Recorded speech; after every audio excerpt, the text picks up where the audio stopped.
Imagine standing by a still lake at dawn. The surface is smooth as glass, holding the reflection of the sky in perfect silence. Then, a single pebble falls, ripples spread outward, distorting the reflection. For most of us, life feels like that lake under a constant rain of pebbles, every word, every event, every emotion disturbing our peace. Yet the Buddha once said, "You will not be punished for your anger. You will be punished by your anger." The real suffering does not come from what happens, but from how we react. What if you could stand before the storms of life and remain clear, grounded, and kind? What if challenges no longer dictated your emotions and you met each wave with the calmness of an ancient mountain? This is the essence of mastery, not of controlling the world, but of mastering the mind that sees it. Reaction is a reflex of survival, but it is also the thief of peace. Each time we react without awareness, we hand over our inner freedom. A sharp word, a raised voice, a single impulsive decision, and suddenly we're chained to regret. In Buddhism, the mind is compared to a wild elephant. Untamed, it tramples everything. But with practice, patience, and awareness, it becomes gentle, capable of carrying us toward wisdom. To master reactivity, we must learn the art of the pause. A pause is not weakness. It is strength wrapped in stillness. Between the spark of the event and the fire of reaction lies a sacred space, the birthplace of choice. In that space, we are free. We can choose patience over pride, compassion over control, silence over noise. When we stop reacting, we begin responding, and that small shift can transform an entire life. The Buddha taught that the roots of suffering lie in attachment and aversion, our craving for what pleases us and our resistance to what pains us. These forces pull us like puppets. A harsh comment, a failure, a disappointment, each tugs at an invisible string. But when we practice awareness, we begin to see the strings clearly. The moment we see the spell breaks, we no longer have to dance to every pull of emotion. Let's begin with the first key: understanding your roots. Like a tree that stands strong in the storm, because its roots go deep. Emotional stability comes from understanding where your feelings are born. Anger rarely arises in the present moment. It is a seed watered many times before. Fear, resentment, envy. These are not enemies but signals pointing toward unhealed places within. Spend time each day in quiet reflection. Ask yourself, what am I really feeling beneath this reaction? Perhaps it's not anger, but disappointment. Not frustration, but fear of losing control.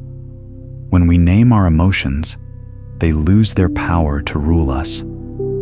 Awareness is the first act of liberation. Write down your feelings in a journal. Watch how certain patterns repeat the same triggers, the same inner stories. You'll begin to see that reactivity is not random. It's a learned dance. But the beauty of the Dharma is this: what is learned can be unlearned.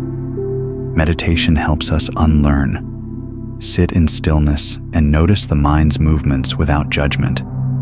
Watch thoughts rise and fall like clouds passing through the sky. Don't try to chase them away.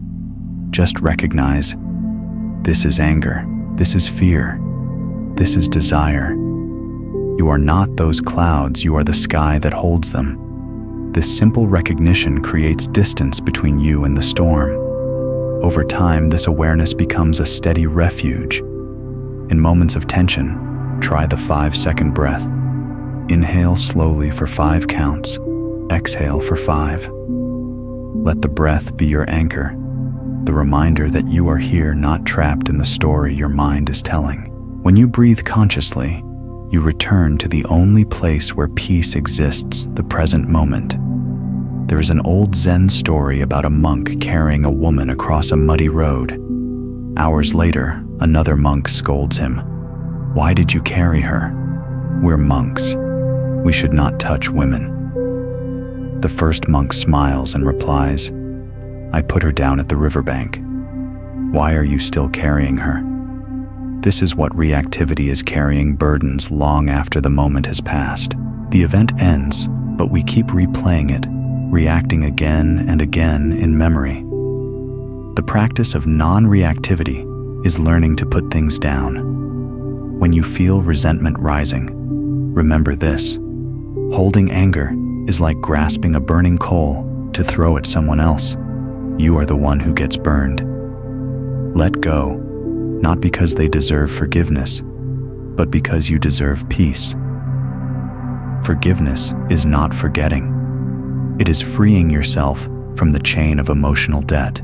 There will be moments when silence will protect your dignity more than 1,000 arguments ever could.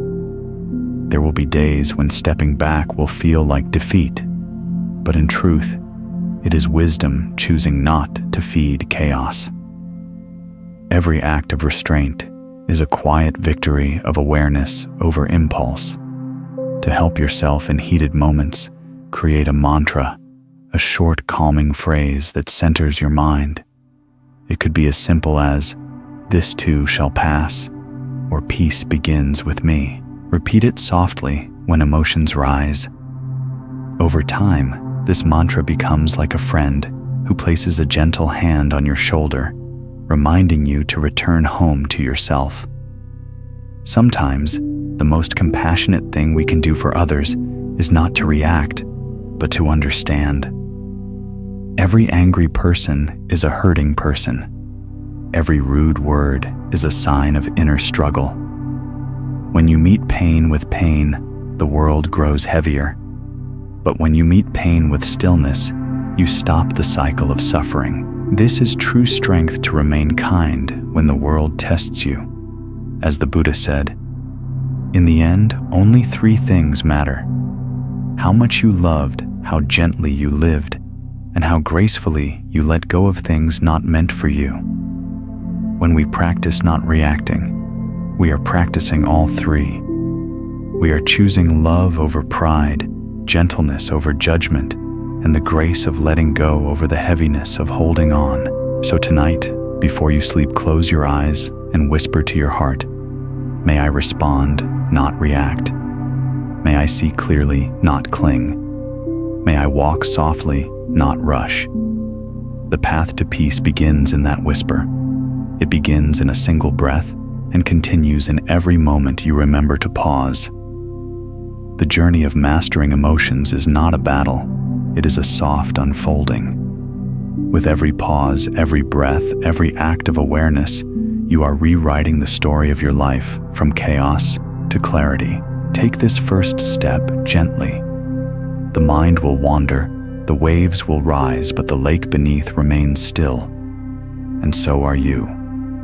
There is a quiet kind of power that does not announce itself, the power of composure. It moves like water, shaping even stone without struggle.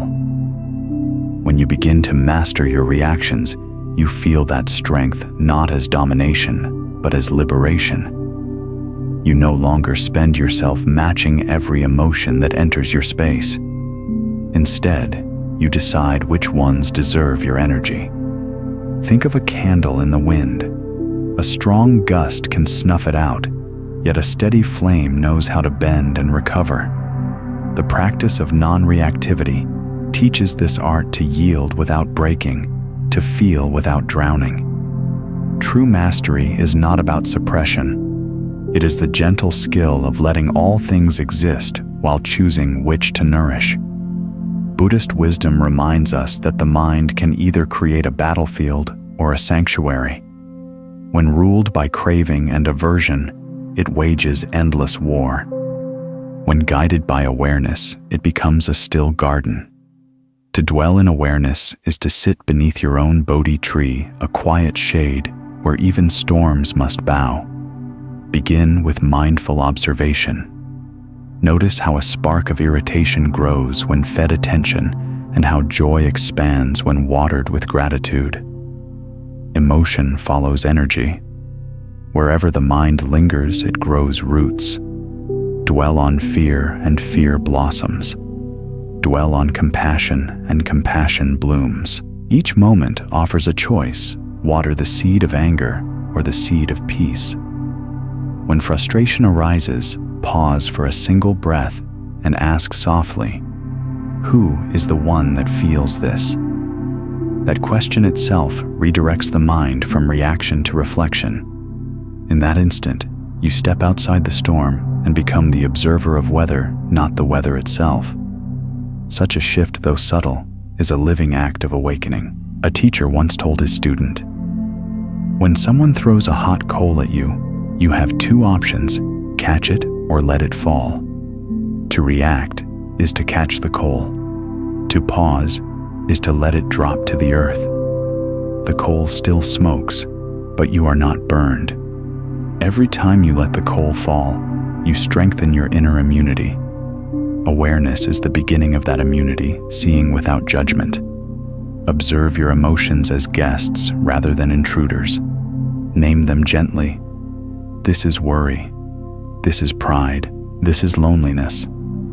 Like a lamp that shines on all corners, awareness simply illuminates. When awareness meets emotion, confusion fades like mist at sunrise. Then comes acceptance, the willingness to allow what is present without resistance.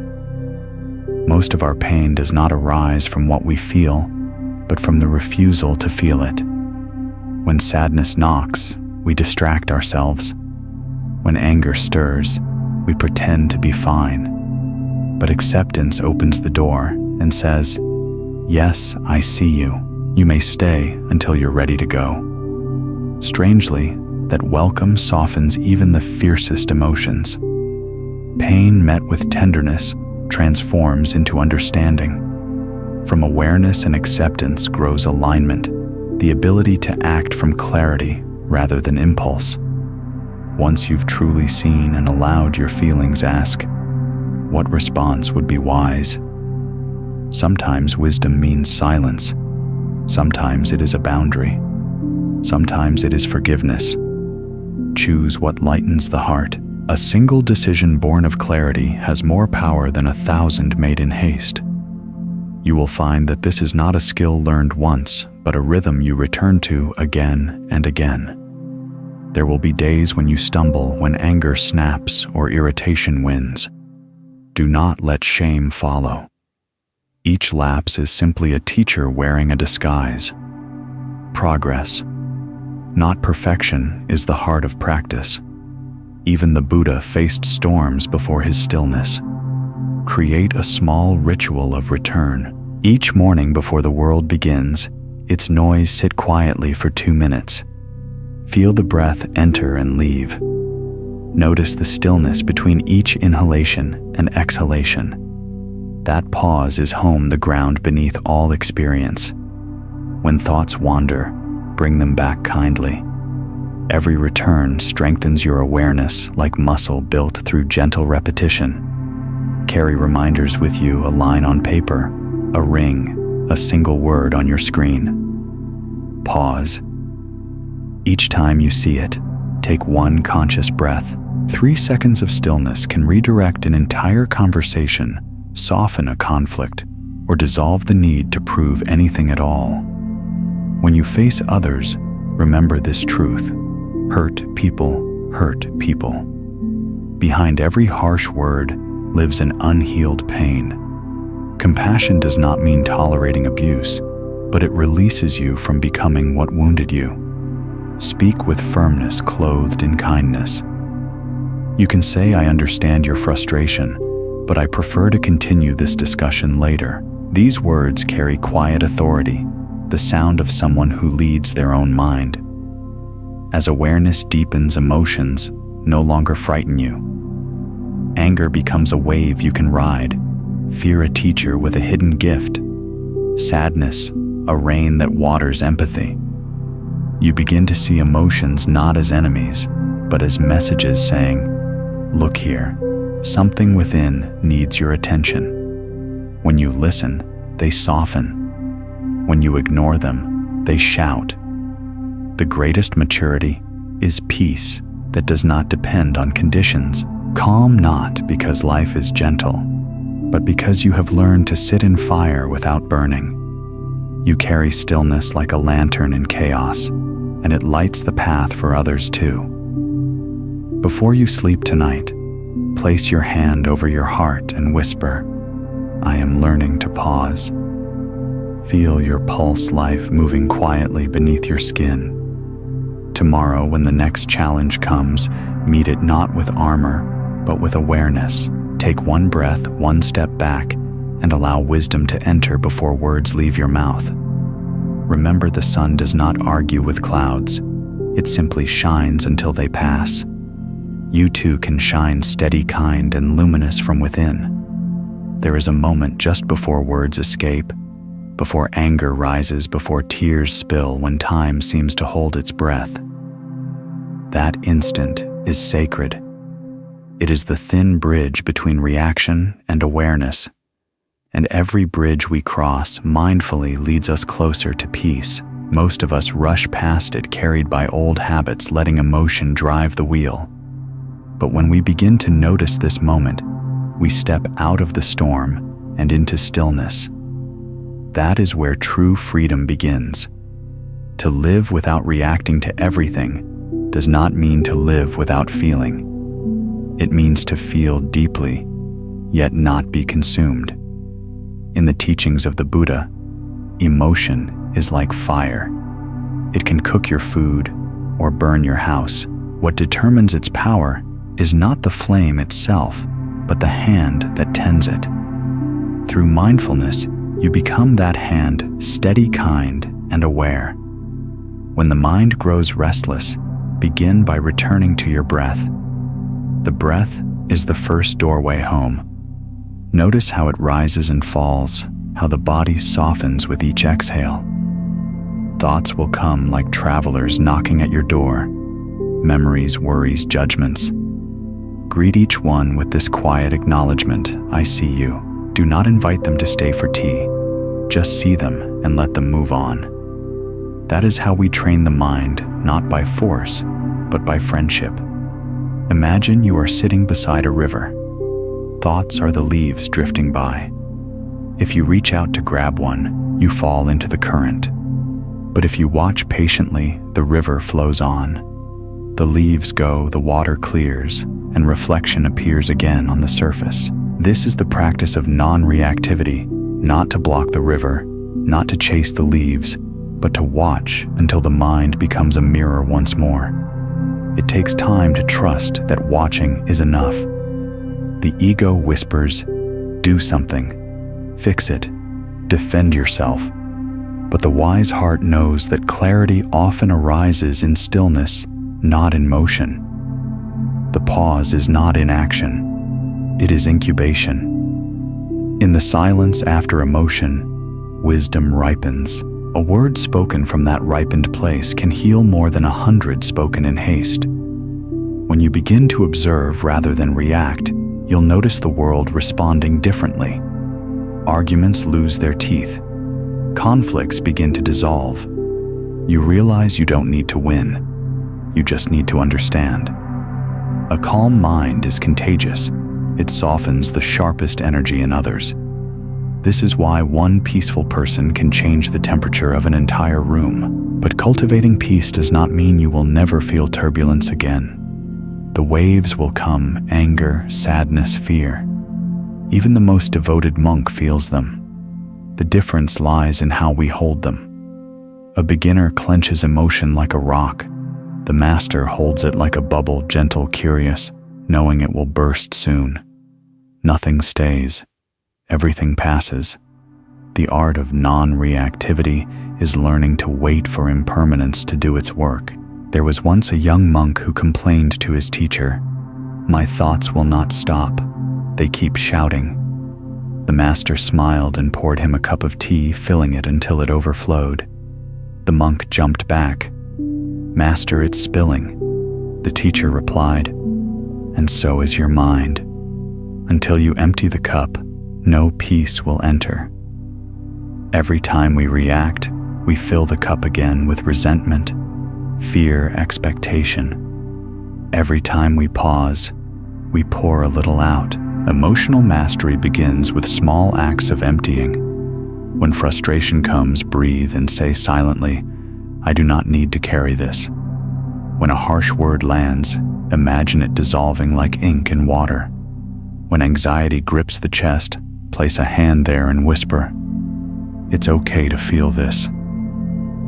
These gestures seem small, but they are seeds of transformation. Over time, they grow into a forest of calm. You will notice too that as reactivity fades, compassion naturally blooms. When your mind is not preoccupied with defending itself, it has space to understand others. The person who insults you becomes a mirror reflecting their own suffering. The situation that angers you becomes a teacher revealing your attachment. The moment you stop seeing the world as an enemy, it becomes your practice. In Buddhist philosophy, this is the heart of metta loving kindness. To practice it, you don't have to sit in robes or chant ancient words. You can practice it in traffic at work or in conversation. Before speaking, ask silently, "Can my words reduce suffering?" Before reacting, ask, "Can my silence bring peace?" These simple questions turn ordinary moments into sacred ones. To support your practice, create rituals of grounding. In the morning, sit in quiet gratitude before you touch your phone. At midday, pause for one mindful breath before responding to a message. At night, reflect on one moment you chose awareness over reaction. Gratitude, breath, reflection. These are your daily sutras. Write them not on paper, but in the way you live. And when you stumble, because you will meet yourself gently. Even the calmest waters once knew storms. The Buddha never asked us to be perfect. He asked us to be awake. Awakening is not a single flash, but a steady glow like a candle kept alive through the winds of everyday life. So when tomorrow comes and life tests you, when someone criticizes you, when plans fall apart, when fear whispers again, remember this truth: you are not what happens to you. You are the awareness watching it happen. Choose to be the watcher. Choose to remain the sky, not the passing cloud. The journey continues deeper into presence, gentler into truth, freer into peace. Every breath, every pause, every act of compassion is another step on this timeless path. The calm you seek has always been here, quietly waiting beneath your reactions. And when you learn to rest there, even for a moment, the whole world seems to rest with you. There are moments when life feels like standing in the middle of a storm, rain slicing the air, thunder echoing through the bones. You cannot stop the storm, but you can learn to stand differently within it. The practice of non-reactivity is not about silencing the thunder. It is about finding the still point that remains untouched by it. Within every person lies that still point, the quiet, unshakable center that no insult, loss, or chaos can destroy. The Buddha called it the island within yourself. When you stand on that island, the world may tremble, yet you remain whole. But how do we reach that inner island when the waves of emotion rise so high? The first step is to recognize the storm without becoming it. The mind loves to merge with emotion. I am angry. I am afraid. I am hurt. Yet the truth is gentler. You feel anger, but you are not anger. You experience fear, but you are not fear. Emotions are weather patterns passing through the vast sky of awareness. You are the sky, open, limitless, eternal. When this truth becomes more than theory, reactivity begins to lose its grip. In moments of agitation, whisper to yourself, "I am the sky, not the storm." Let the words settle in your body. Notice how your chest softens, how your breath deepens. Each time you return to this remembrance, the mind learns a little more trust in stillness. Over time, storms may still come, but you will no longer be swept away. Consider the story of a potter who spends hours shaping a bowl on his wheel. As the clay spins faster, his hands never fight the motion they follow. It guide it, breathe with it. To resist the spin would destroy the bowl. To move with it creates form. Life too spins us in circles. But when we learn to move with awareness instead of against our emotions, we discover grace in the motion. Reaction is resistance. Presence is flow. To stay present amid chaos, cultivate anchoring practices. These are small acts that pull you back to your island. The simplest anchor is your breath. When emotion rises, shift your attention from the story in your mind to the rhythm of your inhale and exhale. Feel the belly expand the lungs, fill the air, leave slowly. Do not count, just feel. Let the body teach the mind what calm feels like. Another anchor is the body itself. Notice the soles of your feet against the floor, the weight of your hands resting the temperature of the air. Sensation brings you back to the present moment, the only place where peace exists. The past is already ash. The future is still unlit. The present is the single flame you can tend. Sometimes the mind will not quiet easily. When that happens, do not fight it. Instead, expand your awareness. Let the noise be part of the meditation.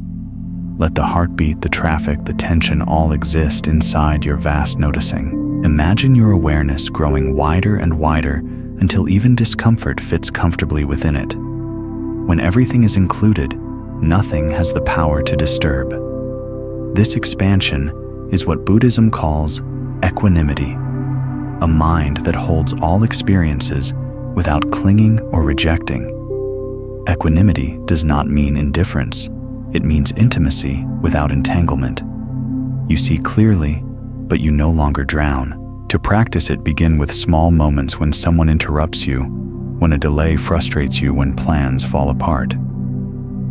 Before reacting, ask, "Can I hold this too?" The question itself softens resistance. There was once a gardener who tended to both roses and weeds with equal care. When asked why, he replied, "Because both belong to the same garden."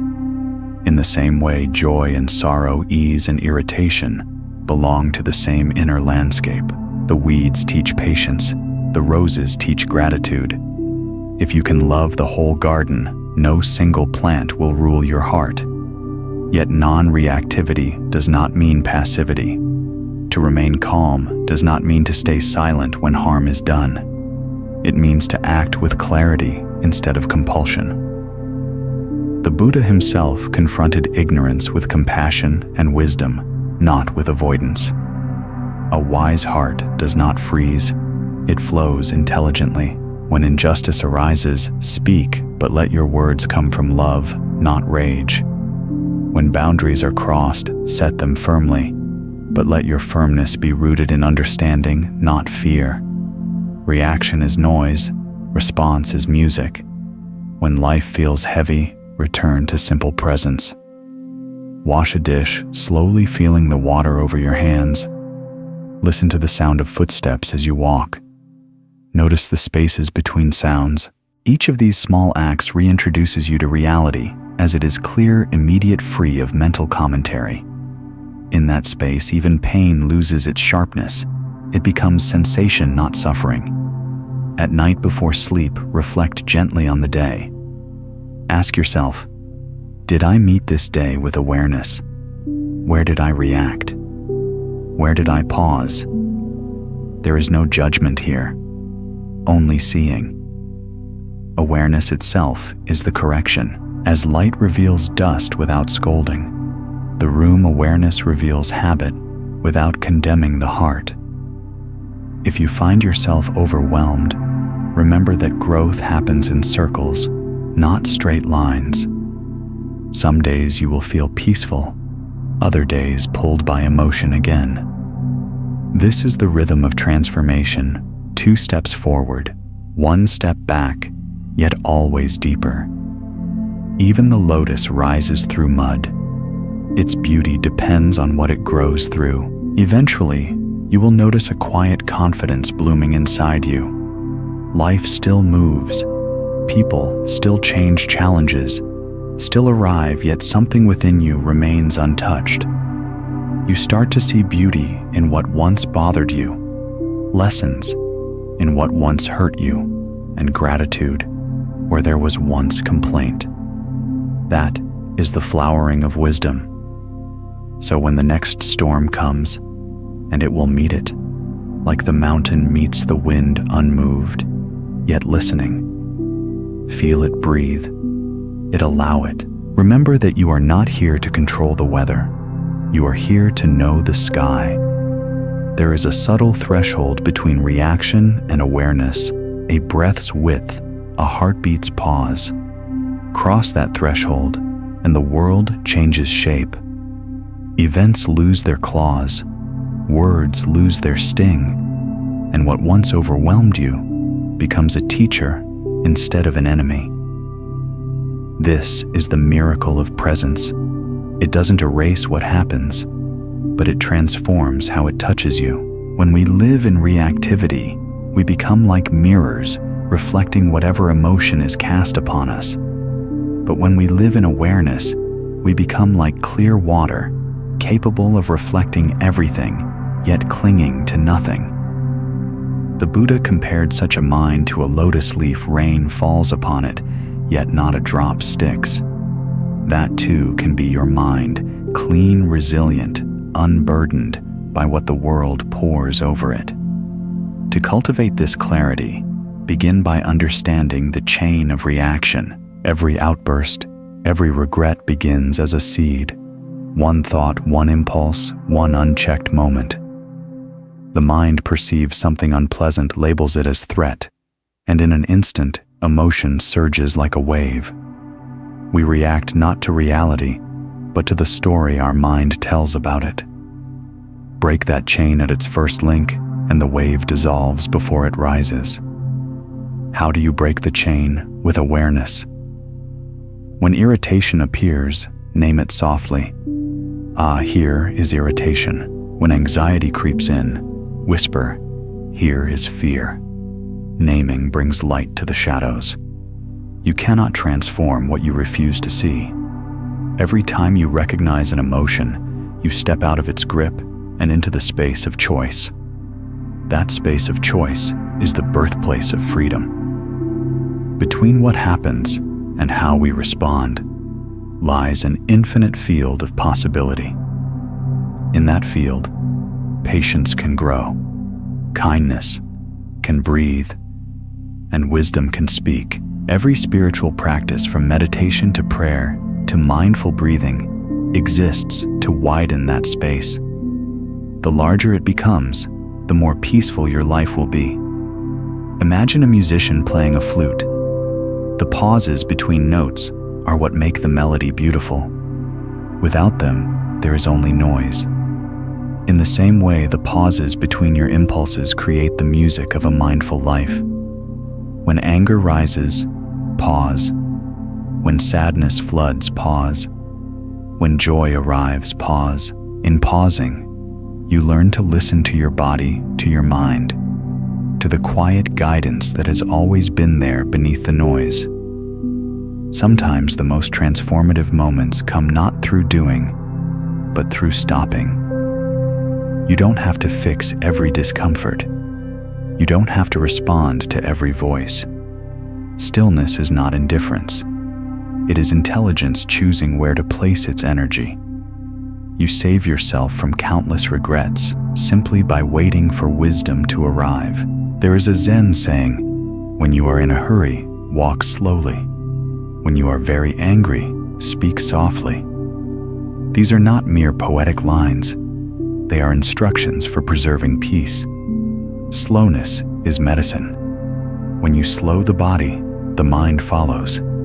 Try this in the midst of tension. Drop your shoulders, Breathe through your nose and let your exhale last longer than your inhale. This single act signals the body, you are safe. And when the body feels safe, the mind no longer needs to fight. Safety is the soil where calmness grows. If you want to cultivate peace, start by making peace with yourself. Too often we try to control emotions through self-criticism, scolding ourselves for being too sensitive, too reactive, too human. But what you resist persists. The softer you are with yourself, the faster transformation happens. Self-compassion is not indulgence, it is fertilizer for growth. Try speaking to yourself as a dear friend would. It's okay. You're learning. You're allowed to feel this. The heart listens to tone more than words. Speak gently to it, and it will open. Speak harshly, and it will hide. Every act of self-kindness weakens the roots of reactivity. One of the greatest teachers of calmness is impermanence. Everything that rises must fall. Anger, fear, pleasure, pain. Emotions like seasons change on their own schedule. You don't need to push winter away to make spring come. You only need patience.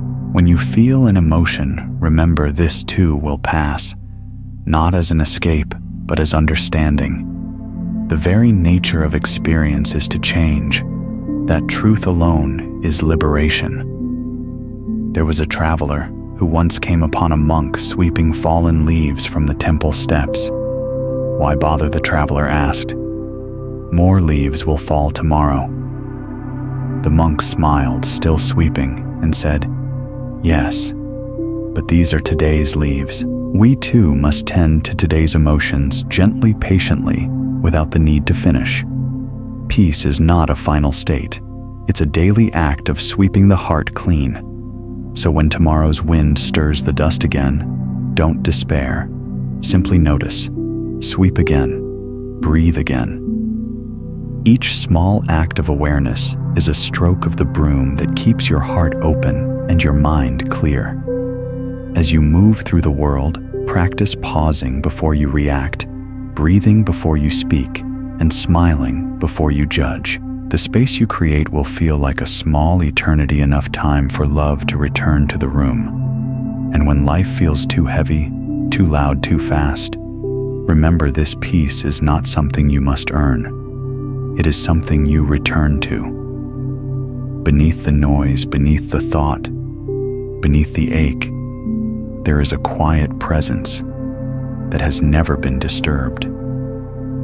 It is the part of you that watches the tides of emotion rise and fall, knowing it has seen 1,000 waves before and will see 1,000 more. That presence is your true home. Keep coming back to it again and again until the way home is worn smooth beneath your feet.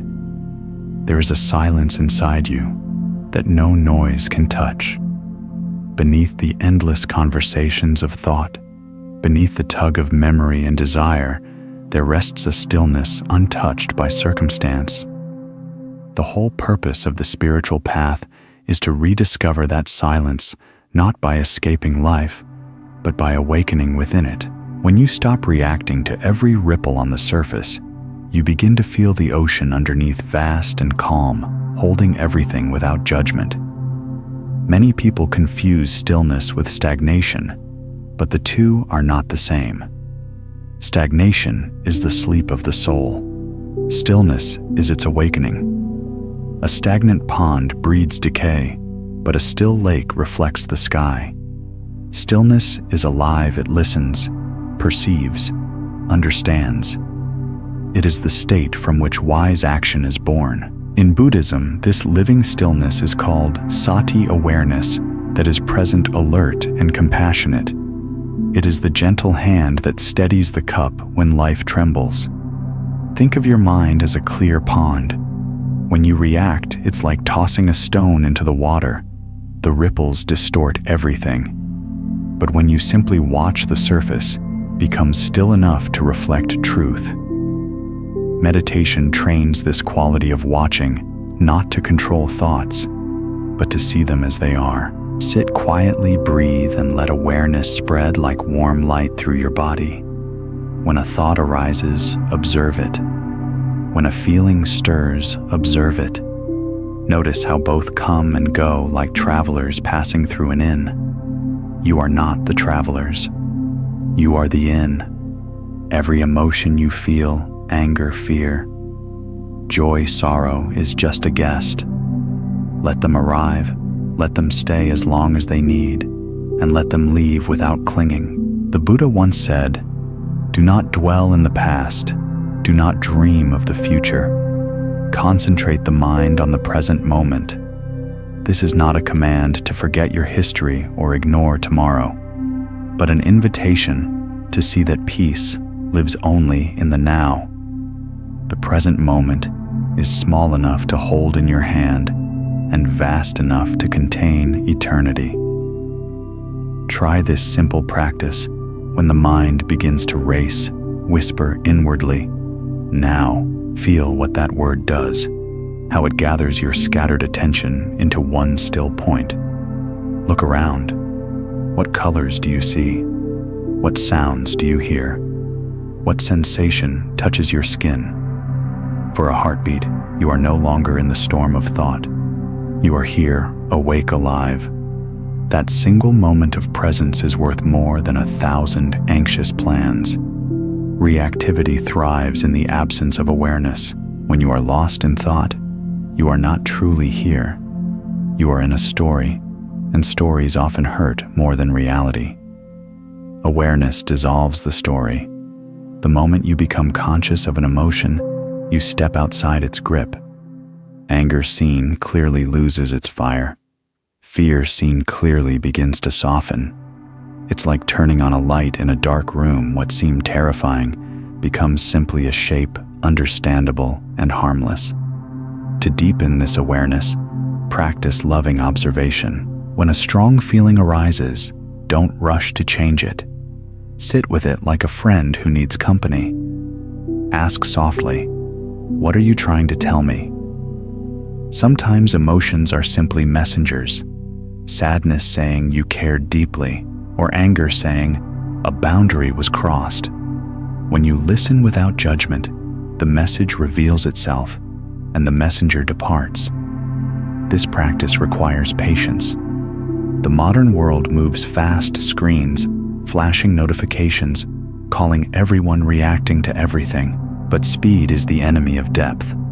The mind cannot see clearly while running. Choose slowness deliberately. Eat slowly. Speak slowly. Even walk as if each step were an act of reverence.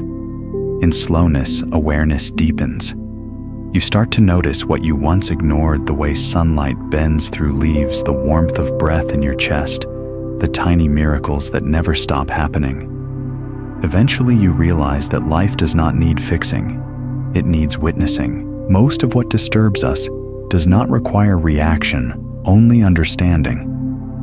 The Buddha called this right view, seeing things as they are. From right view comes right action, and from right action comes right peace. The chain of awakening begins not with effort, but with seeing clearly. There was once a monk who asked his teacher, "What is the secret of enlightenment?" The teacher replied, "Eat when hungry, sleep when tired." The student frowned, "But everyone does that." The teacher smiled, "No, when people eat, their minds are somewhere else. When they sleep, their thoughts are still running. I eat fully. I sleep fully." To live fully is to stop dividing yourself between what is happening and what you wish were happening. It is to be here whole and undistracted. When reactivity fades, ordinary life begins to shimmer with sacredness. Washing dishes becomes a meditation on water and touch. Waiting in traffic becomes a chance to practice patience. Even conflict becomes an opportunity to deepen compassion. You start to see that nothing is truly mundane. Everything is a mirror showing where you are awake and where you are still asleep. And on days when awareness feels distant, when you lose your temper or drown in emotion, remember this.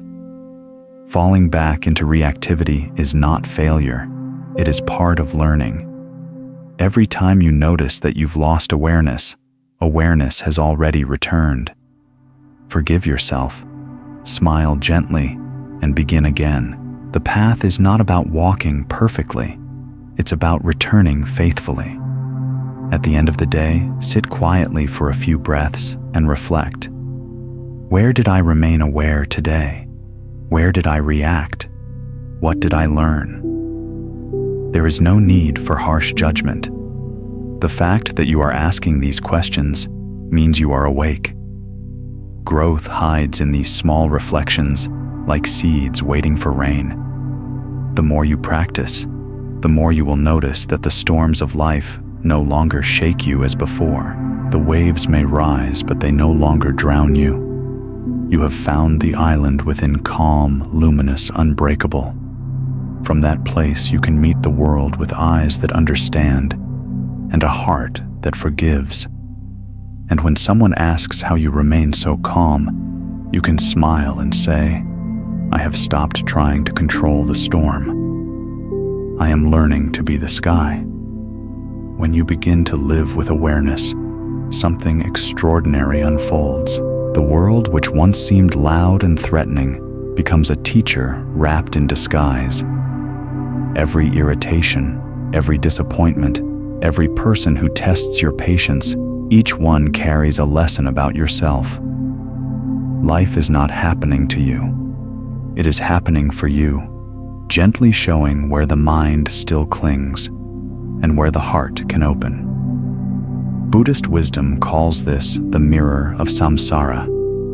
Everything you meet is a reflection of your own consciousness. The anger you see in another may be the echo of your own unhealed pain.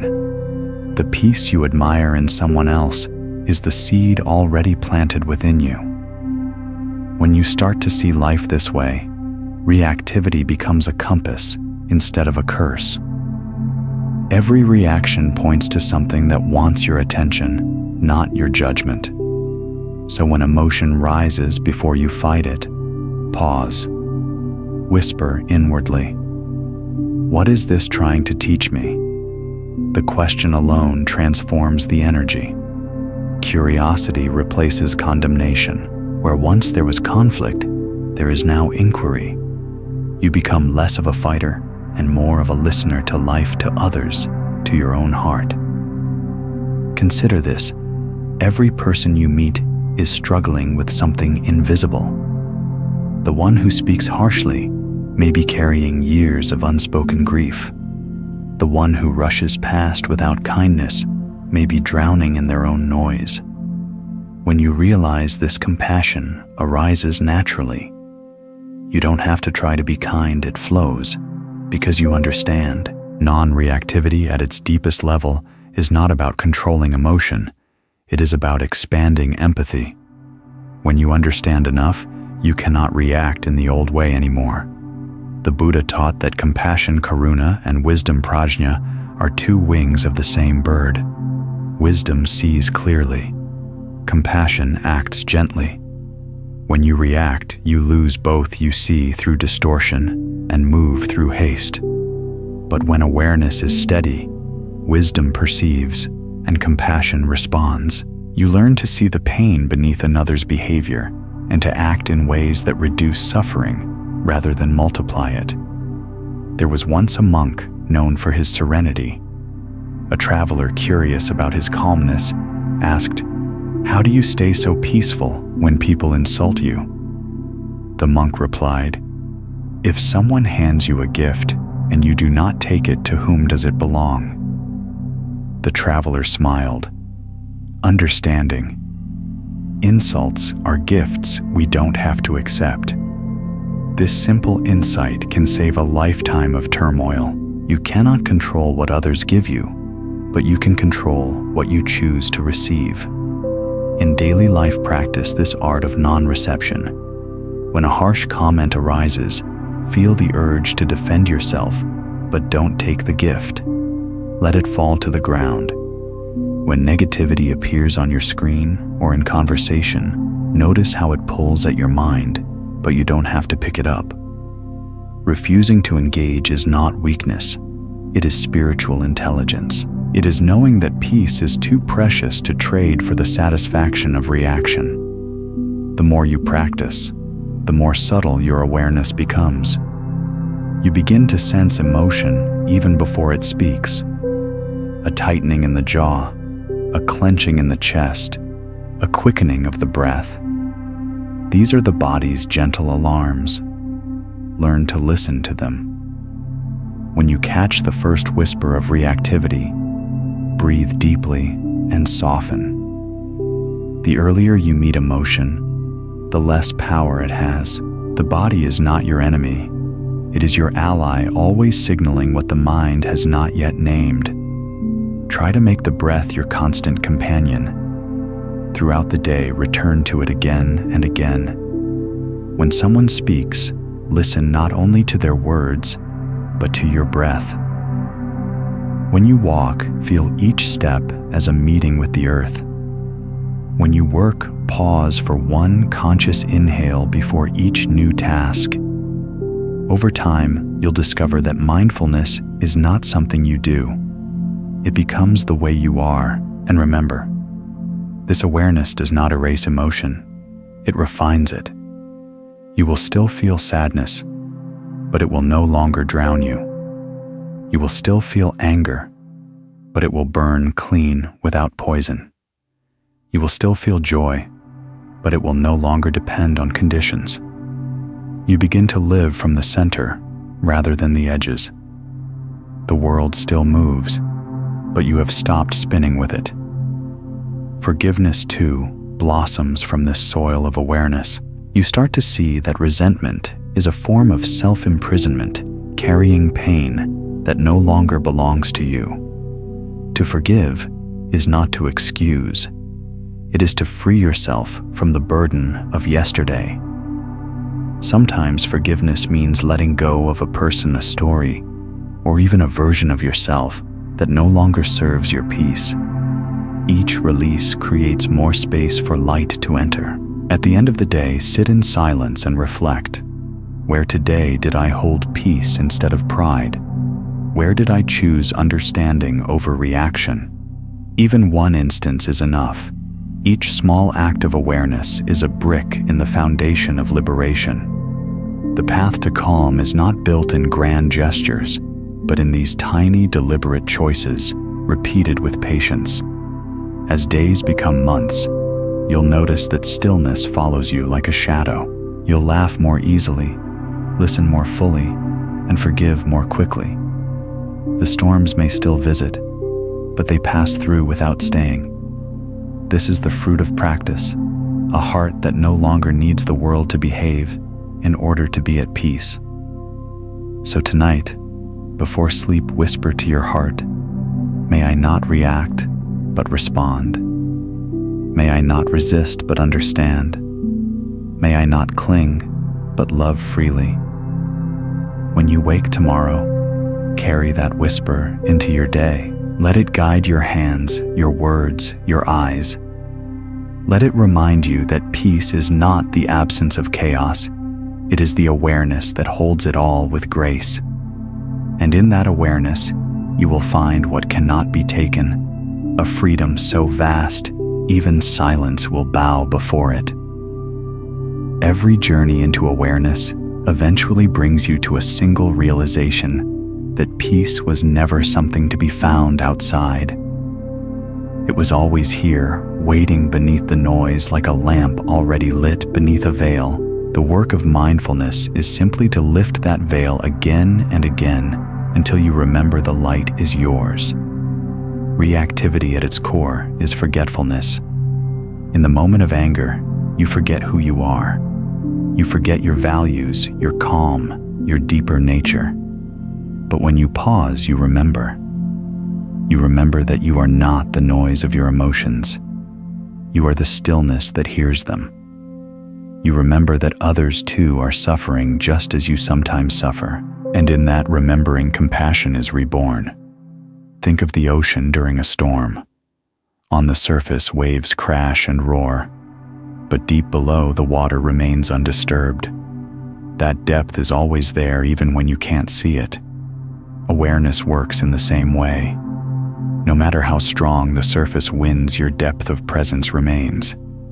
Each breath, each pause, each moment of gentle attention is a dive beneath the waves. When emotions surge, imagine yourself sinking softly downward, past the turbulence of thought, into the quiet beneath. Don't fight the storm. Let gravity of awareness carry you inward. From that place, you can watch the chaos above with tenderness, even awe. You realize that nothing you feel is permanent, and nothing you feel defines you. Buddhist teaching calls this insight anicca, impermanence. Everything changes: the joy you chase, the anger you fear, even the pain you swear will never end. The mind wants to make everything eternal. I will always feel this way. They will never change. This will last forever. But reality, like a river, moves on. The art of non-reactivity is trusting that movement. When pain comes, let it move through you, like wind through bamboo, bending, but not breaking. When happiness arrives, savor it like morning light, without clinging, knowing it too will pass. To live with this understanding is to stand at the center of change without being swept away by it. You become the watcher of tides, not the tide itself. In daily life practice, seeing impermanence everywhere. Notice how the sound of rain fades, how a scent disappears, how your breath changes temperature. Notice how feelings rise, peak, and fade. The more you observe this truth, the less you suffer when things shift, because you stop expecting permanence in an impermanent world. One evening, a monk watched a candle slowly burn to its end. When the last flame vanished, he smiled. "Now I understand," he said. The candle did not die. It simply transformed into light and smoke. The same is true for every experience in our lives. Nothing truly ends. It changes shape. Grief becomes wisdom. Loss becomes humility. Silence becomes understanding. As your awareness deepens, patience becomes a natural fragrance of your presence. You no longer rush to fix or control. You begin to trust timing, your own and life's. You learn that forcing outcomes only breeds suffering, while allowing them to unfold brings harmony. This patience is not resignation. It is faith in the natural rhythm of things. Every spiritual path, no matter how vast, leads to the same realization: you are not separate from life. The trees that sway, the people who challenge you, the emotions that rise, all belong to one great dance. When you react, you fight the dance. When you are aware, you flow with it. And flowing, you discover that life itself is kind. Try practicing this awareness in the simplest moments. When drinking tea, feel its warmth slide down your throat. No phone, no thought, just the tea and you. When walking, listen to the sound of your footsteps. When speaking, be aware not only of the words, but of the silence between them. The silence is where truth hides. At times you may fall back into old habits, snapping, judging, worrying. That's all right.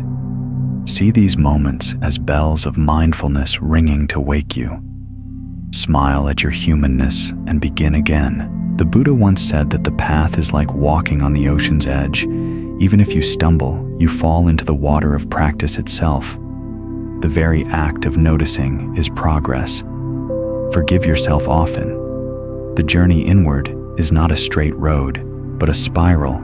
You return to the same lessons each time with more gentleness. The anger that once ruled you becomes softer. The fear that once froze, you become smaller. Slowly, What was once your pain becomes your teacher, and what was once your weakness becomes your wisdom. Eventually, the distinction between meditation and life dissolves. Every moment becomes practice. The kitchen, the street, the office, the conversation, all are temples where mindfulness bows. You no longer need special conditions for peace. You carry peace with you. At night, before closing your eyes, place a hand over your heart and say, "May I remember who I am." Because who you are is not the storm, not the story, not the noise. You are the awareness that holds them all vast, unbroken, and free. And in that freedom, the world returns to its natural rhythm, each sound softer, each breath deeper, each day more sacred. The more you live from this space, the more life itself begins to whisper back, "Welcome home." There comes a time when the practice of awareness shifts from effort to ease. At first, mindfulness feels like something you must do. Remember to breathe, remember to pause, remember to stay calm. But one day, the remembering becomes natural, like the heartbeat you no longer need to monitor. Awareness begins to live through you quietly, gracefully. It becomes the air you move in, not the task you struggle to maintain. This is the fruit of patience. True transformation never happens through force. It unfolds like dawn, slow, inevitable, and gentle. You cannot pull the sun above the horizon. You can only face east and trust that light is coming. In the same way, peace reveals itself to those who stay, who breathe, who trust the process, even when results seem invisible. In Buddhism, there is a term, ksanti, the perfection of patience. It means enduring not with gritted teeth, but with an open heart. It is the ability to remain steady in the midst of discomfort, to let life ripen in its own time. The impatient mind says, "I must fix this now." The patient heart says, "I will stay present until it blooms." Patience is not passivity. It is power under control. A wise gardener doesn't shout at seeds.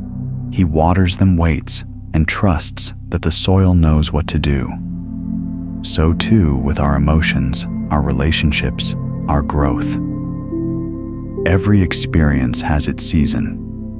To demand immediate change is to uproot what's still learning to root. But to wait with mindfulness, that is to love the becoming as much as the being. When frustration arises, see it as the friction that polishes patience. Whisper to yourself, "This is part of the unfolding." The more you allow each moment to be exactly what it is, the more life begins to cooperate with you. You realize that what you once called delay is often divine timing. What you once called mistake is simply movement in disguise. One of the most subtle forms of reactivity is the desire for progress itself, the hidden impatience of the spiritual seeker. I should be calmer by now. I shouldn't feel anger anymore. These thoughts are just another storm. Growth is not linear. Even a river must curve around mountains. Some days will feel like still water. Others will churn with waves. But all are part of the same flow toward the sea. When you notice the mind's impatience, do not scold it. Smile. Say, "Ah, I see you, striving mind." Bring your attention back to the present breath, the gentle rhythm that has carried you since birth. The breath never hurries. It knows when to rise and when to fall. Let it be your teacher. There is an old parable of a monk and a pebble. The monk carried a small stone in his hand wherever he went. Each time he felt frustration or haste, he would rub the stone between his fingers until its edges smoothed. Years passed, and one day the stone had become a polished pearl of patience. So too with our hearts. Every moment we choose not to react, we smooth another rough edge of the soul. As your patience deepens, you'll begin to see beauty in waiting itself. The pause before an answer, the silence before dawn, the empty moments between breaths. These spaces, once dismissed as nothing, reveal themselves as the womb of everything. Within the pause, wisdom forms. Within silence, insight speaks. When you start to trust stillness, fear of uncertainty fades. You realize that not knowing is not a void, it's a field of infinite possibility. When plans crumble, something greater has space to emerge. When people leave room, opens for new connections. Non-reactivity teaches you to remain steady amid the unknown, to trust that every ending carries the seed of beginning. Practice this trust in daily life. When the phone doesn't ring, when answers delay, when things unfold slower than your will breathe. Whisper, even this is part of the path. You are never outside the journey.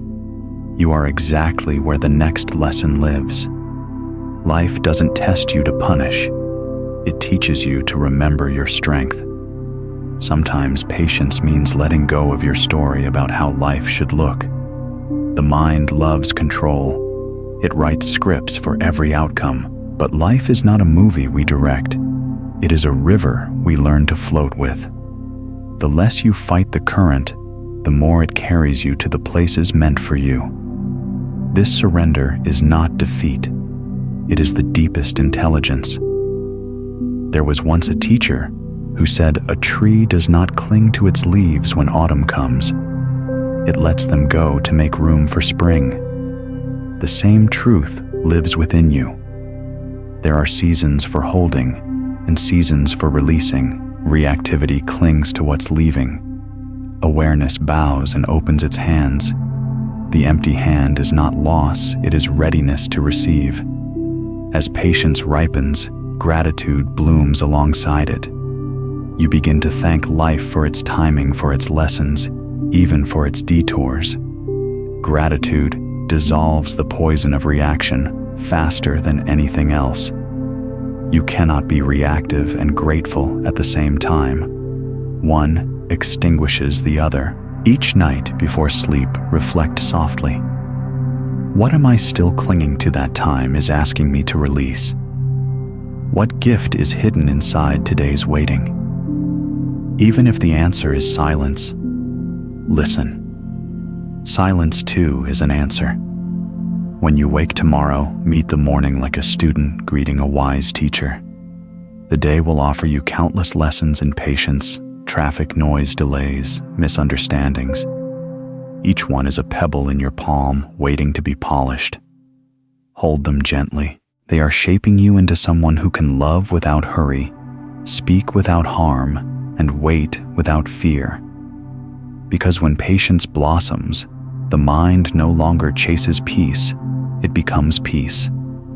And from that peace, every reaction turns to understanding, every delay turns to grace, and every breath becomes a quiet prayer of trust in the way things are. There is a quiet strength that emerges when the need to prove, defend, or hurry begins to dissolve. What once felt like restraint now feels like freedom. The space that opens inside you is not emptiness, it is clarity. The clear sky revealed after clouds move on. You begin to notice how much energy was lost in trying to control the uncontrollable, in arguing with life itself. When the argument stops, peace does not have to arrive. It was never gone. The path of non-reactivity is not a path of withdrawal. It is participation without possession, engagement without entanglement. You still act, speak, and feel, but from a place of steadiness rather than struggle. The Buddha compared this steadiness to the axle of a cart. The wheel may spin wildly, yet the center remains unmoved. Be that center. To remain centered, cultivate inner listening. Before responding to any situation, pause long enough to hear the whisper beneath the noise. Ask, Is this response born of fear or of love? The body often knows the answer before the mind does. Tightness signals fear, openness love. Trust the body's wisdom. It is a compass calibrated by presence. In relationships, this listening becomes sacred. Each interaction is an invitation to practice awareness in motion. When someone speaks with heat, listen for the longing beneath their words. When someone criticizes, listen for the pain that shaped their tone. Responding from that deeper hearing changes everything. You are no longer two egos colliding. You are two hearts meeting in shared humanity. There was once a teacher who said, "When you are right, be kind. When you are wrong, be kinder." Kindness is the language the awakened heart speaks fluently. It does not wait for others to deserve it. It offers it because it is its nature. To react harshly is easy. To respond gently is divine craftsmanship. Still, gentleness must walk with clarity. Non-reactivity does not mean becoming a shadow that avoids confrontation. It means standing firm in truth without hostility. Say no when needed, but let the no arise from care, not anger. Set boundaries the way a garden fence protects flowers, not to keep life out, but to give love a safe place to grow. To live like this requires integrity of presence. Integrity is not moral perfection. It is inner alignment, the same you in silence and in speech, in solitude and in company. Reactivity fractures that alignment.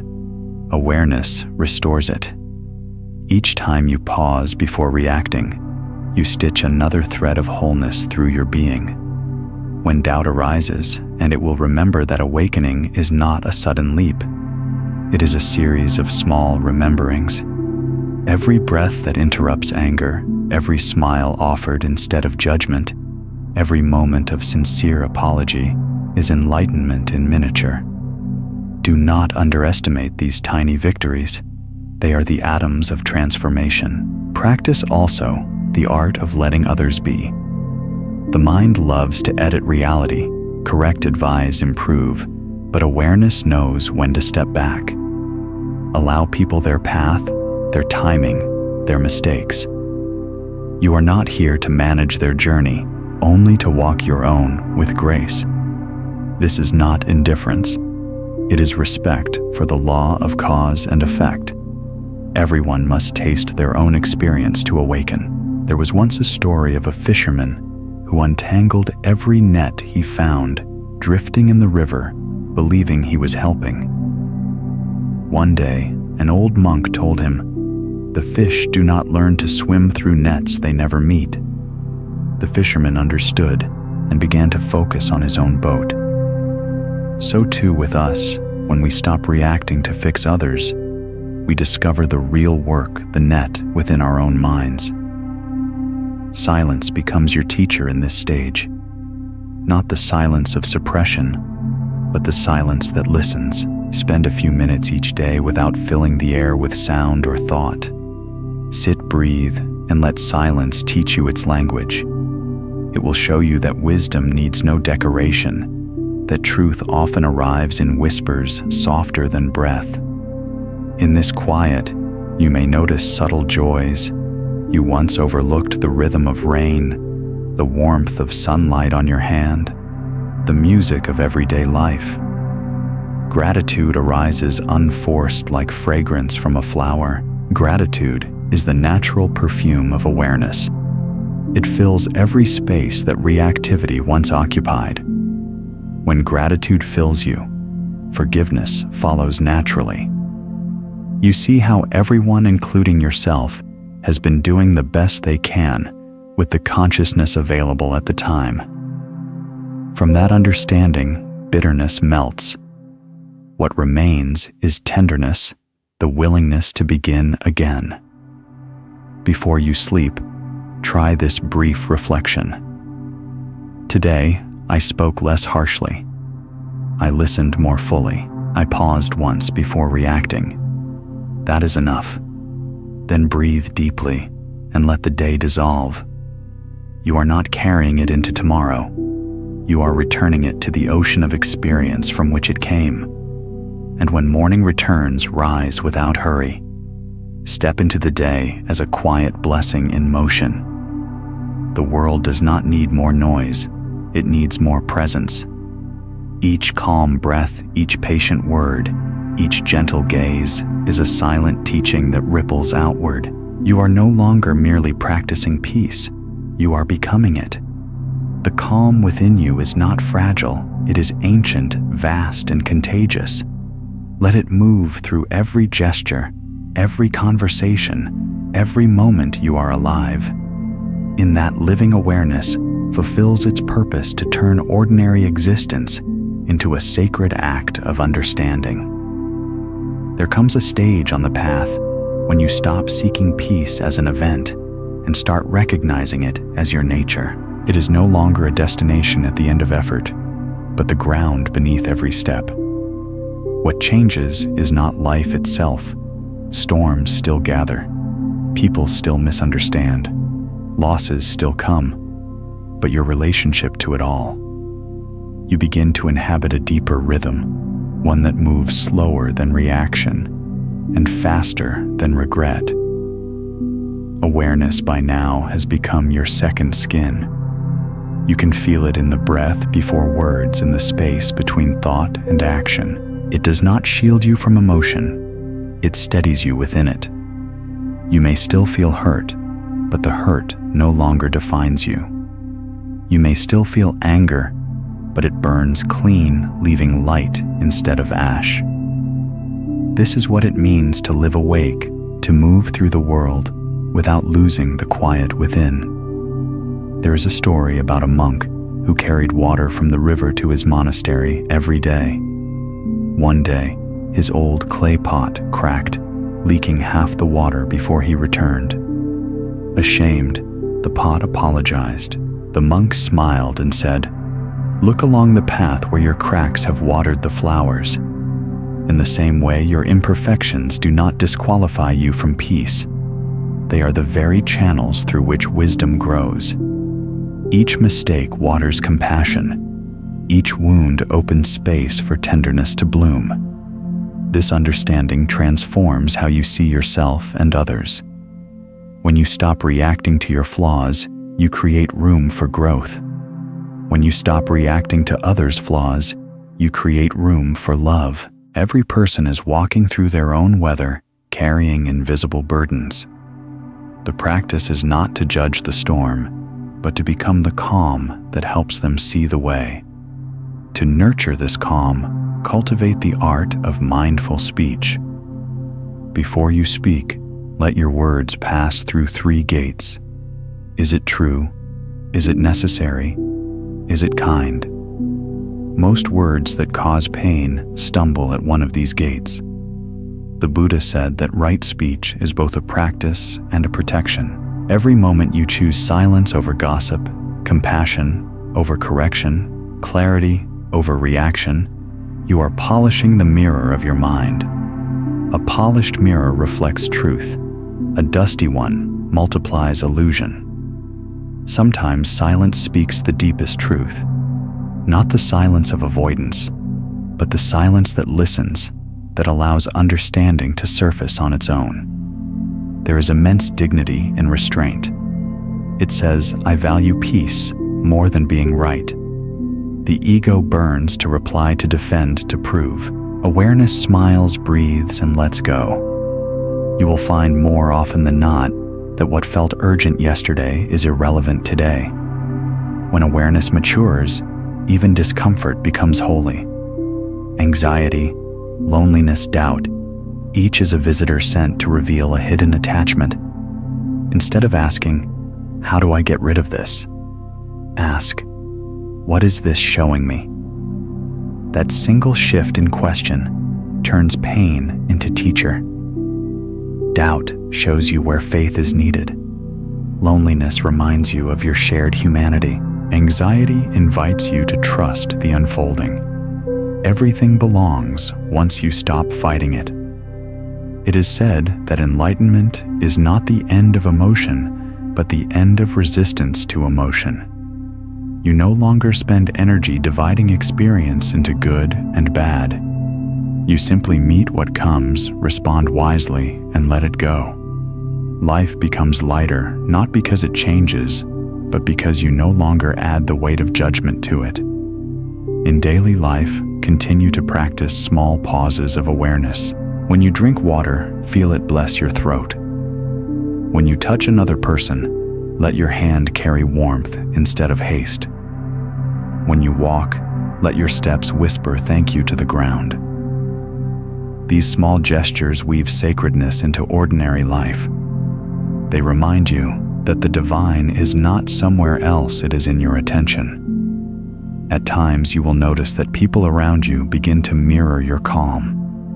Not because you preach, but because peace radiates silently. Just as a single lamp lights an entire room, one steady heart can shift the energy of a whole space. The most profound teaching is the way you live, yet remain humble.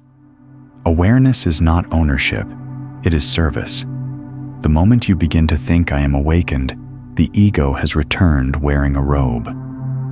Keep bowing to life, to every lesson, to every being. The student and the sage are the same when they kneel before truth. Each night before sleep, offer this reflection. May I meet tomorrow with the same softness I sought today. May I remember that peace is not something I achieve, it is what I am. Let the words drift into your breath. Feel how they dissolve the hardness that the day may have left behind. And as you rest, imagine your awareness expanding like light over a quiet landscape, touching every face, every creature, every place that longs for stillness. In this vast compassion, there is no separation between you and the world, between the breath and the wind, between silence and sound. This is not the end of the journey, but the beginning of true living. You are no longer trying to find the path. You are walking as the path itself, steady, luminous, and free. There is a moment, often quiet and unremarkable, when you realize that awareness has become your home. You no longer visit it through meditation or reflection. It lives in you like breath, constant and unseen. You find yourself pausing naturally, responding gently, forgiving easily. It is not that life has become easier. It's that you have learned to move through it without losing balance. The storms still pass through, but they no longer define the sky. In this depth of presence, life itself becomes your teacher. The sound of rain reminds you of impermanence. The warmth of sunlight teaches gratitude. Even pain whispers lessons of compassion. You begin to see the world not as something happening to you, but as something unfolding through you. This is the essence of awakening, to realize that everything from joy to sorrow, from birth to death, is the Dharma speaking in its infinite dialects. One of the most beautiful shifts in this stage is the softening of judgment. You start to see how every person's behavior, no matter how flawed, emerges from causes and conditions you cannot fully see. The angry person was once unheard. The cold person was once hurt. The proud person is still afraid. When you understand this, anger dissolves into empathy. Judgment turns into prayer. You no longer need to fix people, you only need to see them. Seeing is healing. Buddhism teaches that compassion without wisdom can drown, and wisdom without compassion can freeze. But when the two flow together, they create a river wide enough to carry all of life. That river runs quietly, in those who have stopped reacting and begun listening. You can feel it even in silence, a calm radiance that does not seek to be noticed, only to bless. As your awareness matures, you start to experience equanimity, a state of inner steadiness that is not indifference, but intimacy with everything. You are fully in the world, yet untouched by its chaos. You can hold joy without grasping, hold pain without collapsing. This is not apathy. It is balance born of understanding. Like a tree rooted deeply, you can sway with the wind, but never lose your ground. Imagine standing at the shore watching waves crash and recede. The sea never apologizes for its turbulence, yet its depth remains calm.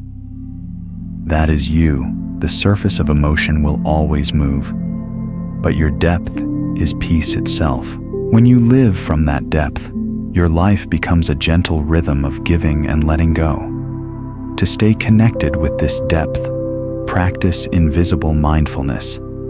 It does not announce itself or require rituals. It lives in how you listen, how you breathe, before speaking, how you choose gentleness when no one is watching. The Buddha once said, "Better than 1,000 hollow words is one word that brings peace." Let every act of your day become that word. You might notice that your definition of happiness changes. It is no longer about excitement or success, but about harmony, being aligned with what is. Happiness becomes simplicity, a clear mind, a soft heart, a body at ease. You realize that peace was never the reward of doing. It was the result of being present enough to see the truth clearly. At this point, even suffering becomes sacred. You no longer fear pain, because you've seen that pain, when met with awareness, is a doorway to wisdom. The heart cracks open not to break, but to expand. Every wound becomes a window for light. Every sorrow, a training in love. You begin to thank the difficulties, not because they are pleasant, but because they have revealed the strength and tenderness that were always within you. Sometimes people will notice your calm and ask, "How do you stay so peaceful?" And you may smile and answer softly, "I stopped fighting with what is." This simple truth is the essence of all practice. Suffering begins the moment we resist reality. Freedom begins the moment we allow it to be what it is. To live this way is to become a mirror of clarity for others. You don't have to preach or persuade. Your presence itself becomes teaching. The way you breathe in tension, the way you respond in conflict, the way you love without possession, all of it speaks louder than words. Awareness is contagious. When others feel your calm, they remember their own. Yet even here, stay humble. The mind loves to turn awakening into identity. I am mindful, I am wise, I am spiritual. But the deeper truth is simpler awareness belongs to no one. It flows through you like wind through bamboo, empty, effortless, free. The more you surrender ownership, the purer the peace becomes. At night when you rest, do not count your achievements. Count your breaths. Count the moments you return to awareness after forgetting. Count the times you softened instead of hardened, listened instead of judged, breathed instead of reacted. These are the true milestones of awakening, the quiet victories that shape eternity inside the human heart. And before sleep, whisper gently, "May I be still enough to hear truth in silence. May I be open enough to see love in pain. May I be wise enough to serve peace, not self." Then let go of the day completely. Let the breath carry you into the vastness from which you came, the boundless awareness that has always been your home. There, in that infinite quiet, nothing is missing, nothing is broken, nothing is separate. You are the watcher, and the watched the wave, and the ocean, the breath, and the space between. You are awareness itself, eternal, tender, awake. There is a stillness that deepens as awareness matures, a quiet so complete that even thoughts seem to bow before it. It is not the silence of emptiness, but the silence of fullness, the fullness of simply being. When you begin to dwell in this inner sanctuary, you realize that peace is not something you experience occasionally. It is what remains when everything else falls away. In the beginning, awareness feels like a fragile candle you must protect from the wind. But as your understanding grows, that candle becomes the wind itself, boundless, moving through everything untouchable by circumstance. No one can take this peace from you, because it no longer depends on what happens. It lives in your seeing, not in your situation. Life, once seen through the lens of reactivity, looked like conflict and chaos. But now, it reveals itself as a dance of interdependence. Buddhism calls this pratya samutpada, dependent origination. Everything arises from conditions. Nothing stands alone. A flower blooms because of sun and rain, soil and time. A word is spoken because of countless moments before it. Even anger arises from unmet pain and misunderstanding. When you see this, judgment dissolves, replaced by understanding. You begin to sense the sacred web connecting all things. With this insight comes humility. You see that you are not separate from the world, not a distant observer of events, but an essential thread in the tapestry of existence. Every breath you take belongs partly to the trees. Every step you make shapes the earth beneath you. Even your thoughts ripple outward, influencing the invisible fabric of consciousness around you. This recognition makes each moment holy, each act worthy of care. Imagine holding a small bowl of water in your hands. If you shake, the surface ripples. If you are still, it reflects the sky. The world mirrors your mind in the same way. When you are reactive, chaos echoes back. When you are calm, even the noise of life begins to sound like music. This is not superstition. It is the truth of resonance. What you bring to the moment becomes the moment. To live with this awareness is to walk softly, not out of fear, but out of reverence. You become attentive to how your energy touches others, how your words shape the air, how your silence creates space. Compassion is no longer a choice. It becomes the natural fragrance of a heart that remembers its connection to all beings. There was once a monk who spent years seeking enlightenment in solitude.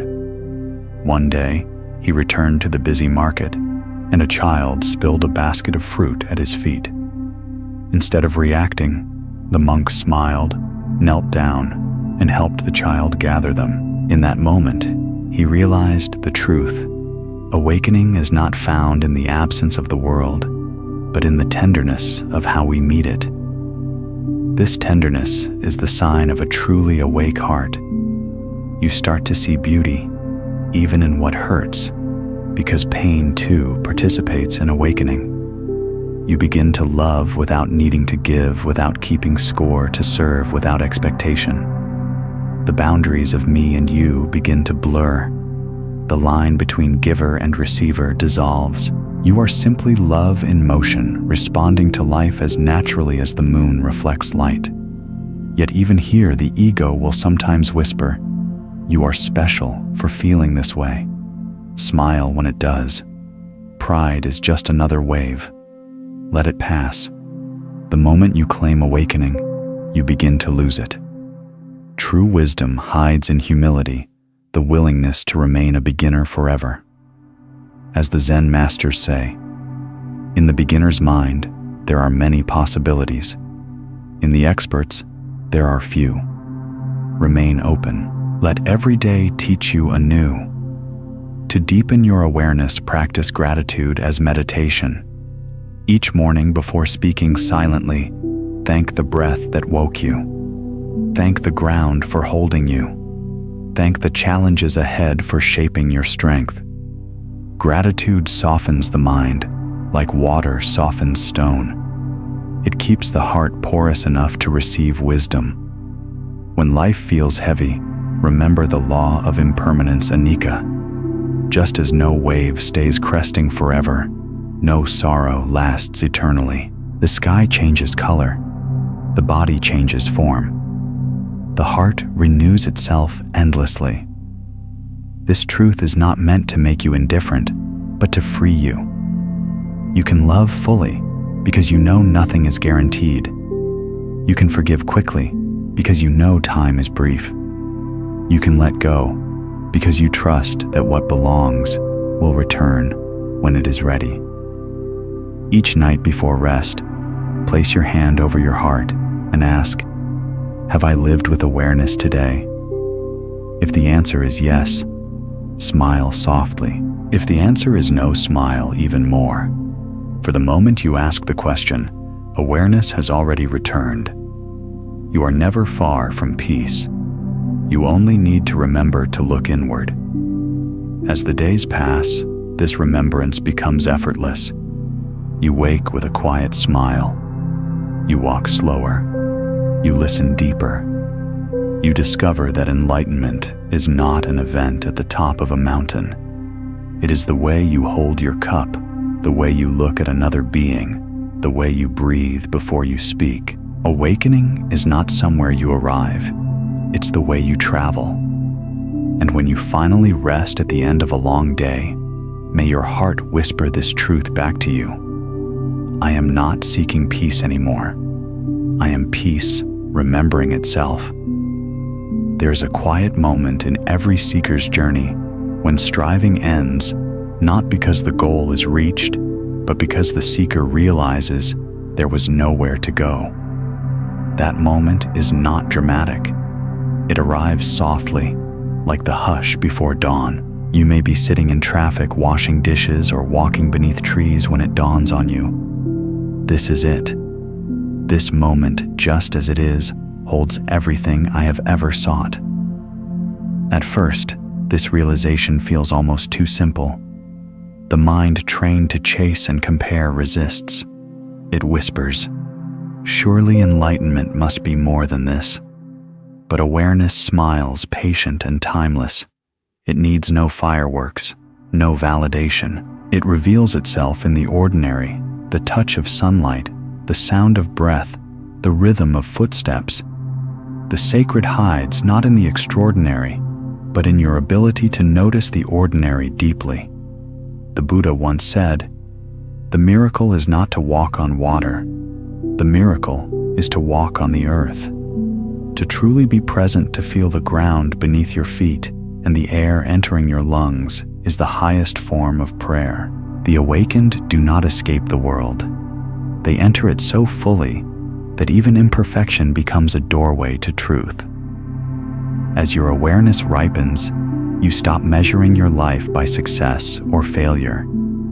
You begin to see everything as experience necessary, complete and transient. The distinction between good and bad blurs. Joy and sorrow, loss and gain, praise and blame, each becomes a passing cloud across the same vast sky.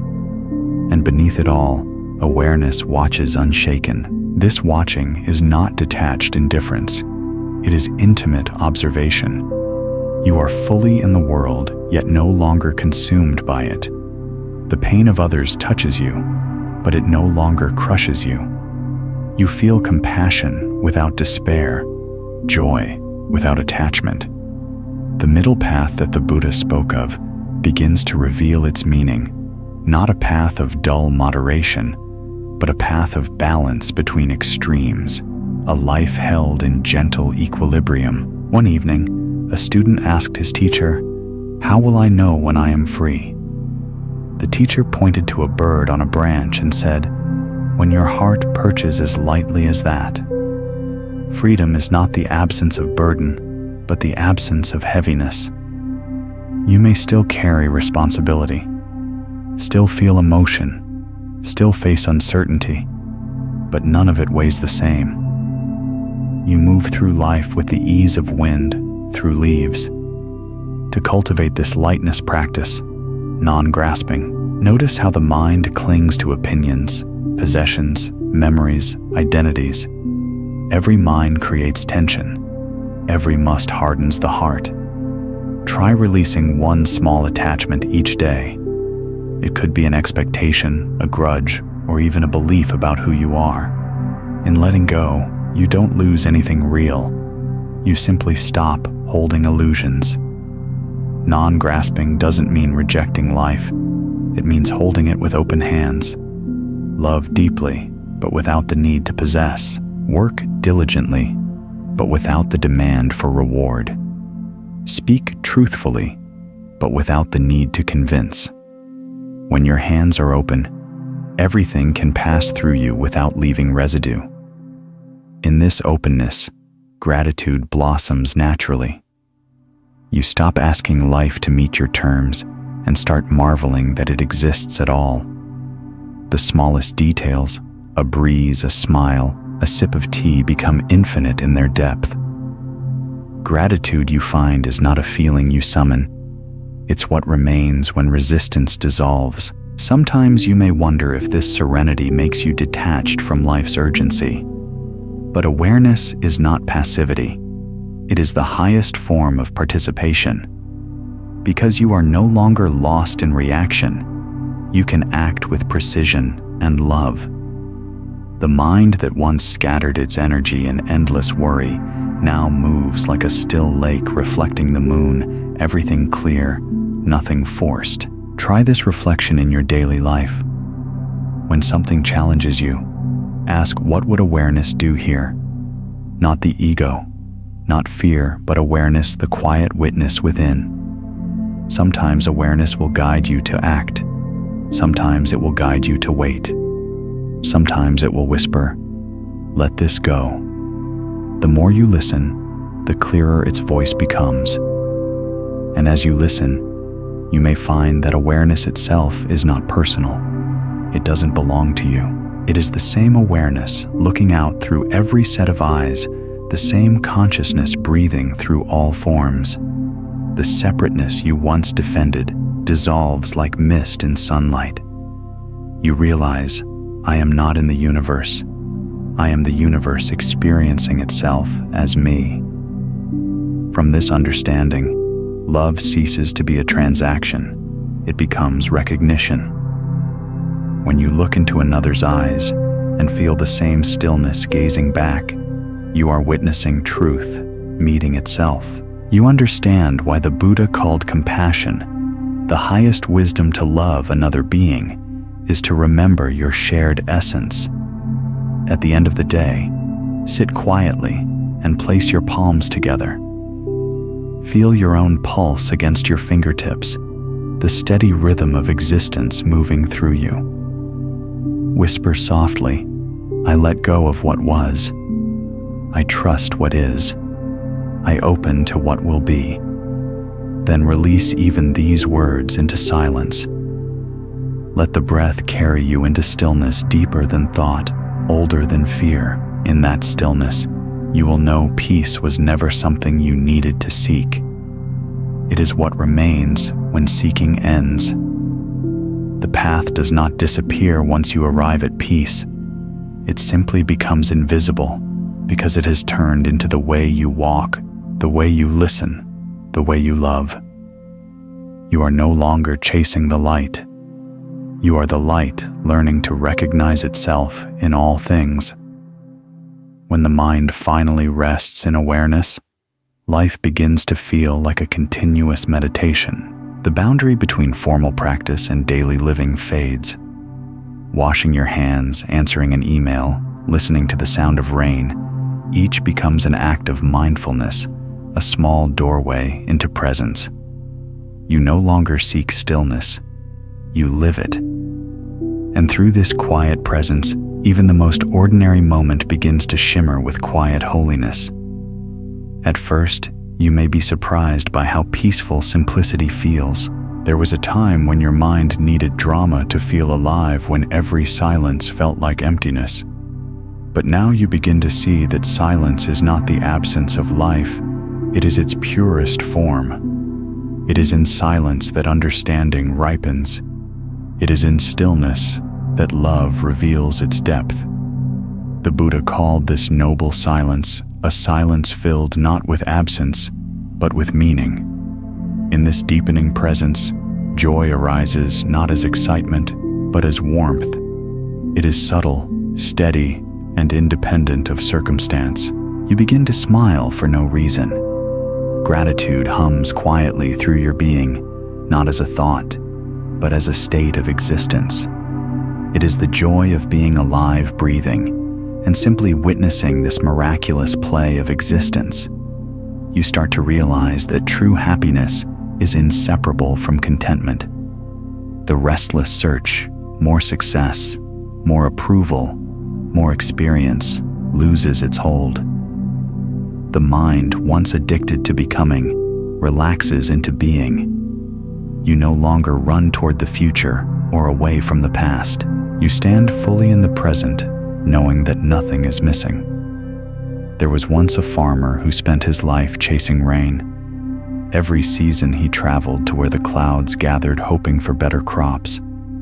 But no matter where he went, the harvest was the same. One day, weary from his search, he sat under a barren tree and whispered, "I give up." And just then, rain began to fall, not from the sky, but from the leaves above him, where dew had gathered all along. He laughed, realizing what the wise know. Peace does not come from chasing. It comes from stopping. Stopping is the most radical act of awakening. It is not laziness or retreat. It is returning to the natural rhythm of life. The river does not hurry to reach the sea, yet it arrives. The tree does not strain to bear fruit, yet it blooms. Awareness teaches us to trust this effortless unfolding. When we stop pushing, the world finds its own harmony around us. With this trust comes freedom. You no longer measure your worth by outcomes or praise. You act because action itself is beautiful. You serve because service itself is sacred. You love because love itself is your nature. You begin to live as the Buddha described, a life free of craving, guided by compassion, steady in wisdom. But even here, the practice continues. Non-reactivity is not a destination. It is a discipline renewed with every breath. There will still be moments when fear stirs, when anger flares, when sorrow catches you off guard. But now these moments no longer shake you, they awaken you. Each emotion becomes an invitation to return home, to remember that peace was never lost. When anger arises, you breathe and see it as heat passing through the body. When sadness comes, you let it rain softly through your heart without resistance. When joy arises, you savor it fully, knowing it too will change. You welcome each visitor with respect, knowing all are teachers in disguise. In relationships, awareness transforms how you love. You stop trying to change people and begin to understand them. You stop demanding love and start offering it. The need to be right, to win, to control all fade away, replaced by curiosity and kindness. You realize that love at its highest form is not attachment, but presence. To love someone is to see them clearly, to let them be as they are, and to meet them with an open heart. The Buddha once said, "Just as a mother would protect her only child, so should you cultivate boundless love toward all beings." This boundless love is not sentimental. It is fierce in its gentleness. It sees through anger, through fear, through difference, and recognizes the same light in every being.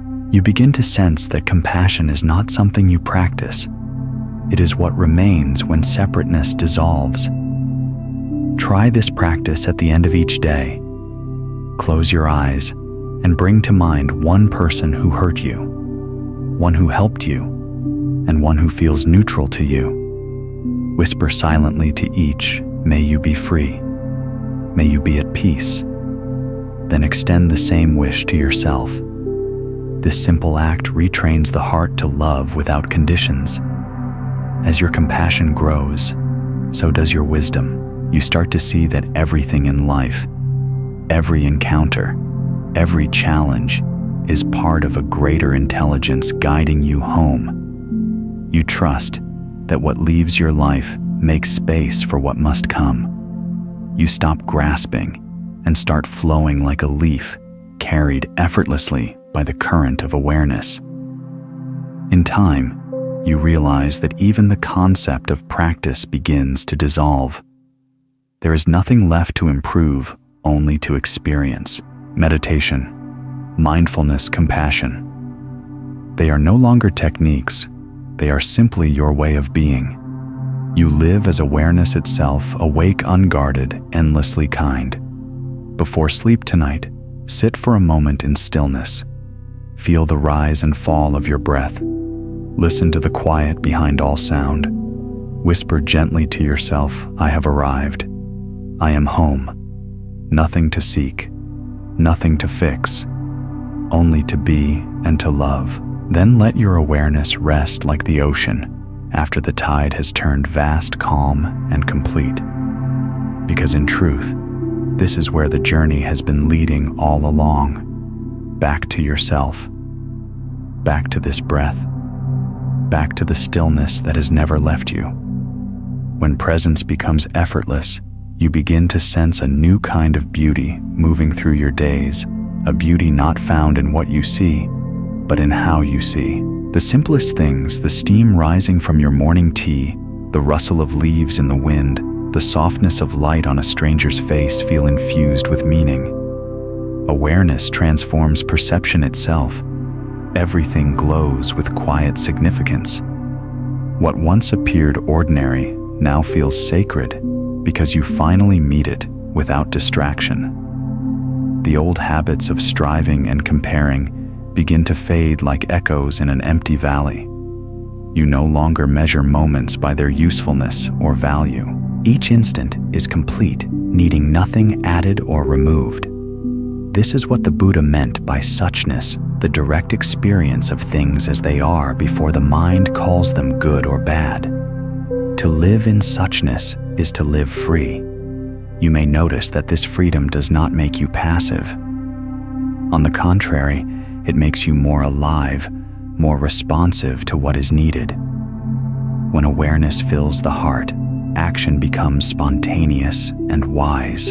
You help not because you should, but because compassion moves naturally through you, as water finds its own level. You begin to trust that goodness is not something to create, but something to uncover. It has always been there, waiting beneath the noise. In this state, even responsibility feels light. You can care deeply without carrying the world on your shoulders. You act fully, but without the heavy attachment to outcome. This is true service, doing what must be done, guided by clarity, unburdened by ego. It is not self-sacrifice, it is selfless expression. You give because the giving itself is joy. There is a story of a candle that burned in a temple for many years. One day, a monk asked, "Are you not tired of giving your light to others?" The candle replied, "How can I tire of what I am?" The same truth awakens in you to bring peace, to offer warmth, to illuminate. These are not your duties. They are your nature. When you stop trying to be the light and simply allow yourself to shine, exhaustion disappears. As awareness stabilizes, the boundaries between inner and outer begin to dissolve. You see that the peace you feel within is not separate from the peace you help create around you. When your heart is calm, even your presence soothes others. When your speech is mindful, your environment begins to mirror that balance. The world responds to your vibration, not your intention. In this way, healing spreads silently, like fragrance from a flower that never asks who is breathing it in. And yet, this clarity does not make you immune to life's difficulties. Pain, loss, and uncertainty will still visit, but they will no longer overwhelm. You will meet them as you meet everything else, with tenderness and curiosity. You will know that even sorrow has its season, that even endings are part of life's mercy. You will begin to trust the rhythm of gain and loss, birth and death, arrival and departure. To deepen this trust practice, the art of surrender, not resignation, but sacred yielding, each morning before stepping into your day, whisper inwardly, "I offer this moment to life." Let your actions flow from that offering. Surrender is not giving up control. It is giving up the illusion of control. When you no longer resist, everything begins to align naturally.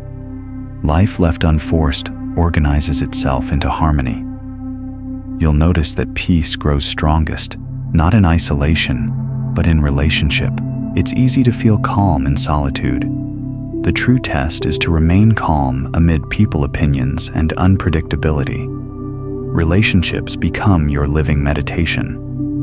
Every interaction teaches you patience. Every disagreement teaches humility. Every act of kindness teaches joy.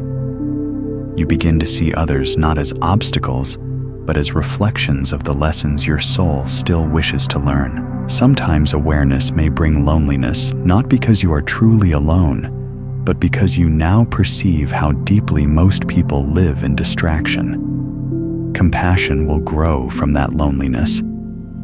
Instead of closing, your heart will widen. You will learn to hold others in their unawareness the way the sky holds storms without protest. At night, you may find yourself smiling for no reason, a quiet gratitude arising from nowhere. Gratitude for breath, for awareness, for simply being. It is not the gratitude of comparison, "I am lucky because others are not," but of wonder. How miraculous it is that I exist at all. Gratitude like this cannot be taught. It blossoms naturally when resistance ends. If doubt returns, and it will, do not resist it. Let it come, sit beside it, and ask gently, "What do you need me to see?" Doubt often arrives to reveal where faith still hides behind fear. When met with awareness, even doubt becomes an ally. The Buddha himself said that questioning is not the enemy of truth.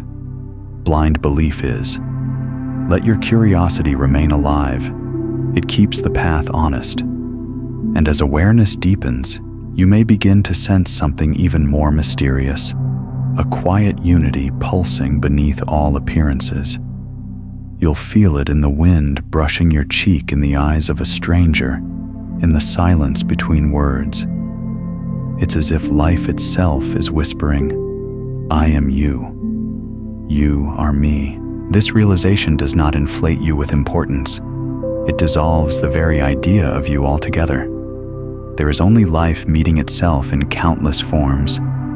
Before sleep, rest your mind in this simplicity.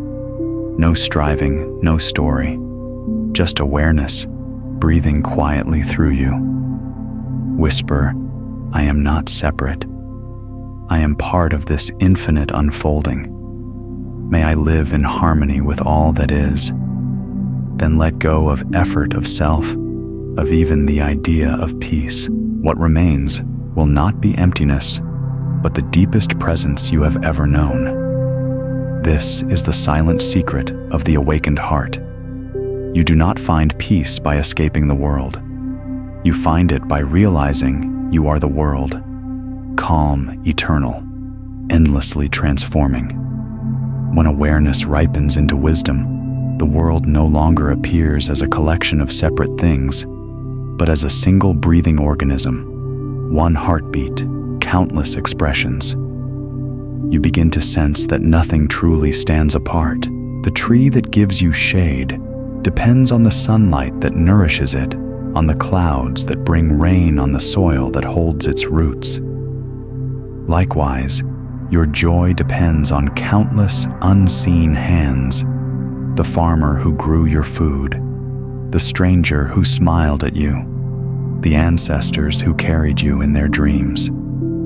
The deeper your awareness, the more reverent your heart becomes. This is what the Buddha called interbeing, the understanding that all things exist because of all other things, When this truth settles into your bones, life itself becomes a prayer of gratitude. You realize that to harm another is to harm yourself, and to love another is to heal the whole. Compassion ceases to be a moral obligation.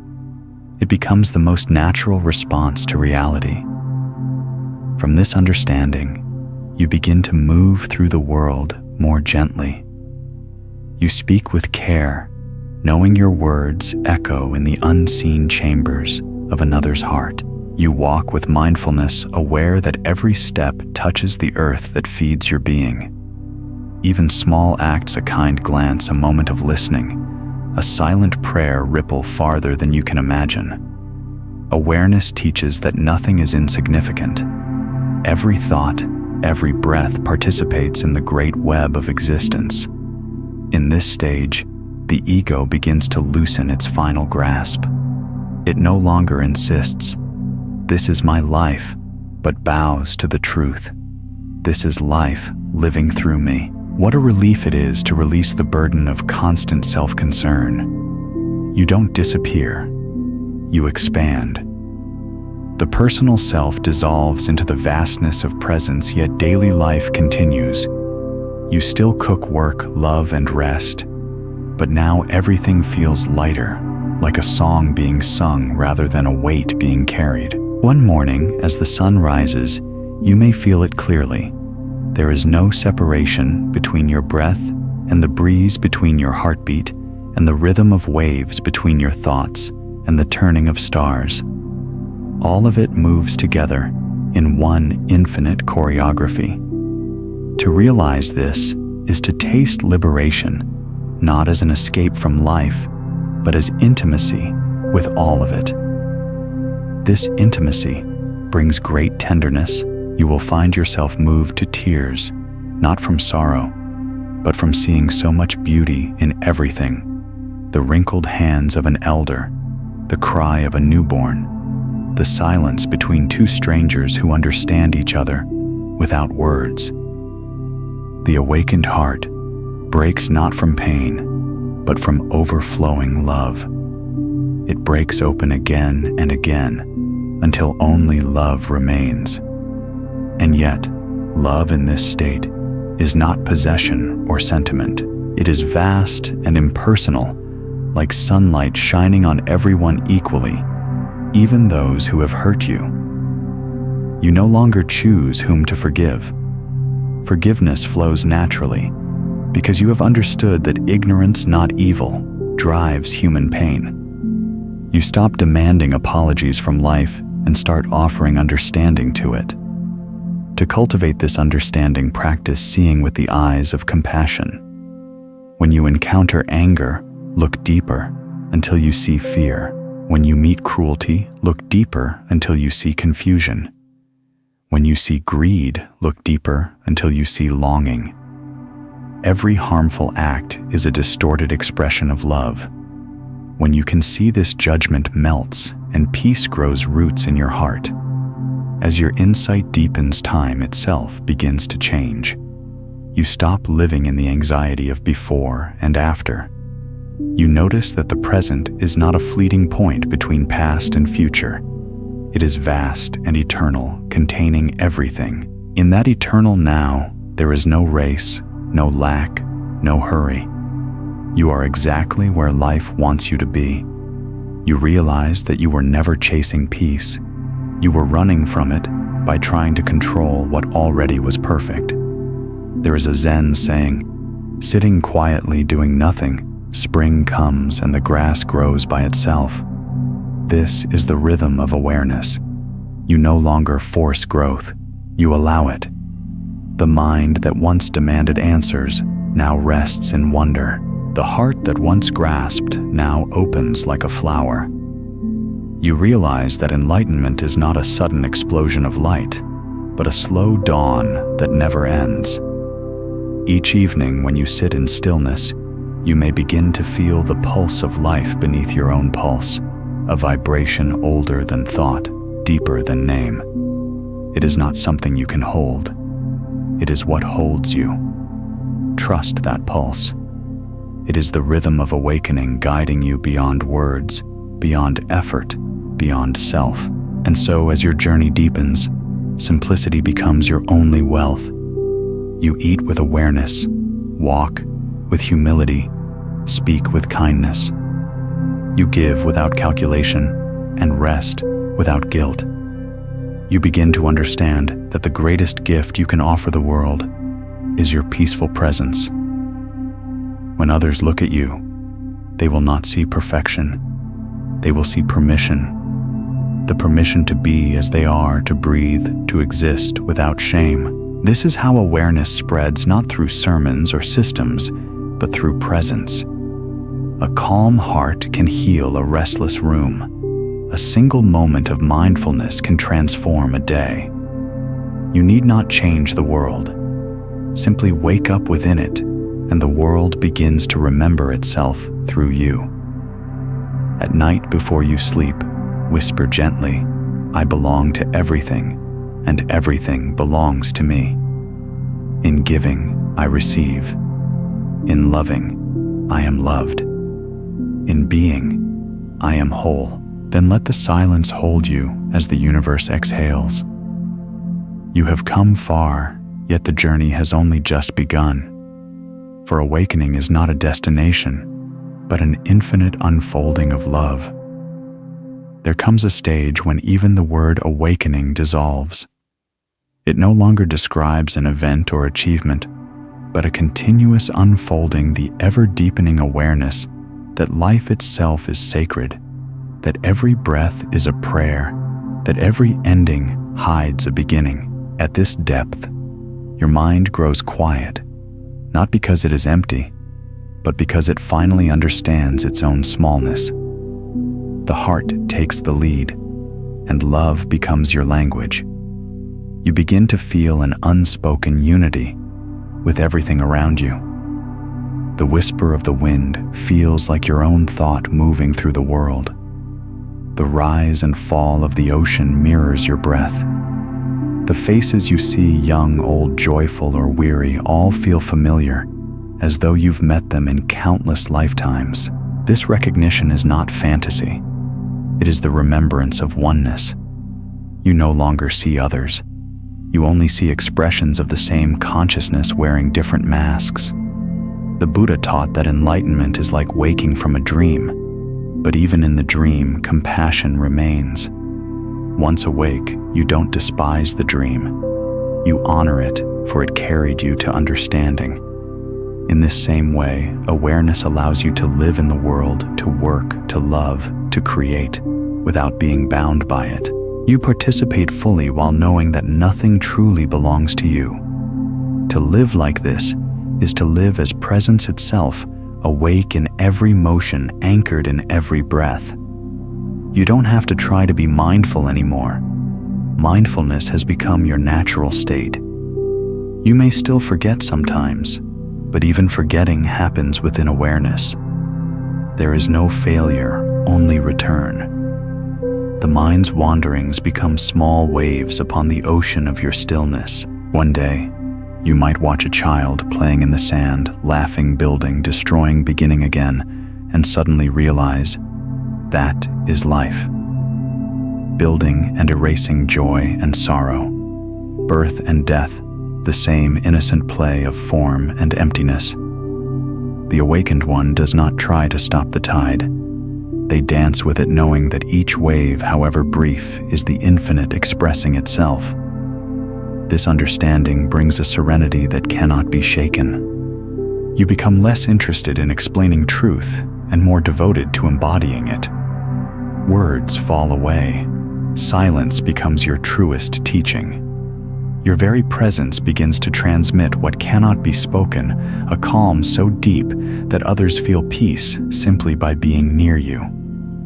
This is not mysticism. It is resonance. Awareness is contagious. To nurture this state, live gently. Eat with mindfulness. Speak with intention. Let kindness be the fragrance you leave behind in every room. Remember that peace is not found in isolation, but in how you move through the noise. Stillness is not withdrawal from life. It is presence. It is intimacy with it. There was once a Zen master who was asked, "What is enlightenment?" He replied, "An ordinary mind at peace." The student frowned. "But isn't there more?" The master smiled, poured tea into a cup, and said, "When I drink, I drink. When I walk, I walk. When I rest, I rest. When I love, I love." The student bowed. Understanding that enlightenment is not about escaping life, it is about finally being fully alive. To live with such clarity, practice returning to simplicity. Strip away what is unnecessary. Let your surroundings breathe. Let your mind breathe. The quieter your environment, the clearer the whispers of wisdom become. You will start to see how life continually guides you, not through thunder, but through subtle nudges, a conversation, a coincidence, a moment of stillness that asks you to listen.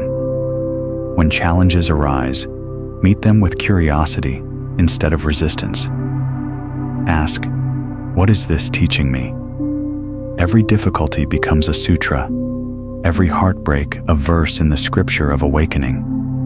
Even grief can be a form of grace if met with open eyes. You realize that the purpose of pain was never punishment. It was always purification, the fire that burns away illusion so truth can shine through. There will be times when old habits return, anger, fear, pride. Do not scold them. Welcome them like children returning home. Say gently, "I see you. Thank you for reminding me where I have yet to soften." Awareness transforms even weakness into wisdom.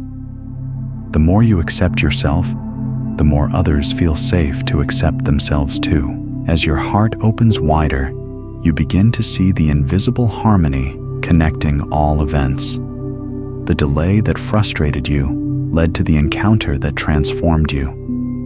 The person who hurt you became your greatest teacher in compassion. The loss that shattered you cleared the space for love to enter. Nothing is random.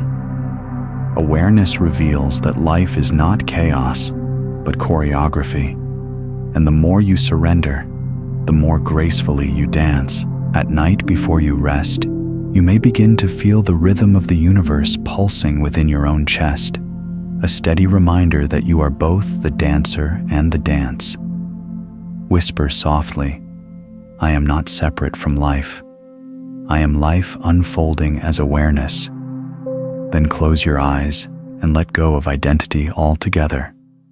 No name, no story, no seeking. Just stillness. Just presence. In that timeless quiet, you will discover what all the sages have known, that awareness is not something you attain. It is what you have always been. The seeker disappears, and only the seeing remains. You will not need to call it enlightenment. You will simply call it home. Eventually, a moment comes when even the teachings themselves fall silent. The words, the scriptures, the practices that once guided you begin to fade into the background like stars disappearing at sunrise. You no longer need reminders of how to be present because presence has become as natural as breathing. What was once effort is now ease. What was once practice is now life. You have stepped beyond the desire to improve or become. You no longer chase a version of yourself that exists in the future. You realize that growth was never about adding more. It was always about shedding the unnecessary, the noise, the stories, the fears. What remains is simple, pure alive. The most enlightened state is the most ordinary one, sitting quietly, smiling softly, doing what needs to be done with a peaceful heart. In this simplicity, awareness becomes luminous. You begin to notice that the world, even in its chaos, moves with extraordinary intelligence. The rain does not fall out of rhythm. The wind does not blow without purpose. The same intelligence that moves galaxies also moves your heartbeat. To resist life now feels as futile as trying to stop the tide with your hands. You surrender not in defeat, but in reverence. This surrender opens a space inside you where miracles happen effortlessly. You begin to meet life not as an opponent, but as a companion. Every event becomes a dialogue between your heart and existence. When something leaves, you say, "Thank you for what you gave." When something arrives, you say, "Welcome, I am ready to learn." In this openness, fear loses its grip. The unknown becomes a friend. You start to live with a sense of invisible guidance. You no longer push, you listen. Life whispers where to go, when to rest, when to act. The mind that once demanded control now bows to intuition. You realize that wisdom is not stored in thoughts, but flows through stillness. You stop asking, "What should I do?" and begin asking, "What wants to move through me right now?" That is how awareness lives. It acts through you, not as you. There was once a traveler who spent years searching for the perfect reflection of the moon on water. He visited lakes, rivers, oceans, but every time he touched the reflection, it vanished. One night, exhausted, he sat by a quiet pond and stopped searching. The moon appeared perfectly still, shining in his silence. That night he understood peace cannot be found by chasing, it appears when you stop disturbing the water. This is how your awareness now feels. Still, clear, reflective. The noise of reactivity has faded, and what remains is deep listening to others, to life, to your own breath. You speak less, but your words carry more truth. You do less, but each action carries more meaning. You find yourself drawn to simplicity, uncluttered spaces, unhurried moments, unspoken kindness. Compassion in this stage no longer feels like something you do. It becomes what you are. You don't need to remind yourself to be kind. The heart acts before thought intervenes. You respond to suffering the way the sun responds to shadow by shining. You help not from duty, but from understanding that others' pain is not separate from your own. When you meet someone lost in anger or fear, you no longer react or resist. You simply hold space for their storm to settle. You know that silence heals more deeply than argument. Like a mountain that remains unmoved by wind, your peace becomes a shelter for others. People may come to you not for answers, but for your presence, and that you'll discover is the greatest gift you can give. The Buddha once said, "If you light a lamp for someone, it will also brighten your path." The more light you share, the more radiant your world becomes. Giving and receiving merge into one continuous flow. You begin to see that all acts of kindness are circular. What you offer to the world inevitably returns to you in ways unseen. At this depth, even time feels different. You no longer chase after moments or cling to memories. Each second feels whole, eternal. Whether you are walking, eating, or resting, it all carries the same sacred quality. The days lose their sharp edges. There is only the gentle continuity of being. You stop living in stories and start living in awareness itself. Still, humility remains your compass. The mind may whisper, "You have arrived," but awareness smiles, knowing that there is nowhere to arrive. The path is endless, because awakening is infinite. Each day brings a deeper layer of seeing, a subtler unfolding of love. There is no finish line, only deeper peace, softer presence, wider compassion. When you sit in meditation now, you may feel as though the breath breathes you.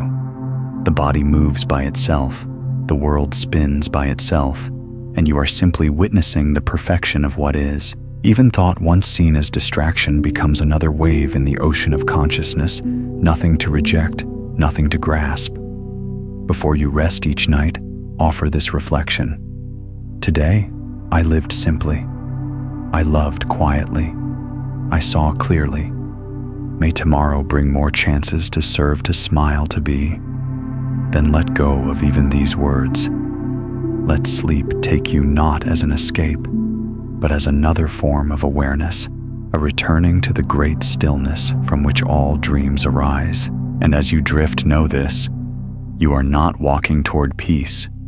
You are peace, walking through the world. In the soft light of early morning, there is a moment when the world stands perfectly still. The birds have not yet begun to sing, and the air feels as if it is holding its breath. If you listen closely beneath that silence, you can feel the pulse of something vast and tender, the heartbeat of existence itself. This is the same stillness that lives within you. It has always been there, patient and untouched, waiting for you to remember it. As your awareness continues to deepen, you begin to live from that stillness. It no longer comes and goes. It becomes the foundation beneath every step, every word, every thought. You realize that the goal of practice was never to escape the noise of the world, but to hear the silence within it, to recognize the quiet awareness that holds everything, even chaos, with perfect balance. Now, when challenges appear, you meet them as the sky meets clouds, open, spacious, unafraid. You know that every storm eventually dissolves into blue. Even pain feels different now. It still arrives, but it no longer takes root. You allow it to pass through you like wind through bamboo, bending but never breaking. The heart, once fragile, has become both strong and soft, strong enough to face truth, soft enough to love everything it touches. This is the paradox of awakening. You become more vulnerable and more invincible at the same time. Vulnerable because your heart is open. Invincible because nothing can close it again. You start to understand that true courage is not the absence of fear, but the willingness to stay open in its presence. From this place, forgiveness no longer feels like an effort. It becomes your nature.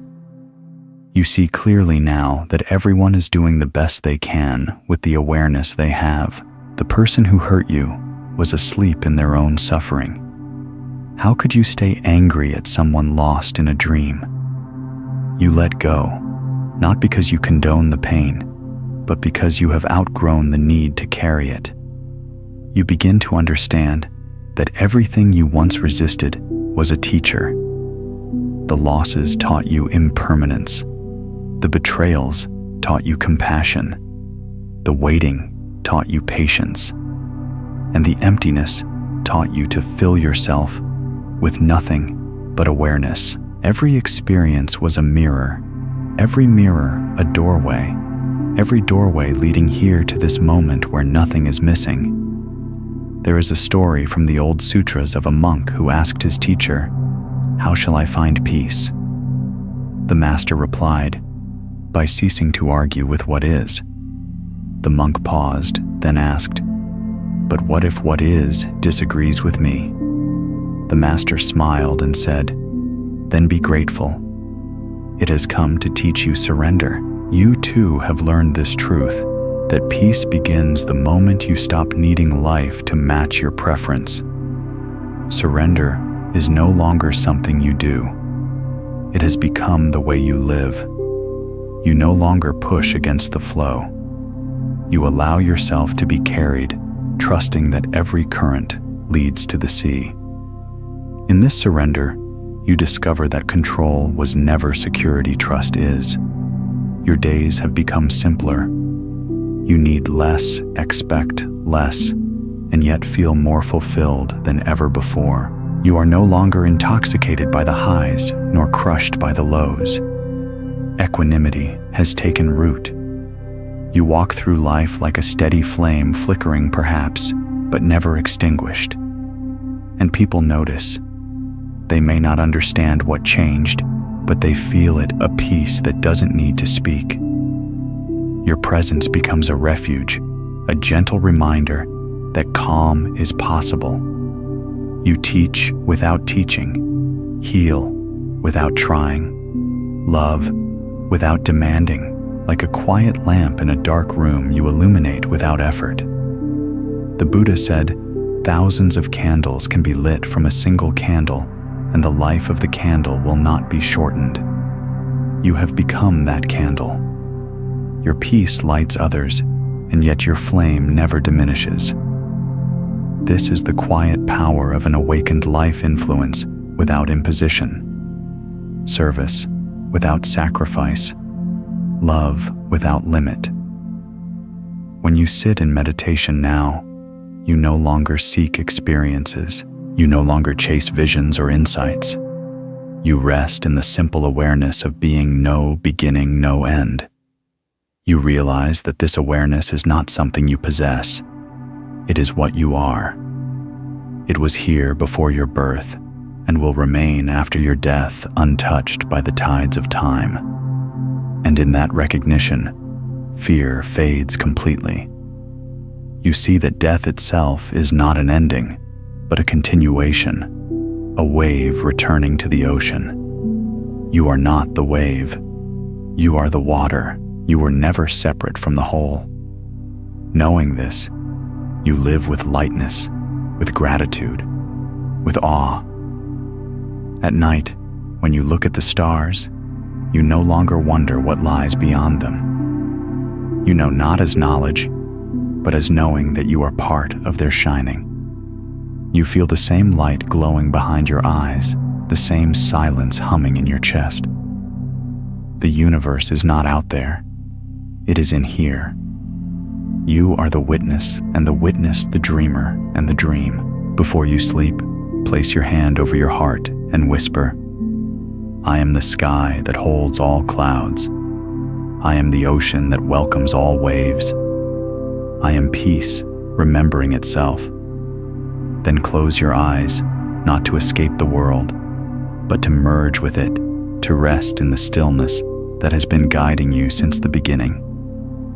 And as you drift into that infinite quiet, feel gratitude, not for what you have gained, but for what you have released. For in letting go of everything you have found, the only thing that was ever real, the boundless awareness that is both you and everything.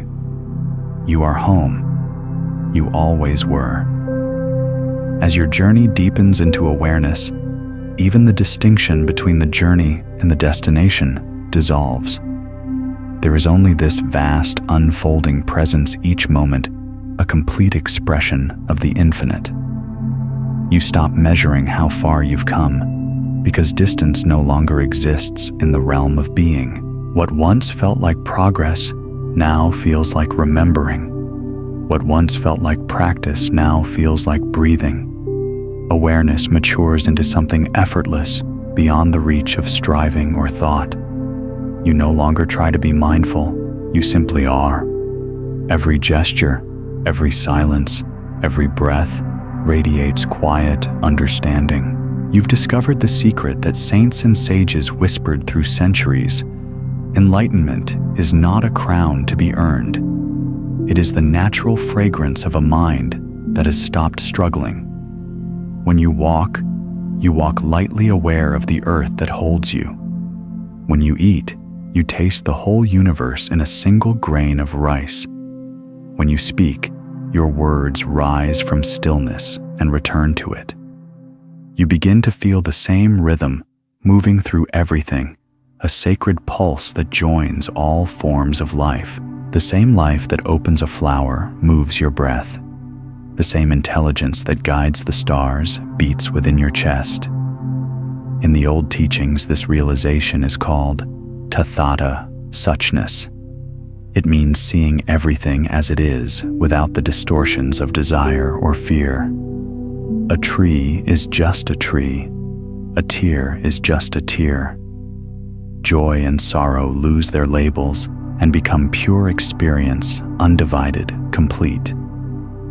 When you see the world this way, everything becomes sacred, because nothing is excluded. You start to understand why the Buddha smiled so often, not because life was free of pain, but because he had stopped adding resistance to it. Suffering still visited him, but it passed through like a guest who knew it could not stay. The awakened heart feels everything but clings to nothing. It welcomes joy without craving, endures pain without despair, and meets uncertainty with faith. There is a great quiet power in this way of being. It doesn't seek to impress or convince. It doesn't shout or demand attention. True power doesn't need to declare itself. It is presence itself. When people meet you, they may not understand why, but they will feel lighter, safer, more at peace. Your calm becomes a mirror in which others see their own reflection clearly. At times, life will still bring storms, loss, confusion, change.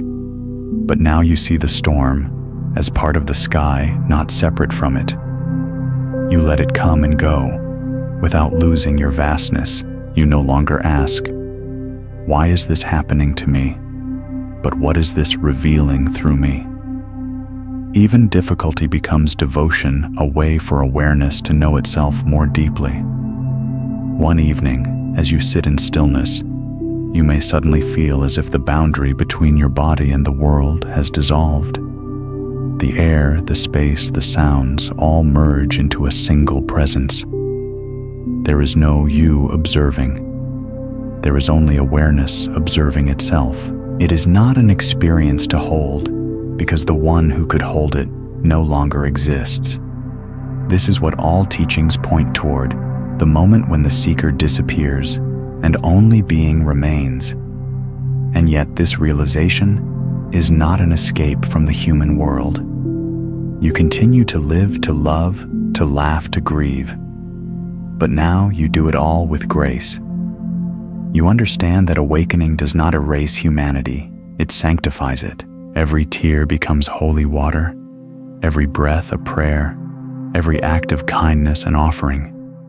You live as both the wave and the ocean, unique yet inseparable from the whole.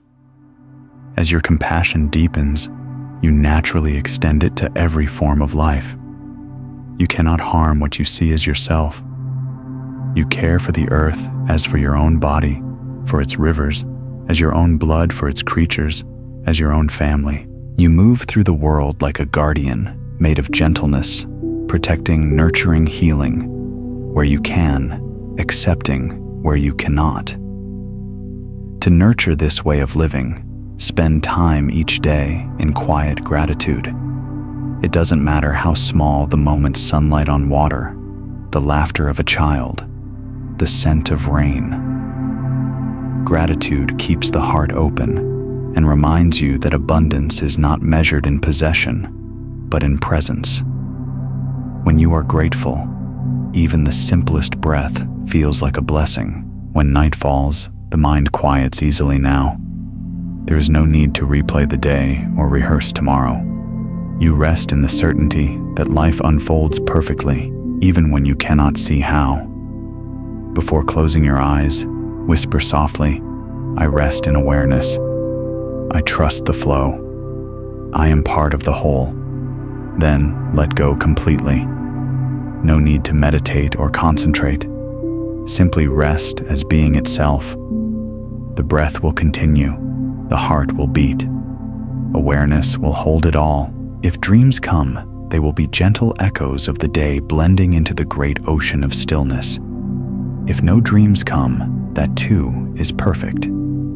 Everything now is perfect because you no longer demand that it be otherwise. This is what freedom feels like, not a grand revelation, but the quiet contentment of being utterly at home in existence. You do not walk above the world. You walk within it, belonging to every sound, every silence, every face. And in that belonging, you understand the final teaching. Nothing was ever missing. Nothing was ever broken. There was only love learning to recognize itself through you. When awareness becomes as natural as breath, you begin to live in harmony with existence rather than in argument with it. Every moment feels guided, every challenge purposeful, every silence filled with quiet knowing. You no longer search for signs or answers. Life itself has become the answer. You have crossed from seeking into seeing, from reacting into resting, from surviving into simply being. There is no longer a sense of being separate from what unfolds. The old idea of me versus life dissolves like mist in sunlight. You see that there was never a battle, only misunderstanding the mind's illusion that it was apart from the whole. When that illusion drops, peace does not descend from above. It rises gently from within, like dawn, revealing what was always there. You notice now how naturally love moves through you. It is no longer a feeling to chase or protect, but the very current of your being. Love has lost its object. It simply is. You love because you exist, because everything that exists shares the same source. You no longer need reasons. The flower blooms not to impress, but because blooming is its nature. Awareness blooms as love for the same reason. In this state, even the smallest act, pouring tea, tying your shoes, greeting a stranger, becomes a form of worship. Each motion is sacred because it arises from awareness. The line between spiritual and ordinary life disappears. There is no practice anymore because everything has become practice: walking, listening, breathing, smiling. Each action, no matter how mundane, carries the fragrance of presence. Buddhism teaches the path of middle way, the balance between indulgence and denial, between effort and ease. You now live this truth without trying. You work when it is time to work, rest when it is time to rest, speak when words are needed, and remain silent when they are not. Nothing feels forced, yet everything flows. You realize that harmony is not created by control, but by surrendering to life's natural rhythm. And when difficulty arises, as it still does, you no longer resist it. Pain once feared now feels like an invitation. You meet it with curiosity, whispering inwardly, "What truth are you trying to reveal?" That simple question transforms suffering into insight. Awareness does not remove pain. It transforms its meaning. The sting of experience becomes nectar. The wound becomes wisdom. There was once a sage who said, "When you understand suffering, it bows to you." That understanding has now taken root in you. The storms of emotion still come, but they no longer uproot your peace. You no longer drown in your feelings. You watch them pass like rain on the surface of a vast lake. Awareness is that lake, deep, still, and infinite. You begin to live slower, but not out of weariness, out of reverence. You understand that rushing is a form of violence, a denial of the sacredness of now. So you pause before speaking, breathe before deciding, listen before responding. Life becomes gentle in your hands because you no longer handle it roughly. And in this slowness, a new kind of wisdom awakens, one that is felt more than thought. You start to sense the subtle movement of energy in every space. You can feel when to step forward and when to step back, when to hold on and when to release.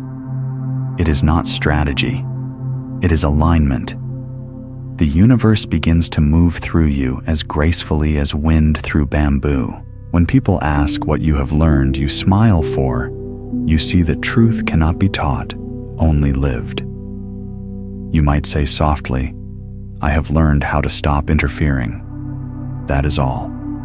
The mind creates complexity. Awareness restores simplicity. You now understand that most problems dissolve not by solving, but by seeing them clearly. Clarity itself is the cure. You no longer ask the universe to fulfill desires. You ask only to remain awake, because you see now that every desire once fulfilled leads back to the same place, the longing for peace. But when peace is your home, there is nothing left to chase. Even longing dissolves into contentment. You live now in the grace of nowness. The future no longer frightens you. The past no longer binds you. You are free from the tyranny of time. Life unfolds exactly as it must, and you meet it with an open heart. You understand that the only thing that ever needed to change was your perception, and now that perception is clear as glass. In this clarity, forgiveness arises naturally. You forgive not only others, but yourself, for not knowing, for forgetting, for searching so long outside what was always within. You smile at your own past pain, the way a parent smiles at a child's old fears. There is tenderness in that memory, not regret. Each evening now feels like a return to the temple of silence. You sit not to reach anywhere but to rest as yourself. The breath moves like a tide. Thoughts come and go like birds across the sky. There is no struggle, no story, no goal. Awareness simply abides, luminous, patient, free. Before sleep, whisper softly. Nothing to hold, nothing to lose. Nothing to seek, nothing to prove. I am the quiet beneath all motion. And as you drift into rest, you realize that this quiet is not an absence. It is presence itself, eternal and unchanging. The world may shift and pass away, but awareness remains untouched. This is the great peace not found in mountains or temples, but in the space between your own thoughts, the silence that listens, the heart that has stopped running. You have not become someone new. You have simply remembered what you have always been. When awareness ripens to its fullest, even the concept of awareness begins to dissolve. There is no observer left, no one watching. No one practicing, only the seamless flow of life knowing itself. It is like a river forgetting it is water, because it has become the ocean. You realize that every drop of your being has always belonged to this vastness. The mind grows quiet here, not because it is suppressed, but because it has finally bowed in understanding. Thought still arises, but it no longer defines reality. Emotion still visits, but it no longer dictates your peace. The heart is open, unguarded, vulnerable, yet untouched by fear. This is freedom in its purest form, the ability to be fully human while remembering your divinity. Everywhere you look now, you see the same truth reflected. In the light moving across the floor, in the laughter of strangers, in the way leaves tremble before falling. There is no sacred and profane anymore, only sacredness wearing infinite faces. You begin to sense that life is not happening to you, nor even through you. It is simply happening as you. The Buddha once described awakening as the end of separation, the realization that form is emptiness, and emptiness is form. It is not a philosophy, but a lived experience. The cup is both clay and space. The breath is both body and air. You are both wave and water. When you live this truth, you no longer grasp for permanence, because you see that nothing is truly lost, only transformed. At this stage, even purpose becomes simple. You are no longer trying to change the world. You are here to love it. Every encounter becomes an opportunity to honor the divine hidden within the ordinary. You no longer preach peace, you are peace. Your words, your movements, your very silence become a quiet teaching. People feel it more than they hear it. In this softness, humility blooms like a lotus. You see clearly that awakening was never your achievement. It was grace revealing itself through your willingness to stop resisting. The ego's last illusion was the idea that it could awaken. But now you know you can own enlightenment. The sunlight does not belong to the window through which it shines. You carry this realization gently, without pride, without explanation. You don't need to convince anyone. The truth convinces itself. Sometimes you say nothing at all. A simple smile, a steady gaze, a kind word at the right time. These are enough. In that simplicity, you find a new kind of beauty, unadorned, natural, eternal. There is an old story of a monk who, after decades of meditation, returned to his village. The people asked, "What have you gained from all these years?" The monk laughed softly and said, "Nothing. But I have lost much anger, fear, the need to be right. You too have lost much, and in that loss found everything. In daily life, you now act without calculation. The mind no longer measures or manipulates. It responds in harmony with what is. When compassion is needed, it arises. When firmness is required, it appears. You have become a flute through which life plays its own song. The melody is not yours, yet it carries your unique tone. When sorrow visits, you do not resist.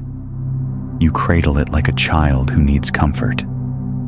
When joy comes, you welcome it with gratitude, knowing it too will pass. Everything is met with the same tenderness, for everything belongs.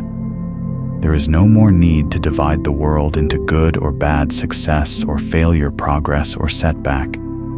You see now that everything serves awakening. The heart at peace moves slowly. You do not rush toward meaning. You allow meaning to reveal itself. You walk like the earth turns, silently, steadily, without effort. And in this walking, you sense that even your smallest steps send ripples across the entire universe. You live as though every breath were a blessing, because it is. In the evenings when the world grows quiet, you may find yourself gazing at the moon. You no longer ask questions of it. You simply watch, and somehow the watching becomes worship. You see the same light reflected on water, in eyes, in dreams, and realize it is all the same light, one source, one being.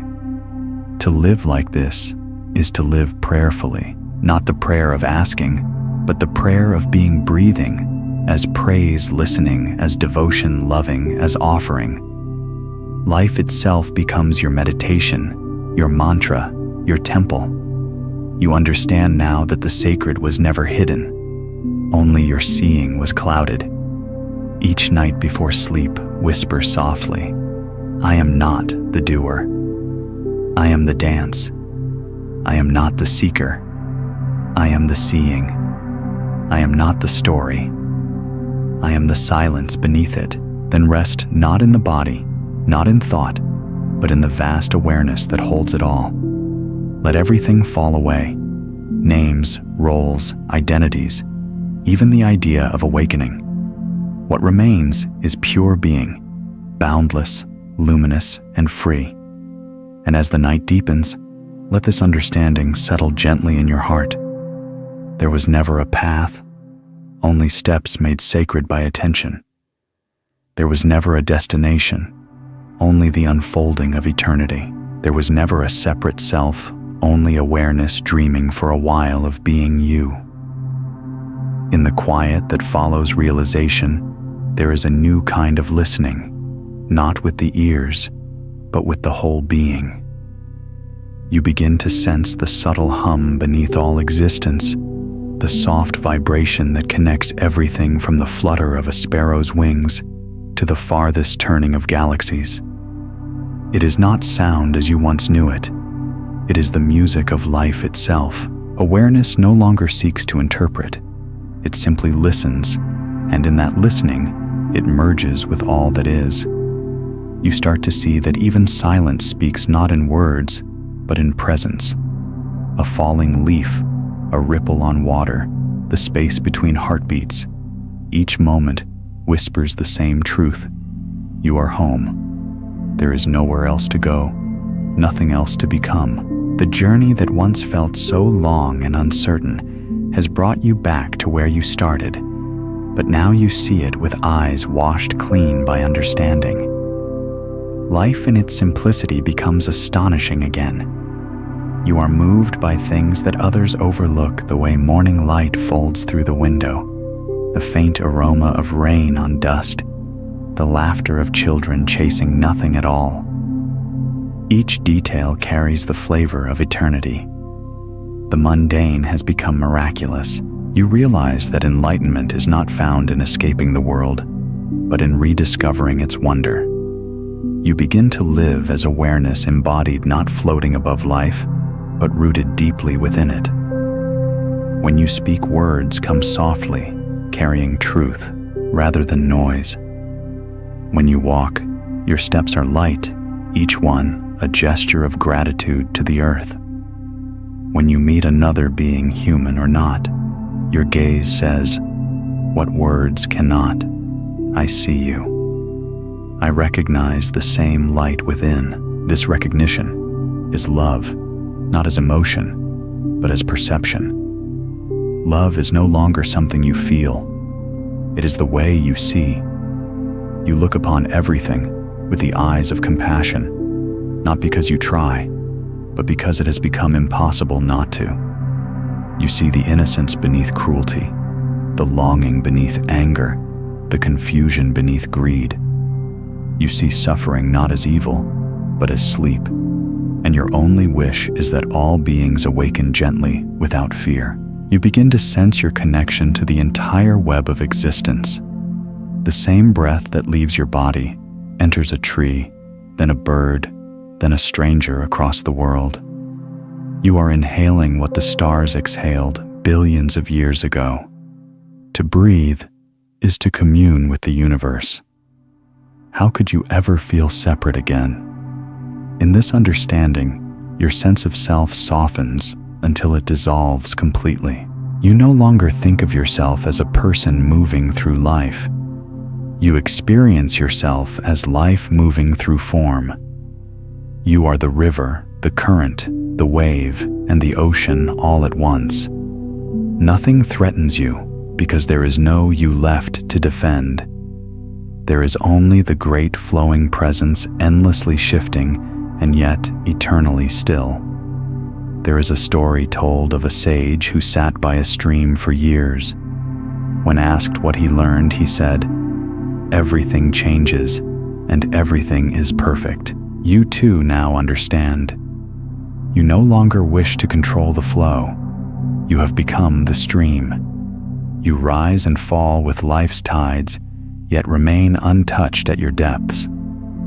This is true balance, not found in stillness alone, but in the dance between stillness and motion. In the marketplace, amid noise and movement, your inner stillness does not waver. You can laugh, argue, work, and create, yet remain centered. The sacred and the ordinary merge into one seamless reality. You could be washing dishes or comforting a stranger. Both are expressions of the same awareness.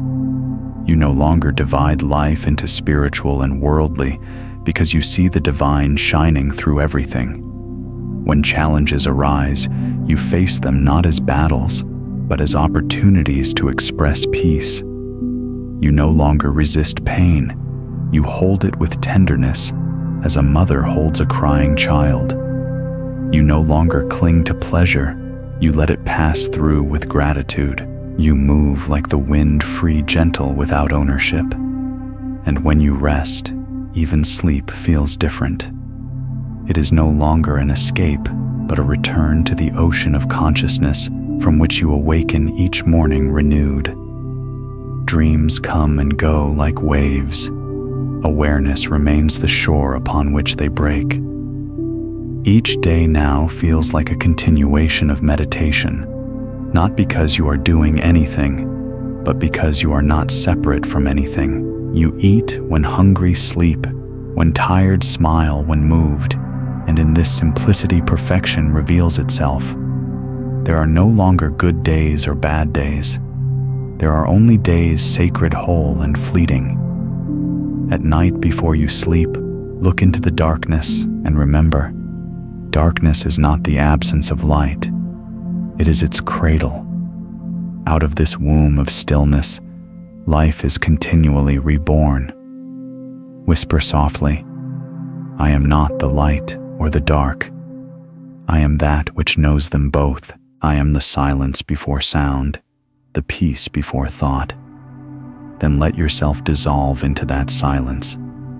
Let the edges of your identity blur until nothing remains but the vast wordless awareness that breathes through all.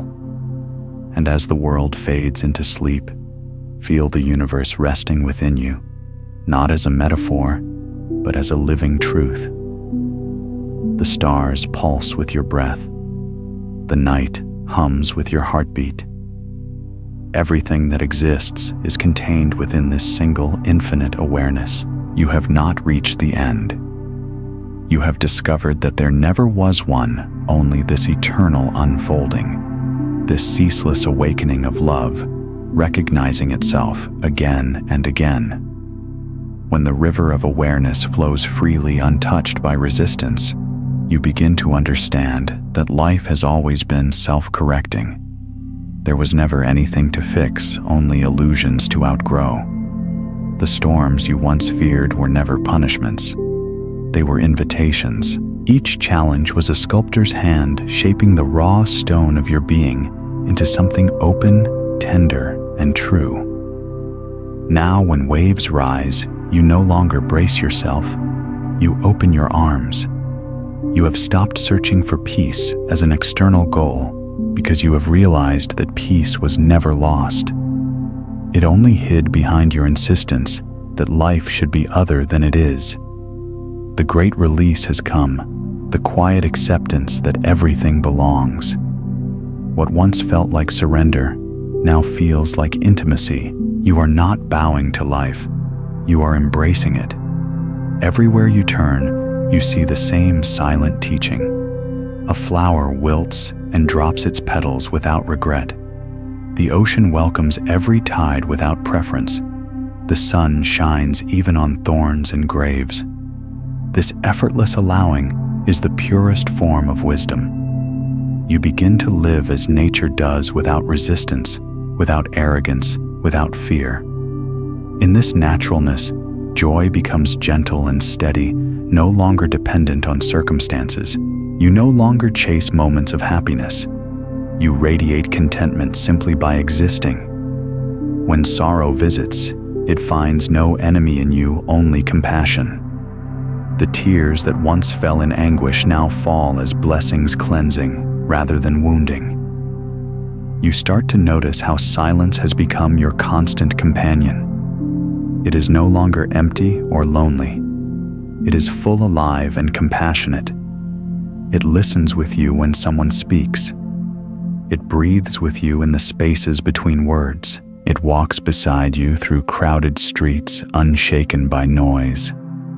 The silence you once sought in mountains now lives in your heartbeat. People may ask how you found peace in a world that still burns with chaos. You will smile softly and say, I stopped trying to put out the fire. I learned to sit by it and feel its warmth. You understand that the world's suffering cannot always be solved, but it can be met with presence, with empathy, with unwavering stillness. This stillness is not indifference. It is love so vast it does not cling. It is compassion that does not collapse under the weight of grief. It is the strength of a heart that can hold both joy and pain without turning away from either. In that capacity, you have become a vessel for the world's healing. Buddhism teaches that when the mind is free of grasping all actions, become skillful. You now live this truth. You speak without pretense, act without hesitation, love without fear. Each word is a thread in the tapestry of harmony, each choice a note in the music of mindfulness. You are no longer trying to be good. Goodness flows naturally because resistance has ceased. You begin to understand that service is not about saving the world, but about seeing it clearly. When you look at another person and recognize the same awareness looking back at you, compassion arises without thought. You offer a smile, a moment of stillness, a small act of care, and in that moment, the illusion of separateness dissolves. Even time has softened its edges. Days no longer feel like a race. The future no longer looms as something to conquer. The past no longer binds you with its stories. There is only this eternal rhythm, breathing in, breathing out, the endless pulse of being.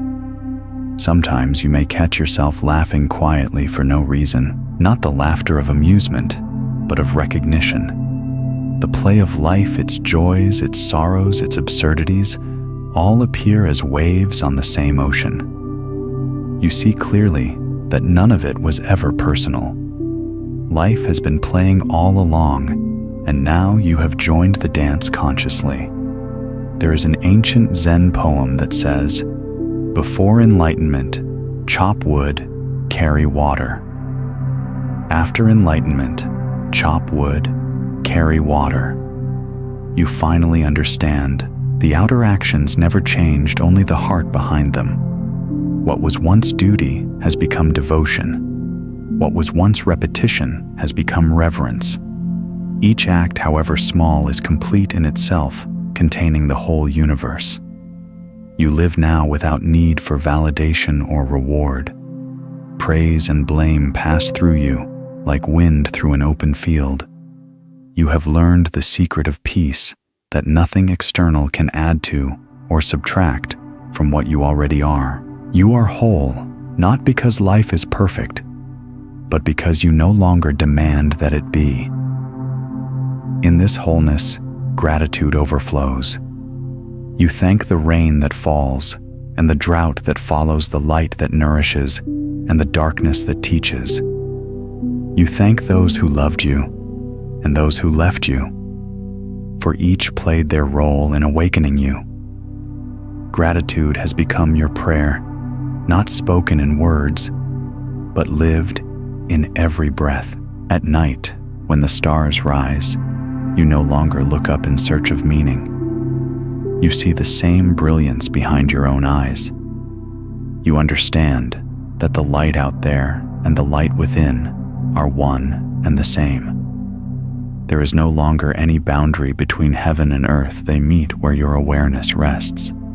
Before sleep, place your hands together at your heart and whisper, "Nothing outside can disturb the peace within. Nothing within can resist the love without. All is one, and I am that one." Then close your eyes, not to retreat from life, but to dissolve into its vastness. Let every breath remind you that you are both the inhale and the exhale, both the silence and the sound. And as you drift into the stillness of the night, remember this simple truth: the final teaching of all paths, the softest voice of the awakened heart. You are not walking toward peace. You are what peace has been walking toward all along. There comes a moment when the air itself seems to bow in stillness, when even thought, that restless traveler, pauses to listen. You realize you have crossed an invisible threshold, one that leads not away from the world, but into its very heart. Life no longer feels like something happening outside of you. It pulses through you, moves with you, breathes as you. The search that once consumed you has dissolved, not because all questions were answered, but because the need to ask them has faded. You no longer need to understand life in order to trust it. The mind rests like a bird, finally finding a branch strong enough to hold it. In this depth of awareness, even suffering reveals its hidden grace. Pain is no longer an enemy to defeat, but a messenger carrying truth.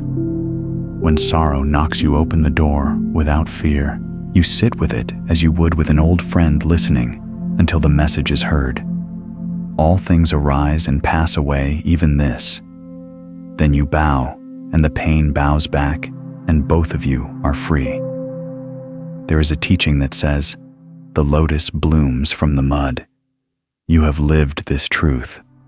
From confusion has grown clarity, from loss tenderness, from silence wisdom. You no longer resent the mud. You thank it, for it made the flower possible. In that gratitude, every part of your story, even the parts once painful, becomes sacred. You live now with unguarded heart. Nothing to defend, nothing to prove. When someone loves you, you receive it fully. When someone misunderstands you, you smile softly and let it pass. You no longer measure your worth by reflection in others' eyes. You know who you are, not as an identity, but as an awareness vast enough to contain all identities. When you walk through the world, you move as presence itself. The way light fills a room without effort, you too fill your moments. Your attention blesses everything it touches: a leaf, a conversation, a single breath.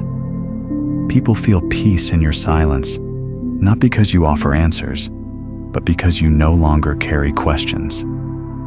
You've learned that life doesn't demand perfection, only participation. The wind still changes direction, the waves still crash, and sometimes you are caught between them. But now, you float instead of fight. You trust the current to carry you where you need to go. Even uncertainty has become a companion, teaching you the art of faith without reason. Faith, you now understand, is not belief in something unseen. It is intimacy with what is. It is walking in darkness and knowing that even the darkness glows. It is listening for guidance not in thunder, but in the faint pulse of intuition, the whisper that says, "This way." You find beauty everywhere now, even in impermanence. A droplet sliding down a leaf, a child's fleeting laughter, a stranger's brief kindness, all are reminders that nothing lasts. And because of that, everything matters. You no longer cling to what passes for you. See that loss is just the way life clears space for renewal. Buddhism calls this anicca, the law of impermanence. Once this truth frightened you, now it frees you. You live lighter love, deeper, give more easily, because you know there's nothing to hold back for. You've discovered that the only thing worth keeping is the openness of heart. Sometimes in the quiet of evening, you might find yourself weeping, not from sadness, but from awe. Awe that existence is so fragile, and yet so eternal, so fleeting, and yet so infinite. These tears are not pain, they are prayer. They wash the eyes of the soul so it can see clearly again. The more you rest in awareness, the more you feel guided by something invisible, yet unmistakable, a force both tender and wise. You might call it Dharma, grace, truth, or simply love. Whatever its name, it moves through you, effortlessly turning every moment into harmony. You act, but it is life acting. You speak, but it is truth speaking. You love, but it is love loving itself. The boundaries blur until only presence remains, a vast, quiet intelligence that holds all things. There was once a master who said, "Before enlightenment, I was a mountain. During enlightenment, I was no mountain. After enlightenment, I am again a mountain." You understand now. You have returned to simplicity, drinking tea, folding clothes, watching clouds drift, yet every act carries eternity within it. In your stillness, you begin to feel others' pain as your own, yet without being burdened by it. This is compassion, purified of attachment, the heart's ability to hold the world in its palm and still smile. You do not fix, you accompany. You do not save, you serve. You offer presence, and that is enough. When you sit beneath the night sky, you feel no separation between yourself and the stars. Their light feels like a memory of your own essence, the same energy, the same radiance, the same peace. You realize that death itself is not an ending, but a return, like a wave folding back into the ocean. Before sleep, close your eyes and let the breath guide you inward. Whisper quietly, "I am not seeking the light. I am the light remembering itself. I am the sky that holds the storm and the calm alike." Then rest. Let awareness cradle you, the way the sea cradles a drifting leaf. Let thought fade into the rhythm of breath, and breath dissolve into the rhythm of being. In that vast stillness, you will feel it, the soft truth at the heart of everything. Nothing is missing. Nothing was ever apart. All things are returning endlessly to the same peace. When awareness becomes the rhythm of your life, even the act of breathing feels sacred. Each inhale feels like receiving the universe. Each exhale like offering yourself back to it. You begin to notice that there is no separation between the giver and the given, between prayer and the one praying. Life is no longer something you experience, it is something you are. In the light of this understanding, the world transforms. The same streets you once walked with haste now seem drenched in mystery. Every face holds a story written by time. Every sound carries its own teaching. The laughter of a child, the cry of a bird, the creak of a door, all of it becomes the Dharma, speaking through the language of the ordinary. You realize there was never a mundane moment, only an unawakened mind. Now, when you meet others, you no longer look at their words or actions alone. You look deeper into the longing behind their words, the pain beneath their anger, the hope hidden in their silence. This is compassion without effort. You do not need to try to understand. You simply do. Your heart has become a mirror reflecting others without distortion. And as you give this kind of attention, you notice something beautiful. People begin to soften around you. Their defenses lower, their voices quiet, their breath deepens. Presence heals more than advice ever could.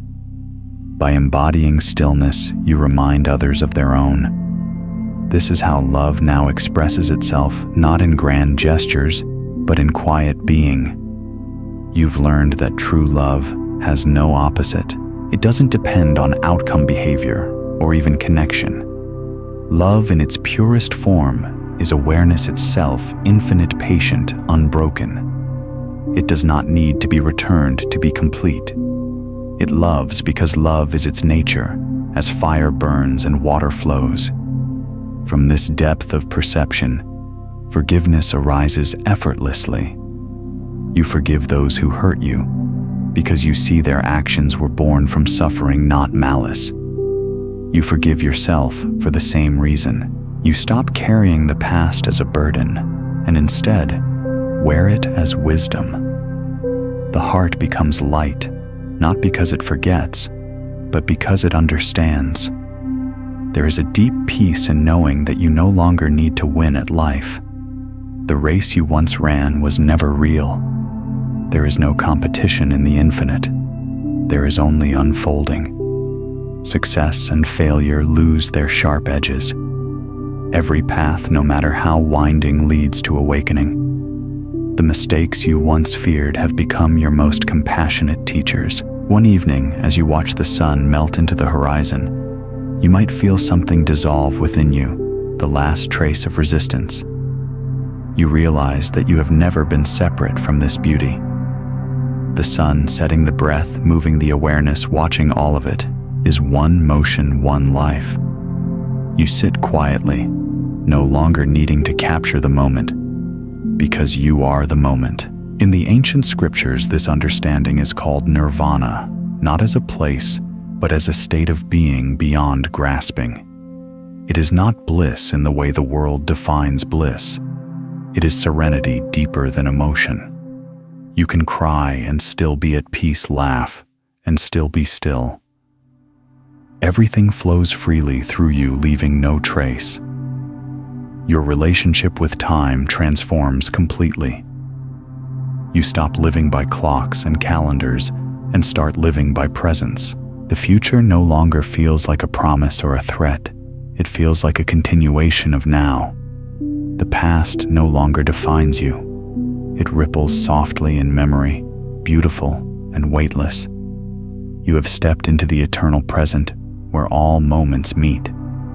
In this space, creativity blossoms effortlessly.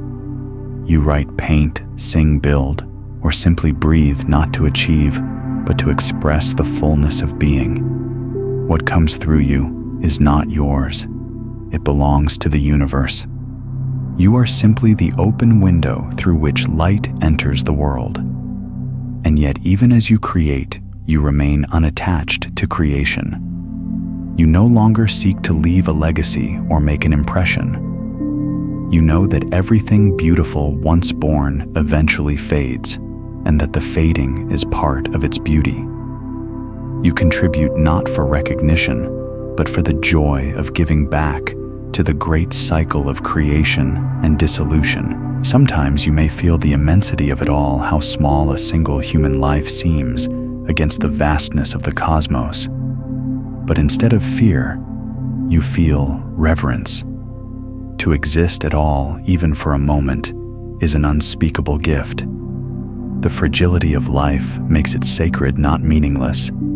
Each breath becomes a bow to the miracle of being. You live now in a continuous blessing. The mind no longer labels experiences as blessings or curses, because it sees both as grace. The rain and the drought, the laughter and the tears, all of it nourishes the soul's unfolding. You have become like the sky, allowing clouds of every kind to pass, knowing none can stain the vastness. Before sleep, sit in stillness and let gratitude rise unbidden. Whisper softly, "May all beings find peace. May all hearts remember their light. May I continue to serve in silence and love without end." Then close your eyes, feeling the breath move like a tide between your body and the universe. Let everything return to the stillness from which it came. And as you drift into that boundless quiet, know this: you are not a part of the universe. You are its awareness. You are not the light that shines. You are the space that allows it to shine. You are not becoming anything, you are remembering everything. When the river of consciousness flows without effort, you begin to see that even awakening itself was only another ripple in that endless stream. You have stopped striving to be enlightened, because the very act of striving implies distance, and there is no distance left. The seeker has vanished into the seeing. The fire of longing has cooled into quiet illumination. You walk through life now as one who belongs completely, not because the world has changed, but because you no longer stand apart from it. The noise of the city, the hush of dawn, the laughter of children, the sorrow in an old man's eyes, all of it moves through you without resistance. You no longer divide experience into sacred and profane. Everything is sacred, because everything is real, and everything real arises from the same stillness. In this stillness, awareness no longer looks for purpose, it expresses it.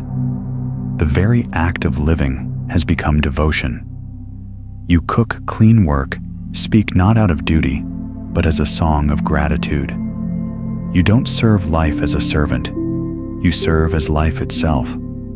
The boundary between you and the world has dissolved into pure participation. The Buddha once said, "If you understand things are just as they are, if you do not understand things are just as they are." You smile at these words now because you know their truth intimately.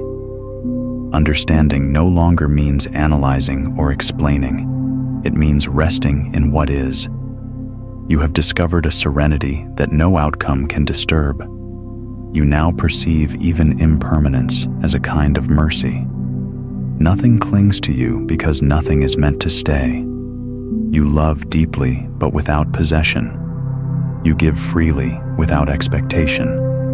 You grieve honestly, but without despair. Every beginning is seen as a continuation, every ending as transformation.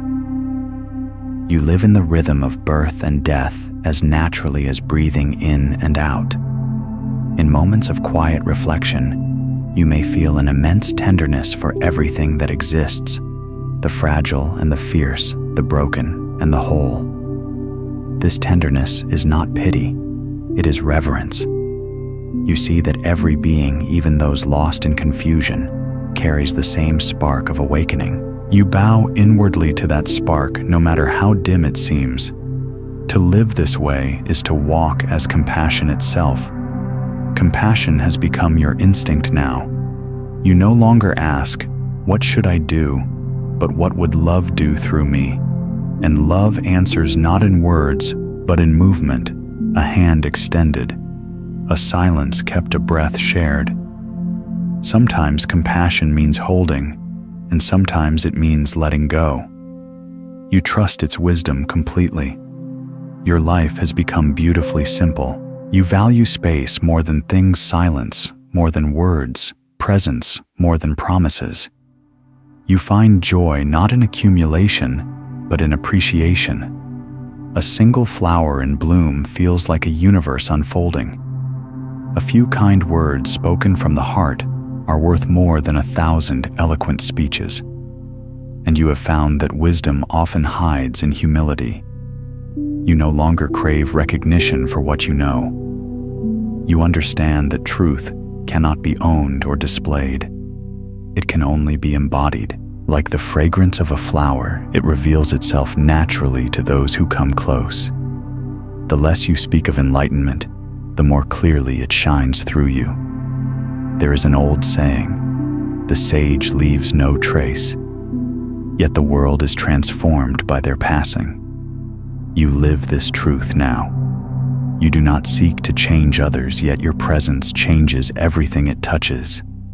Not by force, but by resonance, a calm field that invites others to remember their own stillness. Sometimes when you walk beneath the stars, you can feel the quiet pulse of the universe, not out there, but within your chest. The same rhythm that turns galaxies turns your heart. You realize that you are not looking at the night sky. You are the night sky, aware of its own vastness. This realization softens you even more. You no longer need certainty. Mystery itself has become your home. You have stopped trying to name the infinite, for every name only limits what cannot be contained. Instead, you bow to the silence beyond description, the silence that holds both birth and death, laughter and tears, light and shadow. When you rest at the end of the day, the mind no longer replays its stories. You sit quietly and let gratitude rise like mist over still water. Gratitude not for what you have, but for what is. For the breath that continues, the heart that beats, the awareness that watches without judgment. Before closing your eyes, whisper softly, "I release all effort. I dissolve all boundaries. I rest as life resting in itself." Then allow yourself to drift into the vast embrace of being. Let every dream, every memory, every identity dissolve into the infinite field of awareness. And in that final stillness before sleep, you will sense it, the secret that the sages tried to tell in words too small for truth. You were never the drop searching for the ocean. You have always been the ocean, tasting itself as a drop. At this stage of awakening, life no longer feels like something you are doing. It feels like something you are being done by. Every step, every glance, every heartbeat arises spontaneously, guided by an intelligence older than thought. You no longer need to plan your existence like a map, because the path unfolds precisely as it should, moment by moment, without your interference. You begin to sense that even the concept of choice was part of the great illusion. Choice belonged to the mind, the storyteller who believed it was the author of life. But now you see that life itself is writing through you. The river does not choose its direction, it flows according to the lay of the earth. And so do you, flowing not with effort, but with trust. This surrender does not make you passive, it makes you profoundly alive. You no longer resist what comes, nor cling to what goes. You move with the seasons of your own being, blooming when it's time to bloom, falling silent when it's time to rest. What once felt like loss now feels like transformation. What once felt like confusion now feels like unfolding. There is a calm joy that accompanies this trust, a quiet radiance that asks for nothing. You begin to notice it in everything, the way light touches water, the way laughter echoes between walls, the way tears glisten before they fall. You understand now that the beauty of life lies in its impermanence, that every moment's fragility is what makes it holy. In ancient Buddhist texts, this realization is called anicca, the ever-changing nature of all things. The awakened heart does not grieve this truth. It celebrates it. You no longer seek to freeze the river of life, for you know that its flow is its meaning. To love deeply is to let everything move through you freely without holding. The more you see, the gentler you become. Harshness no longer makes sense. You cannot judge what you understand, and now you understand everything not through thought, but through empathy. You see ignorance as sleep, not sin. You see anger as pain, not evil. And because you see clearly, you respond with kindness, even when the world forgets kindness. You have stopped demanding that others awaken. You no longer wish to convince or correct. You know that each soul moves at its own rhythm, like waves upon the same sea. Some crash loudly, others move softly, but all are returning home. Compassion now means trusting the timing of all things. Your own voice has changed too. It carries the calmness of someone who has touched eternity. You speak less, but each word arises from the stillness of truth. You teach without teaching, through the way you listen, the way you pause, the way you love. Your silence speaks louder than instruction. And there is laughter now deeper and freer than before. You laugh not at others, but with existence itself at the divine play, the cosmic irony that what was sought was never lost. You see the humor in being human, how earnestly we chase what we already are. This laughter is not cynical. It is sacred. It is the laughter of the sky watching its own clouds drift by. You begin to notice how effortlessly peace sustains itself. You no longer need to meditate to find calm. Meditation has become your natural state. You move through noise and stillness alike with equal serenity.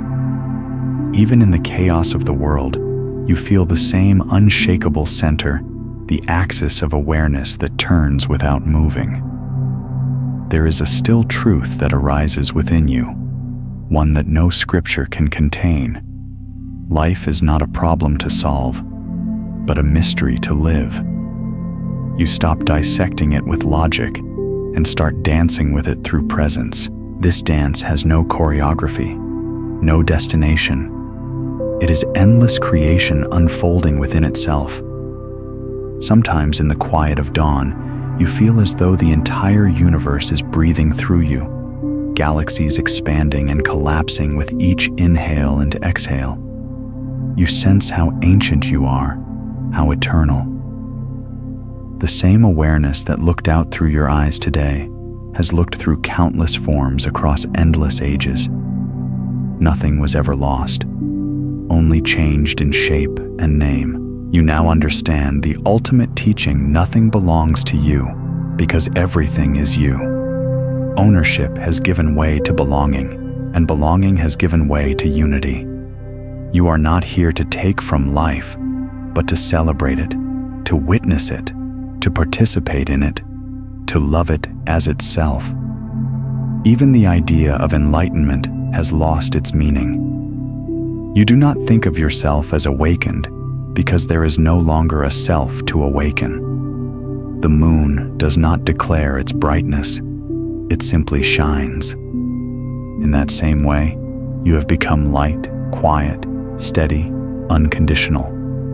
Before sleep, sit for a moment and let your awareness expand beyond the boundaries of skin, beyond thought, beyond time. Whisper softly, I am the witness and the witnessed. I am the silence between all sounds. I am the infinite remembering itself. Then allow the body to rest, knowing that rest and wakefulness are merely two sides of the same awareness. As the world fades into dream, you will feel it, the truth that hums beneath all creation. There was never a beginning, and there will never be an end. There is only this breath, this awareness, this eternal now. At last, awareness has become like clear water, still transparent, reflecting everything yet clinging to nothing. In this purity, even the idea of awakening loses its gravity. You no longer stand on one side of realization looking at the other. The journey, the traveler, and the destination have merged into one seamless presence. You are not enlightened. You are simply empty of resistance. Emptiness, you now understand, is not void. It is infinite capacity. The heart that once feared being hollow has discovered that the hollow is where love flows through. Like a flute, it is only because of the emptiness within that you can sing the song of life. You live now without agenda. The mind that once chased meaning now rests in mystery. You do not need to know why things happen. You know that they are enough. You trust the unfolding, even when it moves through shadow, because light and dark are no longer opposites. They are partners in the dance of truth. When someone wrongs you, compassion arises before thought. You see them not as an adversary, but as a lost fragment of the same consciousness searching for home. You cannot hate anymore, not because you force yourself to forgive, but because hatred no longer makes sense. The illusion of other has dissolved, and with it, the soil that once nourished fear. There was once a monk who asked his teacher, "What is the essence of awakening?" The master smiled and said, "When hungry, eat. When tired, sleep." You now understand this simplicity. Life no longer needs to be profound to be sacred. The ordinary is the miracle. A sip of water, a shared silence, the weight of your own breath, each moment glows with divine intimacy. You've begun to feel a kind of gratitude that has no object. It's not gratitude for something, it's gratitude as something. Gratitude has become your natural expression, the fragrance of presence itself. You don't need reasons to thank the world. The act of existing is thanks enough. There is humility in this state too. You no longer speak from certainty because you know that truth cannot be contained in words. You speak softly with the awareness that every statement is both true and incomplete. You listen more than you teach because you see that everyone and everything is your teacher. The wind, the silence, the stranger, the pain. Time has softened its edges around you. Days blend into one another like waves merging in the sea. You no longer measure progress or look for signs of growth. Growth implies direction, and direction implies distance. But you live in a reality where distance no longer exists. Everything happens here now in eternal unfolding.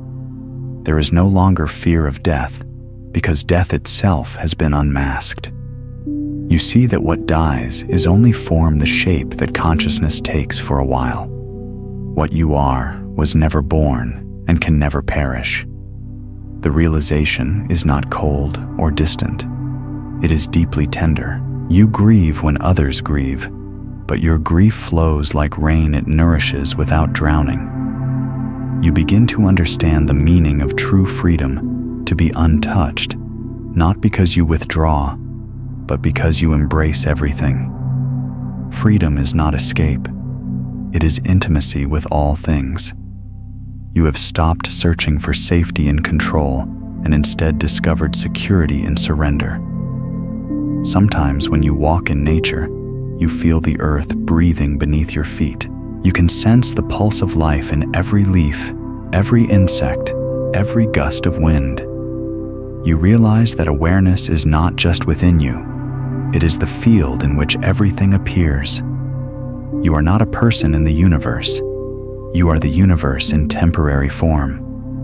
When you look at others, you no longer see stories or personalities. You see light wearing faces. You meet everyone with reverence, for each being is a doorway into the infinite. Even those who cause harm are seen through the eyes of compassion. You know they act from ignorance, and that ignorance too is part of the play of awakening. You have become the stillness that welcomes all movement. The pain of the world enters your heart, but it no longer breaks you. It expands you.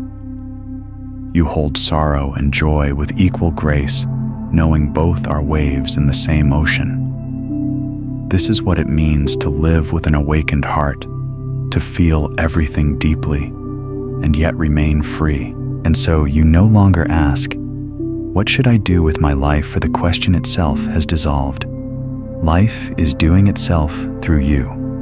You write, speak, smile, love, not because you plan to, but because existence is expressing itself in that moment. You are the flute, and the song plays as it wishes.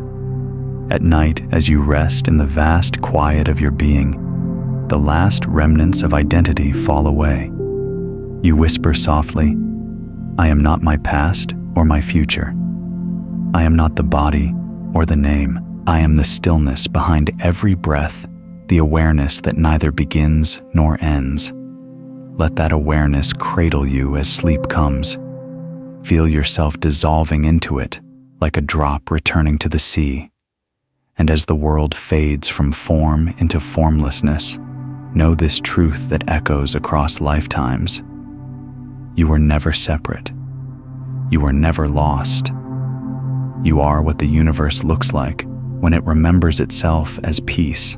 There is a stillness so vast that it cannot be disturbed, a peace so complete that even the rise and fall of worlds leaves no ripple upon it.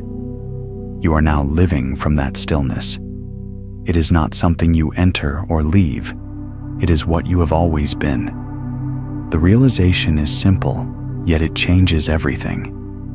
You move through the world, but the world also moves through you. You are not the traveler anymore. You are the path itself. In this silence of being, the old mind has grown quiet, like a bird returning home after a long flight. Thought still arises, but it no longer clings. Emotion still visits, but it no longer defines. Life flows through you effortlessly, and everything, every breath, every glance, every sound, feels like a prayer returning to its source. The Buddha once said, "Peace comes from within. Do not seek it without." Now you know what those words mean. Peace is not something to attain. It is the natural fragrance of awareness when resistance ends. You do not cultivate calmness. You uncover it. You do not learn compassion. You remember it. You do not find wisdom. You stop obscuring it with noise.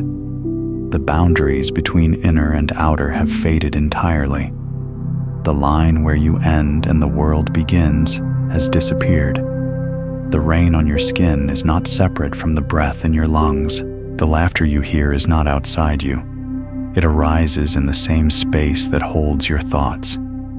Everything is happening within awareness, and awareness is infinite. In this clarity, life's paradoxes make perfect sense. You are both nothing and everything, the drop and the ocean, the question and the answer.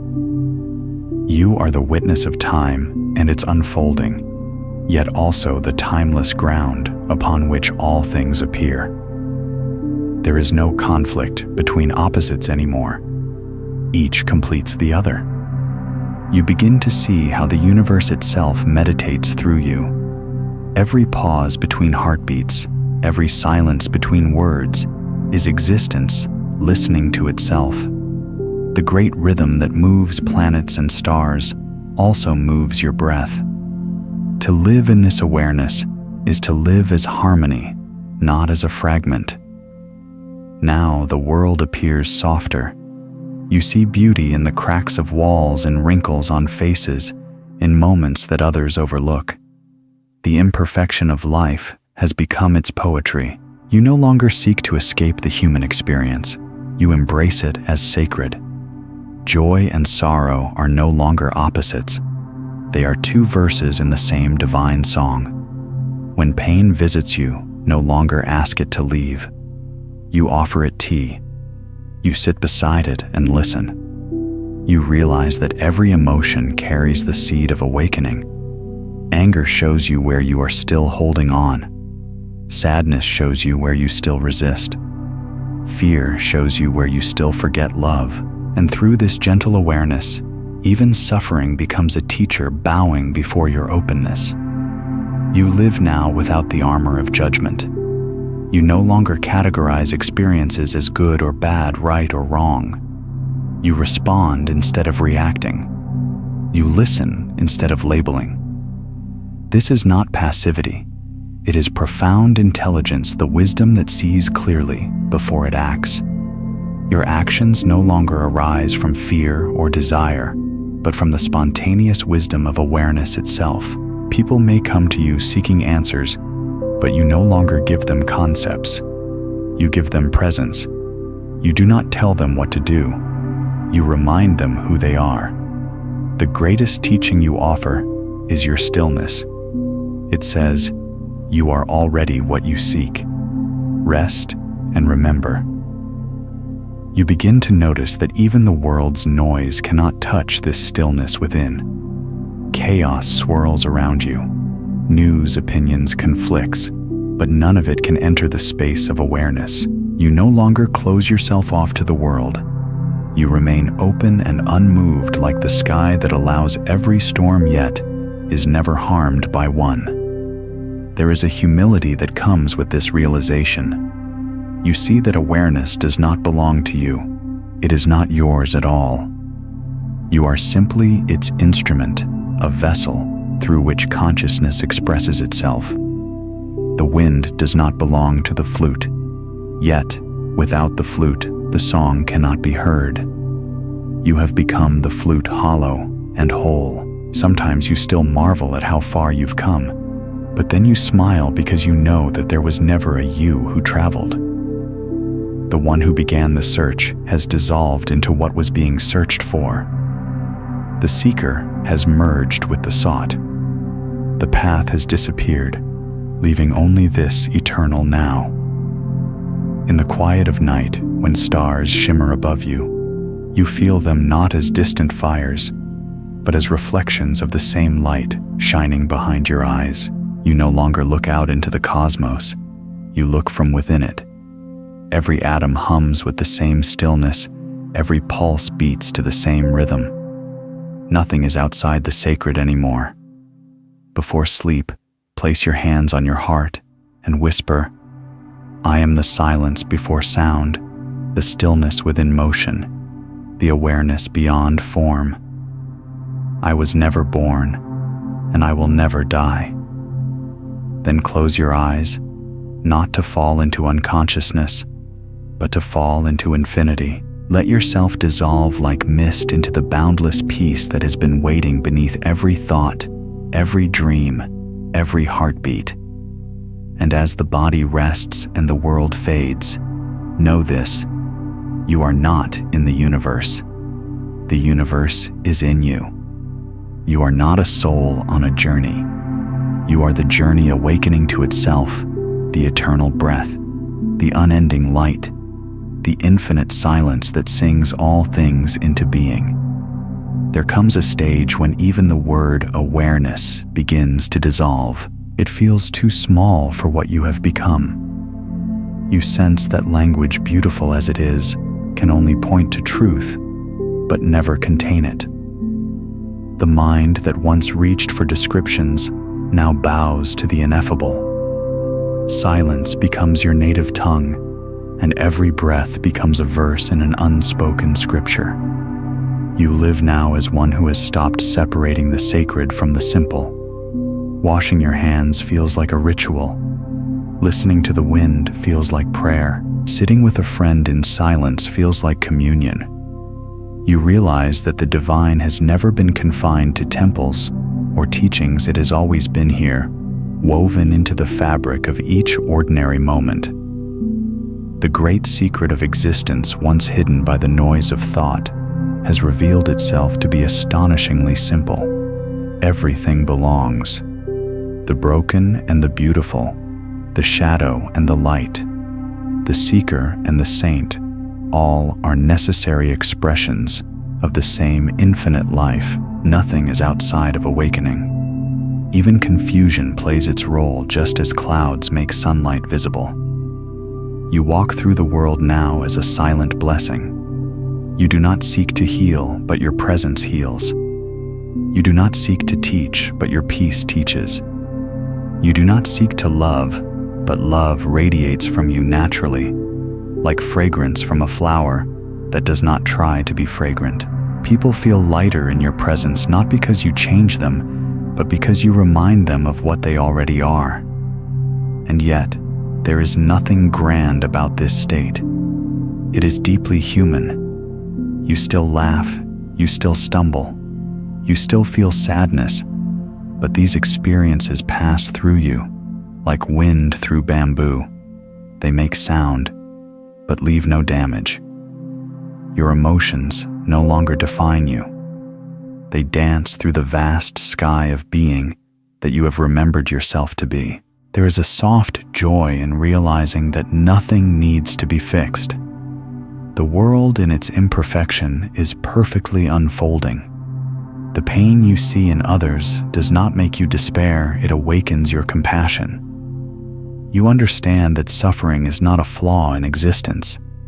It is the cry of consciousness yearning to remember its own wholeness.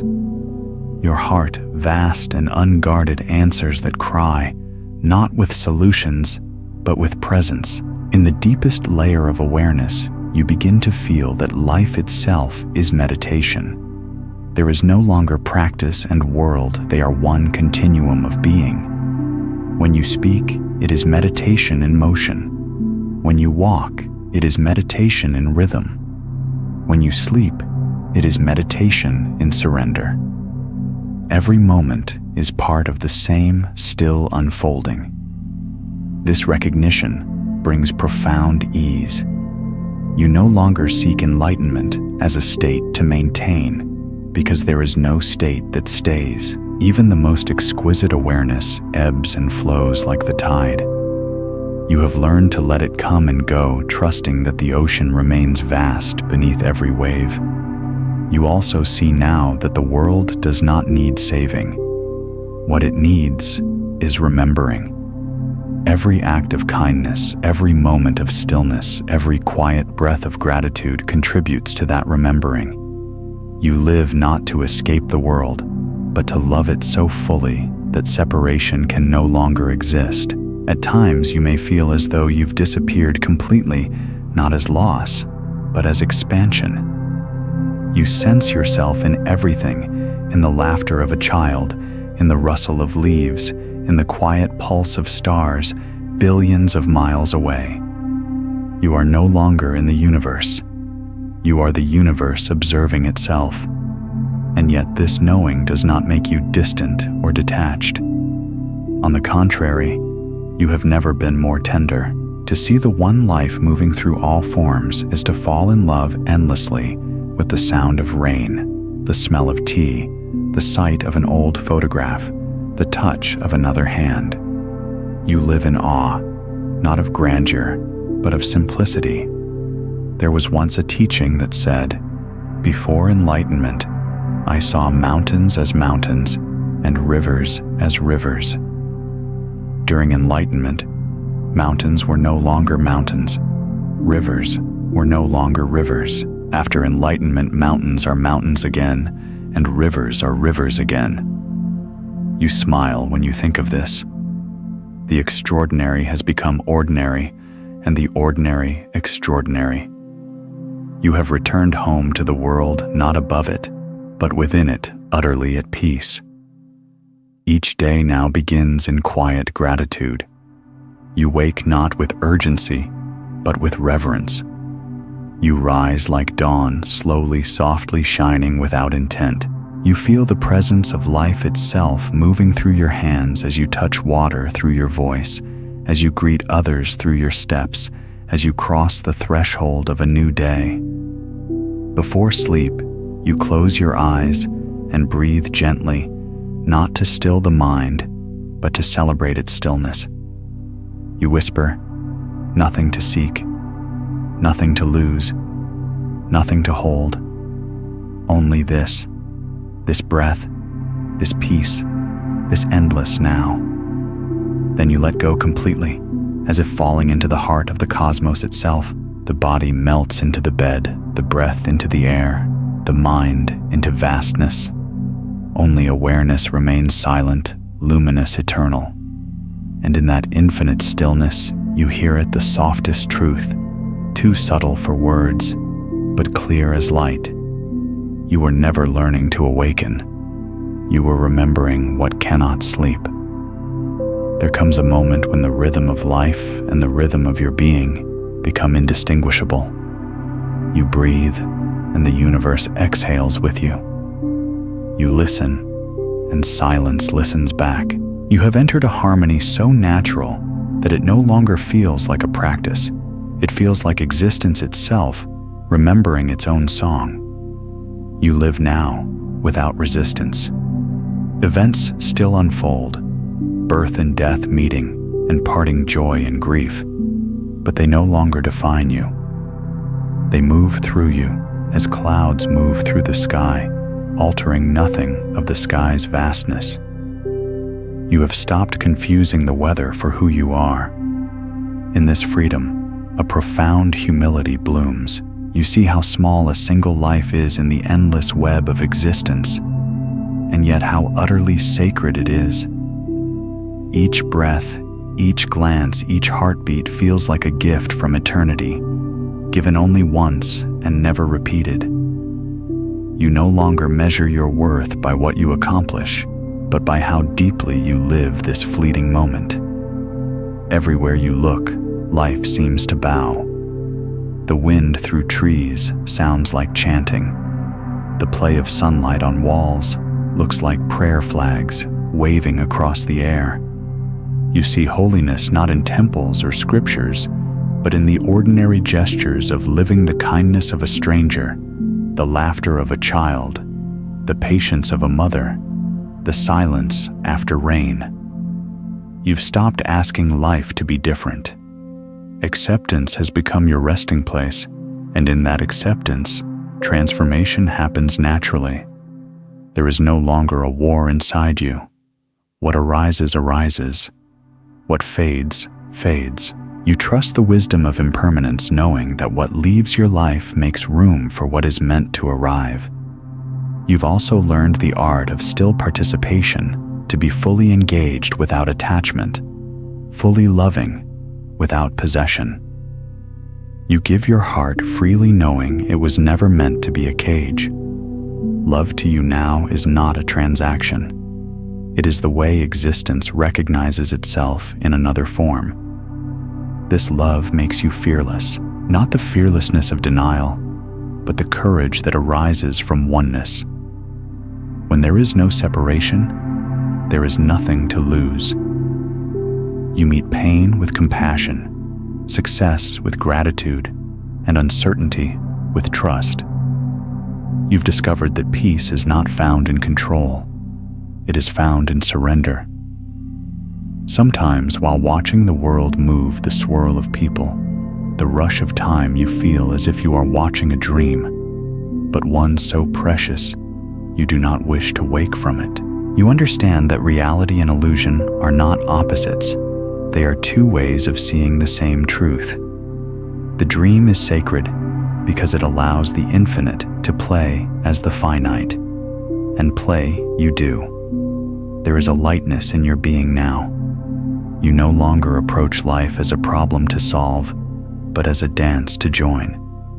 You laugh easily, forgive quickly, and let go naturally. Even your sorrow carries music within it, a subtle sweetness that whispers, "This too belongs." The old questions, "Who am I? Why am I here?" no longer trouble you. Their answers are not sentences, but sensations. You feel them in your bones, in the rhythm of your breath, in the quiet pulse of being. You are life observing itself, consciousness tasting its own reflection. There is nothing left to seek, only to express. In this expression, creativity flows effortlessly. You find yourself painting, writing, building, or simply gazing at clouds, not to create meaning, but to share the joy of existing. Your work becomes an offering, not of ego, but of wonder.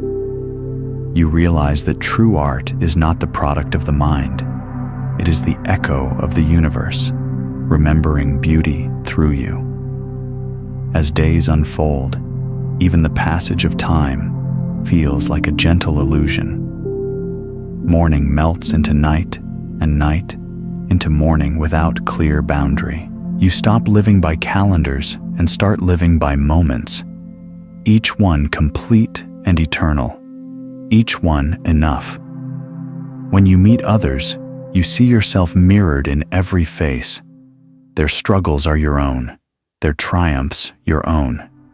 You can no longer separate compassion from truth.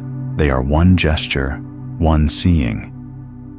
You listen not to reply, but to understand, and in that understanding, healing happens silently. There was once a story told in the Zen tradition. A monk asked his teacher, "What is enlightenment?"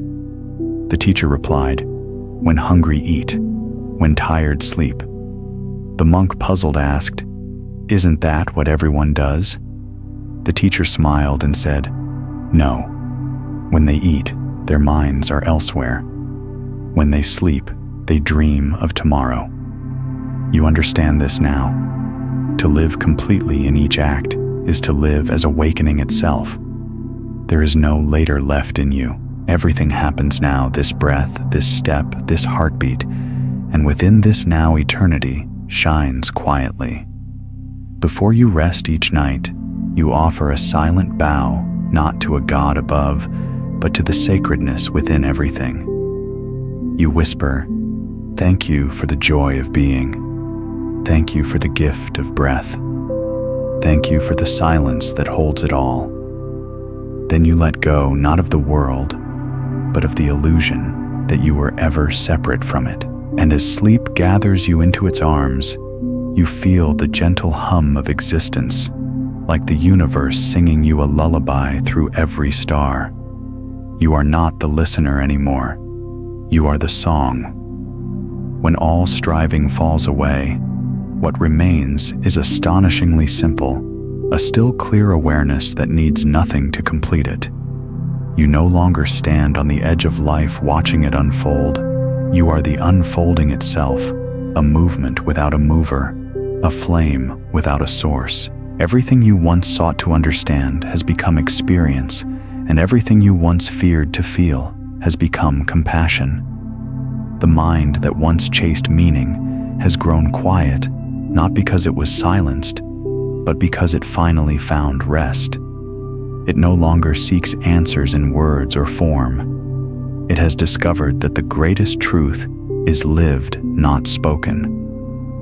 The heart, once divided between desire and fear, has opened fully. What flows through it now is not emotion as you once knew it, but a boundless tenderness that embraces everything without condition.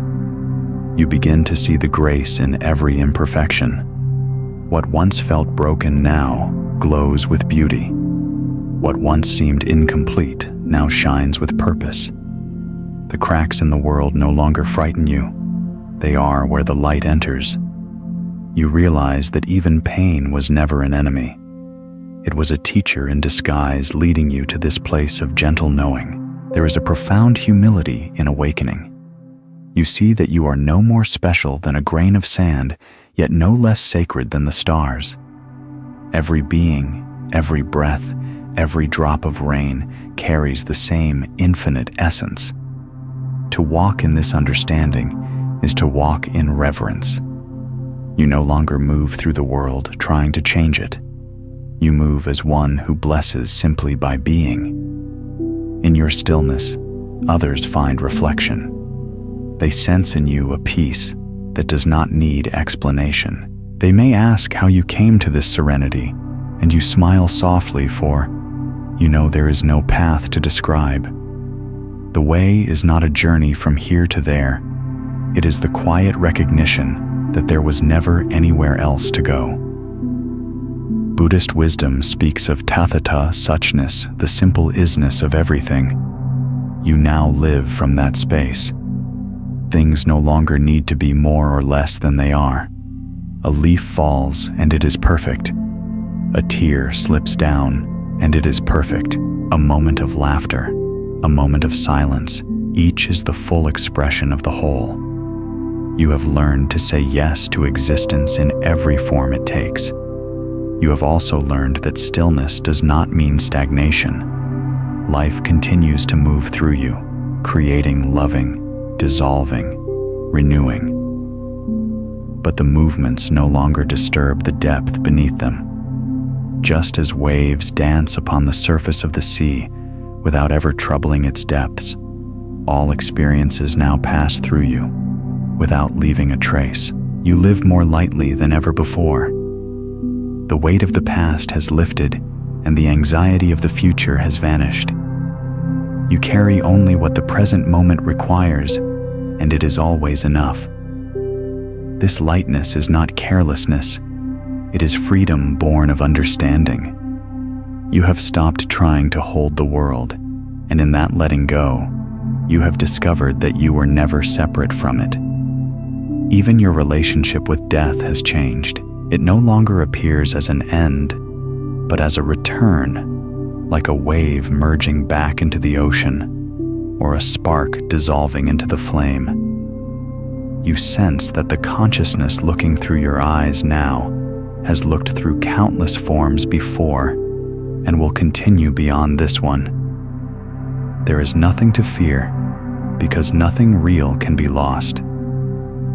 Sometimes you feel the presence of all those who have walked before you, the teachers, the ancestors, the friends who have stepped beyond form. You understand now that they never left. They only changed their song. Their wisdom whispers through the wind, through dreams, through intuition. The boundaries between the seen and unseen have grown thin, almost transparent. All is one continuum of being endlessly shifting, endlessly whole. In moments of solitude, you often find yourself smiling for no reason. It is not the smile of joy or satisfaction. It is the smile of recognition, the recognition that everything you searched for, every question you asked, every longing you carried, was guiding you back to this, the simplicity of being alive, awake, and aware. You no longer measure awakening by peace alone, but by your capacity to remain open in all conditions. The mark of realization is not how serene you are in silence, but how tenderly you can meet the noise of the world without closing your heart. You have become like the sky, vast enough to hold both storm and sunlight untouched by either. Each day unfolds like a quiet offering. You live with gratitude, not as a practice, but as a constant pulse. Gratitude for the breath, for the laughter, for the tears, for the mystery that continues to reveal itself through every fleeting instant. Before you rest, you bring your palms together and bow not to anyone or anything in particular, but to the entire dance of existence. You whisper, "May I live as the peace I have found. May I see the divine in all things. May all beings remember their wholeness." Then you release even the prayer, for you know that life itself has already heard it. As you drift into stillness, the boundaries of identity dissolve once more. The body softens, the breath slows, and awareness expands beyond form. What remains is vast and luminous, a presence without center or edge. And in that infinite silence, a final truth arises, not as thought, but as knowing. You were never reaching for enlightenment. You were always the light itself, waiting for the mind to become still enough to see. In the hush that follows, full understanding, existence becomes transparent. It is not that the world disappears. Rather, its veil of separateness dissolves. The light that once seemed to come from outside now radiates from everywhere, from the earth beneath your feet, from the breath in your lungs, from the quiet space between thoughts. You no longer perceive life through the narrow lens of self. You perceive through the vastness that holds all selves.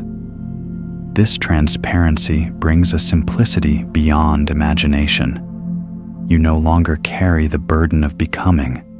There is only being. Each action arises from stillness and returns to stillness like a wave forming and falling back into the sea. You find beauty in this rhythm, the endless creation and dissolution, the eternal pulse of appearing and vanishing. It is no longer tragic that things fade. It is sacred. You live now with the awareness that every person, every creature, every stone is part of a single breath, the universe inhaling and exhaling itself. This recognition dissolves the last traces of loneliness. How can there be solitude when the entire cosmos is moving through you? You are not living in the world is living as you. There is a story told of a master who, after enlightenment, was asked, "What do you do with this great freedom?" The master replied, "I walk, I eat, I sleep." Those simple words are no longer paradoxical to you. They are truth itself. You see that freedom has nothing to do with what you do. It is the space within which doing happens. The secret of liberation was never in changing your life, but in seeing life clearly as it is. And what you see now is astonishing in its ordinariness. The world has not changed yet. It glows.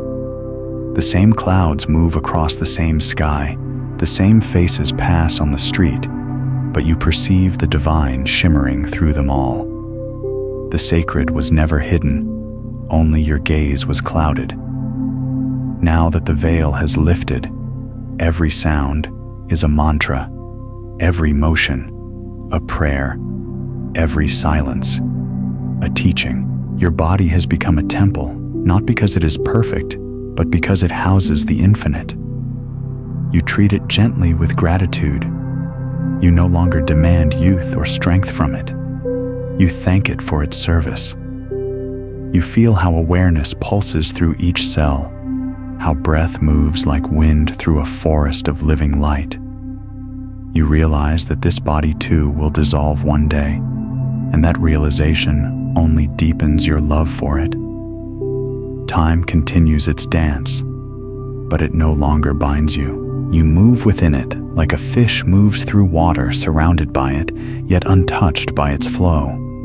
Moments come and go, but you no longer cling to them. What once was called memory has softened into appreciation. What once was expectation has become trust. The past and future are seen for what they are, reflections on the surface of the timeless now. You have also come to see that awakening is not a possession. It cannot be kept or lost. It is not a treasure you hold, but an openness you live from. Some days the clarity shines like a sunrise. Other days, clouds pass through. Yet even in the clouds, the sky remains. You are that sky, boundless, constant, unchanging. Your compassion has deepened beyond sentiment. It is not the compassion that pities or fixes, but the compassion that understands. You know that each being must walk their own path of remembering. You do not interfere. You accompany. You do not preach. You embody. When others suffer, you do not drown with them. You remain the shore they can rest upon. This compassion extends even to yourself. You no longer demand perfection. You allow the human to coexist with the divine, the moments of confusion, the flashes of fear, the imperfections of form. You embrace them all, knowing they too are expressions of the infinite. To reject any part of yourself would be to reject the universe itself. You have become like water, taking the shape of every vessel, touching all things without clinging to any. In joy, you flow easily. In sorrow, you flow slowly. But always you flow. There is nothing to resist, because resistance was the only thing that ever caused suffering. Now even pain feels softer, not because it no longer visits, but because you no longer fight it. Sometimes you sit in the quiet of night and feel the hum of existence vibrating in every cell. It is as though creation itself is breathing through you, whispering, "This too is me." You realize that there was never a moment when you were apart from that breath. Every thought, every step, every heartbeat was part of the cosmic rhythm. Before sleep, you no longer pray for anything. You simply rest as prayer. You whisper, "I am not separate from the whole. I am the stillness behind movement, the silence within sound, the love that holds all forms." Then you let the body dissolve into the vast awareness that has no edges.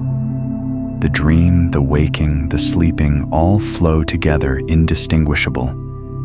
And in that eternal quiet, the universe smiles through you, whispering a truth that echoes through all creation. There is no arrival. There is no departure. There is only this endless unfolding, the boundless awareness, forever discovering itself through the miracle you call life. There is a peace that cannot be sought, only revealed, a stillness so vast that even light seems to rest within it. You have reached that peace, not by climbing toward it, but by sinking into what has always been here. The search has ended, not in exhaustion, but in quiet awe. You no longer reach outward for truth. Truth breathes through you as naturally as the wind through leaves. Everything feels intimate now. The space between things has disappeared. The bird calling in the distance, the footsteps on the road, the laughter of a stranger, all sound as if they arise within your own chest. Even silence has texture, a living hum that carries the pulse of eternity. You are not listening to life anymore. You are listening as life. You've realized that awakening was never about escaping humanity, but fully inhabiting it. The divine expresses itself through tears and laughter alike, through confusion as much as clarity. You are no longer afraid to feel, for feeling is how the infinite experiences itself in form. Pain no longer seems to oppose peace, it deepens it. Every emotion has become a doorway, not a wall. Compassion has become effortless, not an act, but your nature.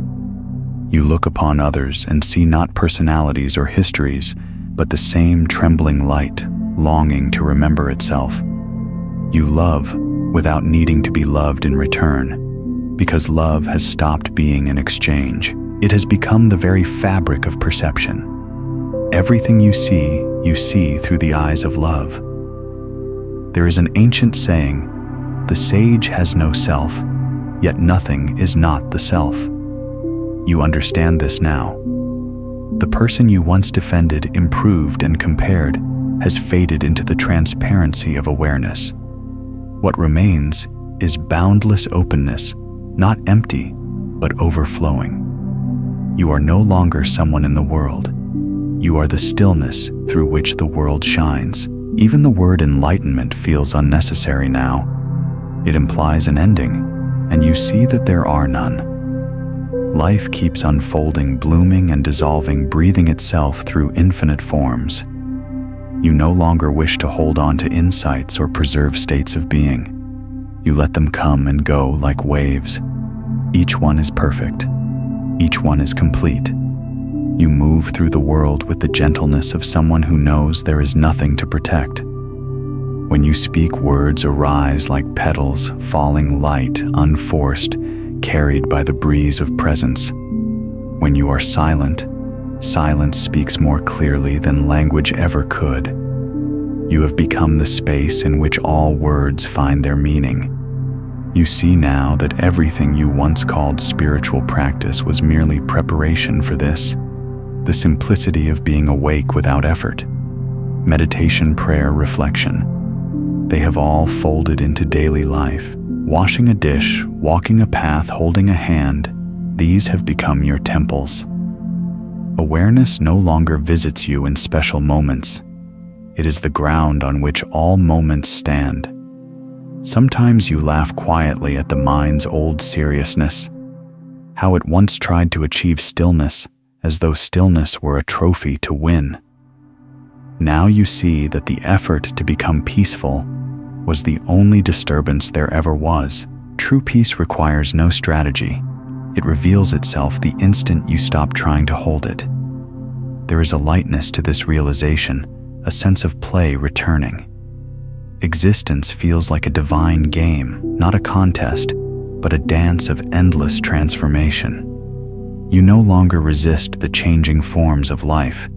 You marvel at their beauty. You see that every ending is an invitation for something new to arise, and every arising carries within it the seed of return. The rhythm of birth and death no longer frightens you. You see it as the heartbeat of the universe: inhale, exhale, creation, dissolution. Each form appears and vanishes like music fading into silence, yet the silence remains ever full. When your own form begins to fade one day, you will not resist. You will smile and say, "Ah, here comes the next note." You've come to understand that gratitude is not an emotion. It's a way of seeing. You no longer say thank you for blessings that please you alone. You thank the entire tapestry. You thank the joy and the sorrow, the growth and the stillness, the arrivals and the departures. Gratitude has become the heartbeat of awareness itself. As you walk through life now, even the smallest acts feel illuminated. A sip of water feels sacred. The sound of footsteps on the earth feels like communion. Every breath feels like the universe kissing itself awake. There is no longer a line between meditation and living, between the sacred and the mundane. Before you sleep, you no longer speak prayers to the divine. You rest as the divine. You whisper, "I am the silence before the word, the stillness beneath the wave, the awareness that holds both joy and sorrow, and calls them by the same name, love." Then you let go of even that whisper, falling effortlessly into the space beyond dreams, beyond memory, beyond form. You do not disappear. You expand, becoming the vastness that once terrified the mind, but now feels like home.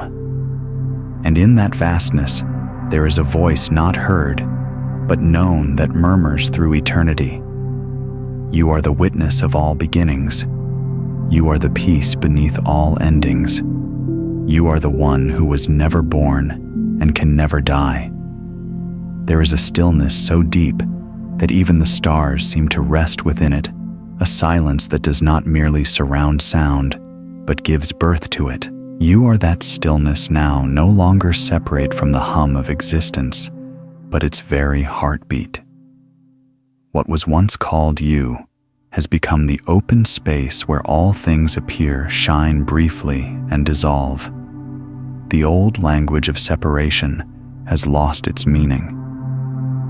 Words like inside and outside, before and after, mine and yours, feel like relics of a forgotten dream. Awareness knows no borders. The wind moves through the trees, and you feel it within your lungs. A wave touches the shore, and it is your pulse that answers. You have awakened to the truth that there is only this, an infinite dance of form and formlessness, forever becoming, forever whole.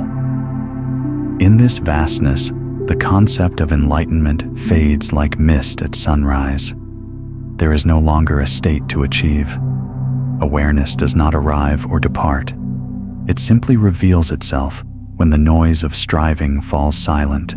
You have seen that awakening is not a mountain peak to be reached, but the quiet recognition that there was never a mountain at all, only the boundless sky of being. Life, once fragmented into opposites, has returned to its natural harmony.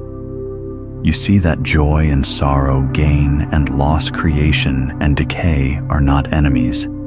They are the inhale and exhale of the same breath. Every ending now feels like a bow, not a tragedy. Every beginning like a continuation of an endless song. You no longer resist this rhythm. You move with it, as the sea moves with the tide, effortlessly, gracefully, without fear. Even thought has become a companion instead of a master. When it arises, you smile. You no longer try to silence the mind. You listen to it as you would the rustle of leaves, temporary music carried by the wind. You see that thinking was never the problem. Identification was. And now that you no longer cling to thoughts as mine, they come and go as easily as clouds passing through the sky. You live without hurry. There is nothing left to chase, nothing to defend, nothing to prove. You walk through the marketplace as through a temple, each moment holy, each sound sacred. The laughter of a child, the cry of a bird, the creak of a door, all carry the same divine note.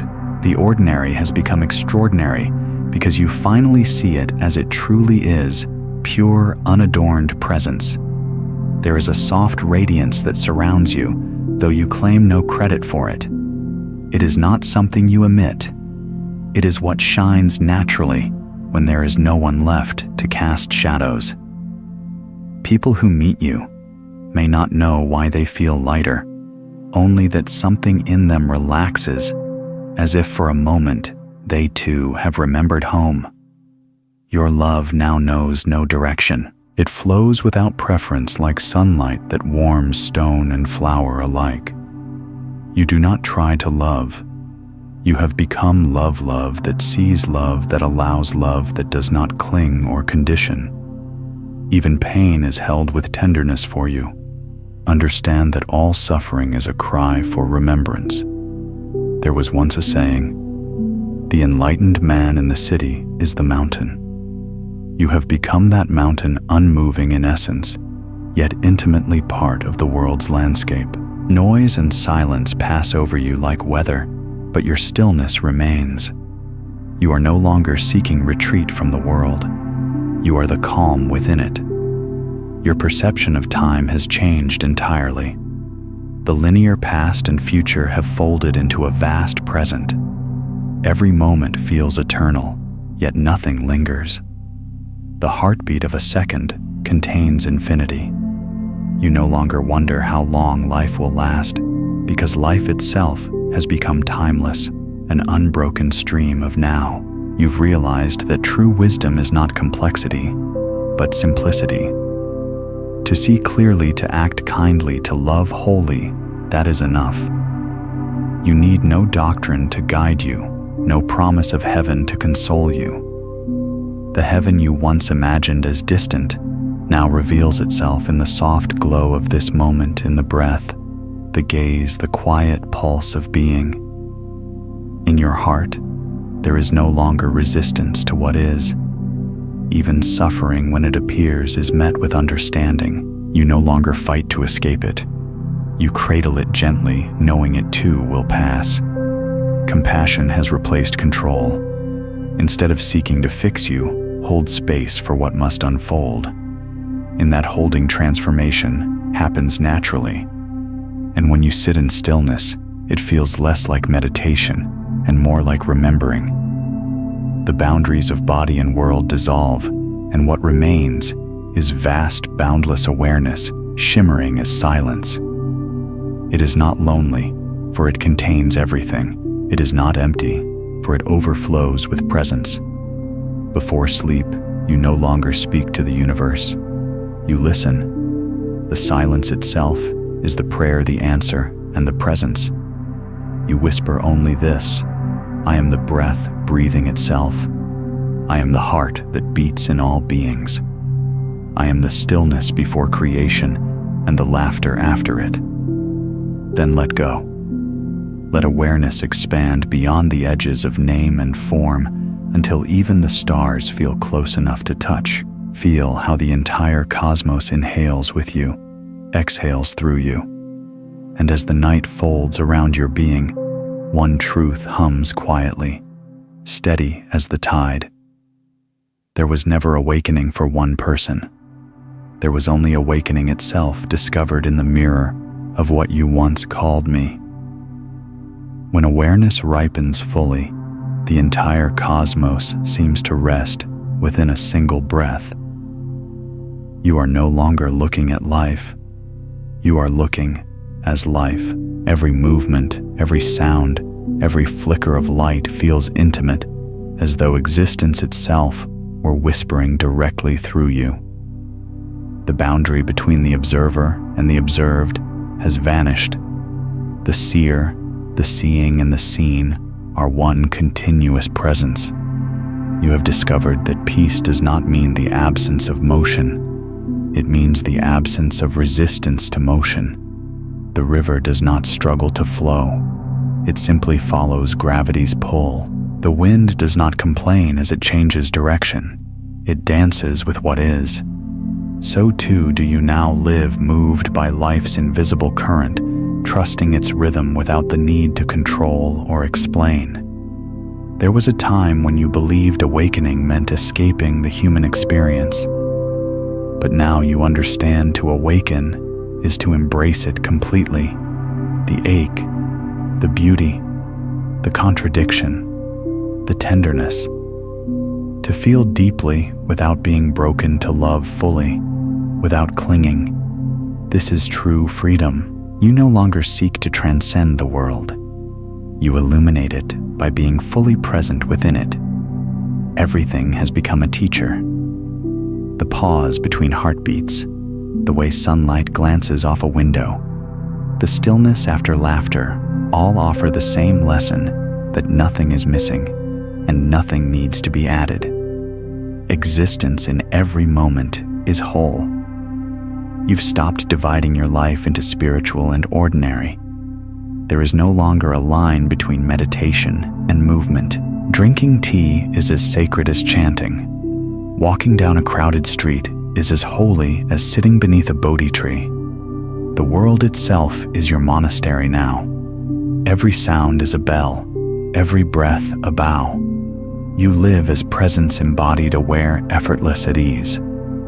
When you speak, your words are not planned. They rise from the stillness and return to it. When you listen, you hear not only voices, but the silence that gives birth to them. When you act, it is not from will, but from alignment with what simply is. There is a profound kindness that flows through you. Now, not the kindness of effort, but of understanding. You see the fear behind anger, the confusion behind greed, the pain behind indifference. You no longer condemn what is unconscious. You simply shine awareness upon it. Light does not argue with darkness. It reveals it. Sometimes you walk outside at dusk and feel the world breathing with you. The horizon blushes into gold, the air cools, and every sound seems to slow. In that moment, you feel the truth directly. There is no inside or outside. The breath moving through your lungs is the same breath moving through the trees. You are both inhaler and inhaled. The universe is not something you live in. It is something that lives through you. You have learned the grace of letting go, not as an act, but as a way of being. Letting go is no longer a choice. It is your natural state. You let go of past moments as easily as the sky lets go of clouds. You let go of identities as easily as trees let go of leaves. You let go of even the need to let go, for you see now that what is real was never yours to release. In this freedom, gratitude blooms effortlessly. Gratitude not just for joy, but for sorrow too. For both are sculptors of the soul. You thank the laughter that opened your heart and the pain that cracked it wider. You thank the failures that humbled you and the stillness that held you through them. Gratitude has become your prayer, your breath, your very way of seeing. You now understand that awakening does not make you more. It makes you less rigid, less separate, less certain. In the absence of certainty, wonder returns. You live in a state of continuous discovery, amazed by the simplest things, the reflection of moonlight in water, the sound of footsteps in the rain, the unspoken warmth between strangers. And yet for all this vastness, you remain tenderly human. You still cry when beauty overwhelms you. You still laugh when life surprises you. You still feel the ache of love and the sweetness of loss. But beneath every feeling lies the same unshakable knowing all is well. Even in chaos, even in endings, even in silence, all is well. When you meet others now, you no longer look for stories or definitions. You see only light, sometimes bright, sometimes dimmed by pain, but always there. You bow inwardly, honoring that light, knowing it is the same flame that burns in your own heart. And in that bow, separation dissolves once more. Before you rest, you often sit for a few moments, letting the breath settle. You close your eyes and whisper not as a prayer, but as remembrance. I am the space through which all passes. I am the silence that gives shape to sound. I am the love that holds the world together. Then you allow yourself to dissolve into that love, into that vastness, into that peace. The body becomes light, the breath becomes wind, the mind becomes sky, and as you drift between waking and dream, one final understanding arises, not as a thought, but as a smile that moves through every atom of your being. There was never a separate self to awaken. There was only awakening disguised as everything you have ever loved. At this depth of seeing life feels like a single breath, beginningless, endless, seamless. You can no longer find where one moment ends and another begins. All events merge into a luminous continuity, a river of now flowing quietly through everything. You realize you were never the swimmer struggling against its current. You were always the water moving exactly as you were meant to. There is a profound rest in this realization, not the rest of sleep, but the rest of surrender. Every striving, every resistance, every question has dissolved into the simple clarity of being. What remains is not emptiness, but fullness beyond measure. Awareness is not something you possess. It is what you are, vast, radiant, unconfined. You no longer experience silence as the absence of sound. Silence has become the foundation of all music. It holds every tone, every word, every echo. Even noise feels sacred now, because you can hear the stillness beneath it, the infinite quiet that gives birth to every vibration.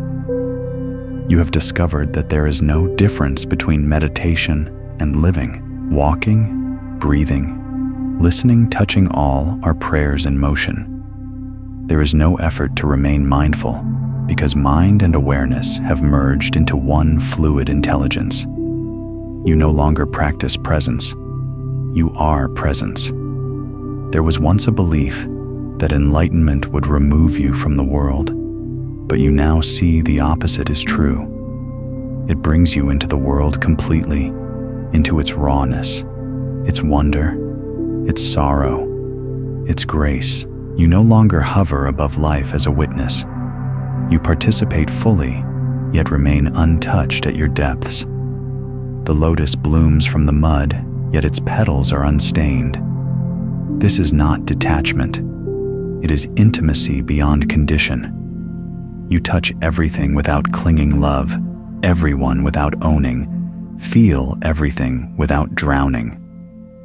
To live this way is to dance with existence step by step, heartbeat by heartbeat, without missing a single note. You've noticed that you no longer seek experiences to feel alive. Experience itself has become the miracle. The sip of tea, the light of dawn, the way a friend's eyes soften when they understand you. These are revelations now. The sacred hides not in temples, but in moments. The ordinary world has revealed itself as paradise. Your compassion has grown vast and wordless. It no longer needs expression or form. It radiates silently like sunlight felt even when unseen. Those who come near you sense it in ways they cannot explain. You do not give advice or offer cures. Your presence itself is medicine. You heal not by doing, but by being. There is also a humility that deepens with this understanding. You no longer claim to know anything. Knowledge compared to the vastness of what is feels like a shadow of light. You have become comfortable with mystery. Questions remain, but they no longer trouble you. You let them float like leaves upon the stream of being, knowing that the stream itself is the answer. At times you feel a soft ache, not of longing, but of compassion for all who still believe they are lost. You see the world dreaming of itself, caught in stories of lack and separation, and your heart expands to hold it all. You do not rush to wake anyone. You know awakening cannot be forced. It ripens like fruit in its own season. So you love them as they are trusting life's timing for every soul.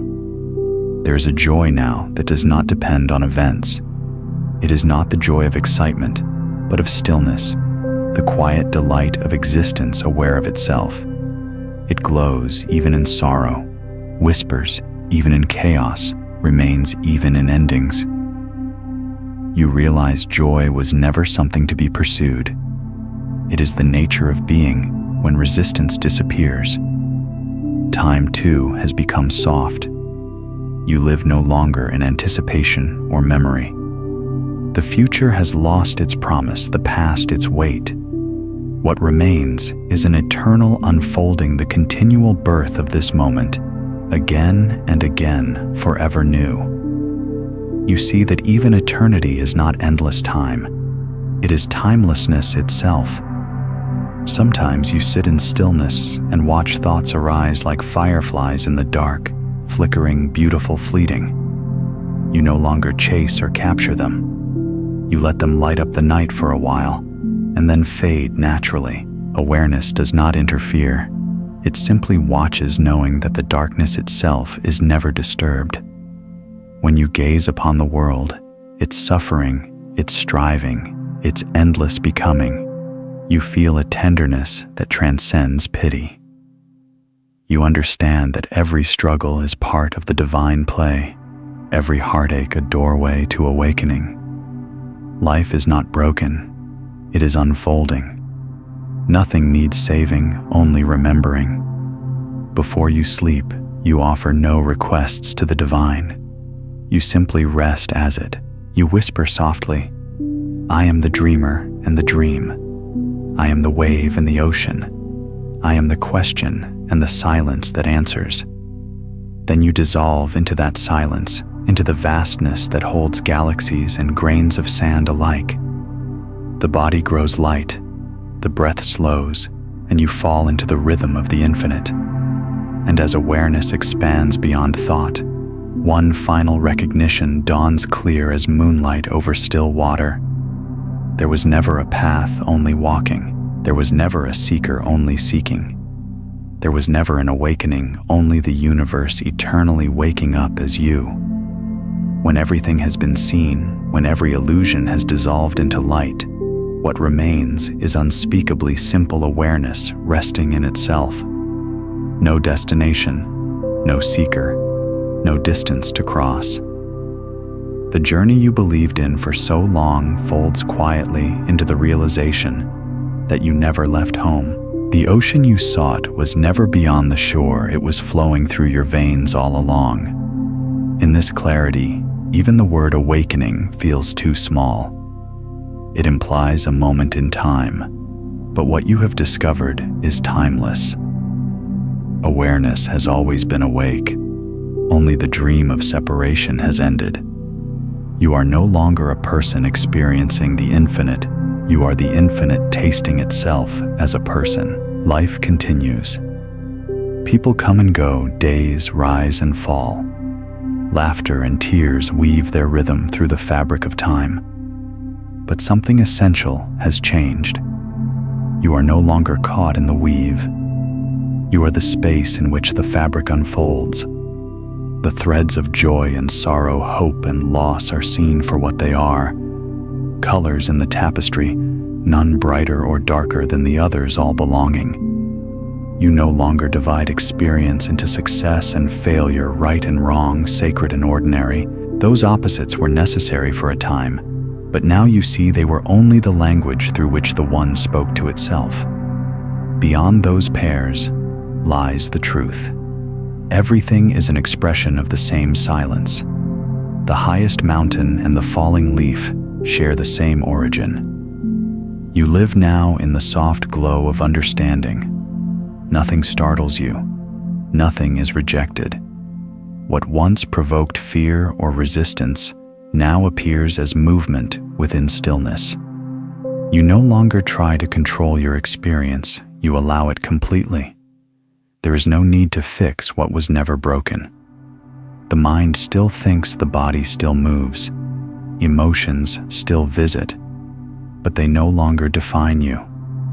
They rise and fall like music notes, dissolving into the vast silence between them. You see now that awakening is not an event that changes life. It is the seeing that life itself was always sacred. The ground you walk on, the breath that moves through you, the faces that pass by, all shine with quiet divinity. You bow to each moment as though it were your teacher, and it is. Every sound, every sight, every encounter whispers, "This too is the beloved." There is laughter that comes with this seeing, not mockery, but the laughter of relief, the kind that springs from deep recognition. How simple it all was. How complete it has always been. The great cosmic drama, the endless seeking, the pain, the passion. All of it was the infinite playing at being limited so it could rediscover its boundlessness. You laugh because you see that even your searching was sacred. You move through the world with the gentleness of wind over water. You harm nothing because you see nothing as separate. Compassion flows from you without effort. It has become your very nature. When you meet suffering, you do not look away. You embrace it as your own reflection. You know now that healing does not come from adding anything new, but from remembering what has always been whole. There are moments when you sit in silence and feel the pulse of creation moving through your body, galaxies, turning rivers, flowing the breath of existence itself, expanding and contracting. You realize there was never your heart beating. It is the heart, the pulse of life that animates all beings. In that recognition, there is only gratitude, wordless, boundless gratitude for being. The concept of death no longer carries weight. You see that life and death are not opposites, but two sides of the same breath. The wave does not mourn when it returns to the ocean. It rejoices, knowing it never truly left. When your own form dissolves one day, it will not be an ending, but a homecoming awareness, releasing its brief dance as you back into infinite stillness. For now, you remain luminous and at peace, moving through this world like a quiet blessing. You no longer need to teach or explain. Your very presence is enough. In your eyes, others remember something ancient and true, that they too are the vastness pretending to be small. Before you rest, you sit one final time in stillness, not to meditate, but to celebrate. You close your eyes, feeling the breath move through you, the light behind your eyelids shimmering softly. There is no thought left to grasp, no self left to defend. Only this, only now. You whisper gently a farewell, a benediction, a truth that has always been waiting on your tongue. I am the beginning and the end. I am the silence between worlds. I am the love that breathes itself into form and dissolves again into light. Then you open your eyes. The world shines the same yet completely new. You smile not because you have arrived, but because you have always been here. And as the day unfolds, you walk quietly through existence, leaving no trace but peace. You are home. You always were. You always will be.